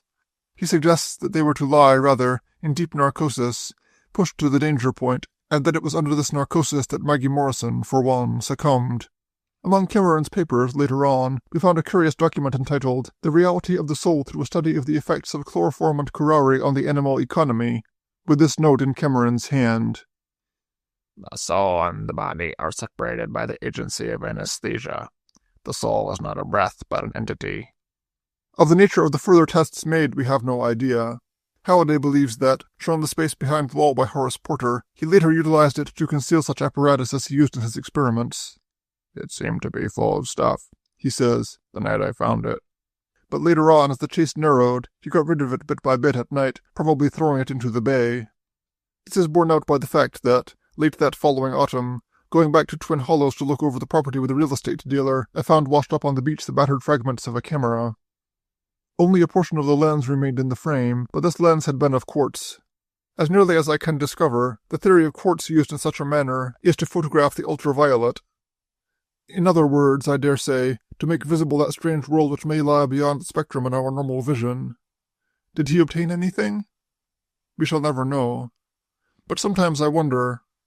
Suppose a man to have done what he had done to prove the immortality of the soul, to have taken lives and have risked his own, to give to the world the survival after death it so pathetically craves. And he fails. There is nothing. His own conviction has not weakened, but his proofs are not there. Then, in the twinkling of an eye, he himself breaks through the veil. With that idea dominant, he passes over to the other side, perhaps to the long sleep, perhaps not. But in that instant between waking and sleeping, to prove his point, to make good his contention, to justify his course, I wonder. And I wonder, too, if at that moment of realization the supreme irony of the situation could have occurred to him? That the wounded hand, the one injury poor Gordon had managed to inflict on him, was the factor which had shot him head foremost into eternity? Was Cameron our sheep-killer? We believe so, with certain reservations. We know he was at Bass Cove, under an assumed name at the time, probably looking over the ground. At the same time, it seems unlikely that he killed the first lot of Niley's sheep. That, we believe, was an act of revenge on the part of a man Niley had recently discharged. But that the idea seized on his imagination seems probable. He was planning that mad campaign of his, and it fell in well with what was to come. It prepared the neighborhood in a sense, but it set them looking for a maniac with a religious mania. And it was an effective alibi for him, occurring before his arrival at the house. Jane has always believed that he added the symbol in chalk deliberately to incriminate me. I do not. He added it, after Helena Lear had told him of it, as he added the stone altar, a madman's conception of a madman's act. Carraway's murder was incidental to that preparation of his, but in view of all we know, we can reconstruct it fairly well. Thus we have the boy, tiring of carrying his rifle, putting it away in the darkness and possibly dozing. We have the appearance of the killer, and Carraway unable to locate his rifle quickly, following him to the waterfront and reaching it too late. Underneath our float the killer should have found his knife, but as we know, Halliday had taken it away. They were two unarmed men, then, who met that night on the quiet surface of the bay. And one of them, although nobody knew it, was not sane. Unarmed only in one sense, however, for Cameron had an oar, and used it. When it was over he apparently rowed back quietly to the creek beyond Robinson's Point, left his boat there, and walked to Bass Cove. The proprietor of the small hotel there seems never to have known that he was out at night. He was a very quiet gentleman, he says, and always went to bed early. One thing which had puzzled us, in the Morrison case, was that the girl had stopped her truck at a time when the nerves of the countryside were on edge. It seems probable, therefore, that on some nights at least, it was not the square and muscular Cameron who went forth, but an old and crippled man. Shown to her but the lightning flashes that night, age and infirmity by the roadside and the storm going, what wonder that she stopped? The only marvel is that, this bait having proven successful, it does not appear to have been used again. And now, postpone it as I may, I have come to that portion of our summer to which I have earlier referred as the X in our equation. We have solved our problem. We may say quite properly, quod erat demonstrandum, but there remains still the unsolved factor. Much that impressed me strongly at the time has lost its impression now. It is a curious fact that a man may see a ghost, and many believe that they have done so, without any lasting belief in so-called survival after death. And so it is with me. On editing my journal, however, I find myself confronting the same questions which confronted me during that terrible summer. Have I a body, or is my body all there is of me? In other words, am I an intelligence served by certain physical organs, or am I certain physical organs, actuated by an intelligence as temporary as they? Frankly, I do not know. But any careful analysis of the extra-normal phenomena of the summer seems to show, every so often, some other-world intelligence struggling to get through to us, as though... We have never had, as I have said, any explanation of the coming of the book during the second séance, nor of the sounds from the library. While much of the physical phenomena of the first two séances was deliberately engineered by Mrs. Livingston, in pursuance of Halliday's plan to get Cameron into the house, these two things remain without explanation. The same thing is true of my finding of the letter, of the lighthouse apparition, of the sitting at Evanston, and of Jane's clairvoyant visions. None of which, by the way, she has had since, and yet all of which had their part, large or small, in our solving and understanding of the crimes. Peter Geiss and the figure in the fore-rigging of the sloop, my own vision of Cameron at the foot of the stairs, when he lay dead behind the panel, what am I to say of these?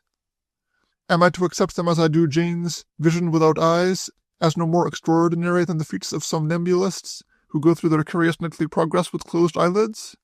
Am I to accept them, refute them, or evade them? There are, however, certain incidents which, puzzling as they were at the time, lend themselves to very simple explanation. Among these are the cough I heard more than once, and Hadley's story of the materialization in the Oakville Cemetery. Throughout Gordon's diary, here and there, were the letters S and GT. There was also in one place a sentence which, translated, became, "The GP stuff went great last night." Halliday believes that Gordon was what we know as a medium, and that it was in that capacity primarily that Cameron took him to the country. The S he therefore translates as sitting, and the GT as genuine trance.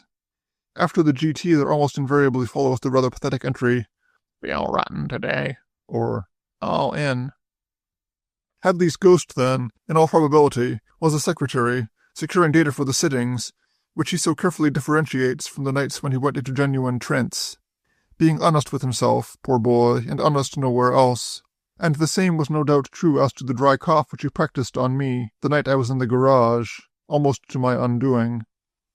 It was during those sittings, too, almost certainly, that under pretended control from beyond he began to ferret out, with the cunning of his kind, the story underneath, to bring back Horace Porter, and watch the reaction, to mention the boat he had discovered, and see the man across from him in the dim red light twitch and tremble, to play him, to fool him, and at the last to threaten and blackmail him, and, in the end, to die.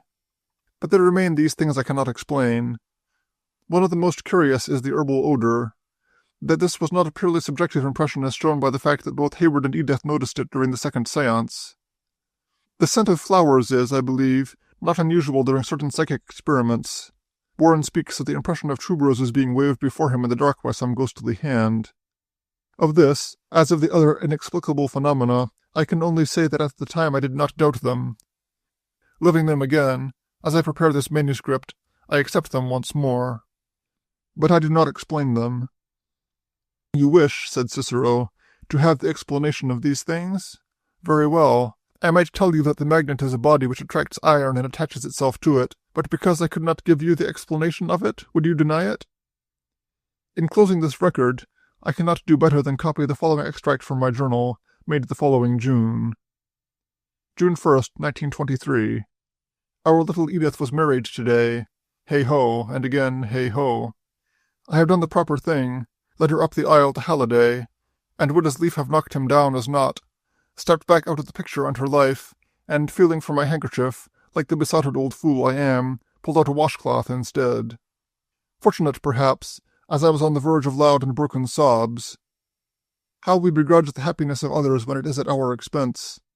How I hated Halliday when, once in the house, he put his arms around her and held her close. How I resented that calm air of possession with which he took his place in the line beside her and shook hands smilingly with the hysterical crowd that kissed and blessed them on the way to the dining room and food.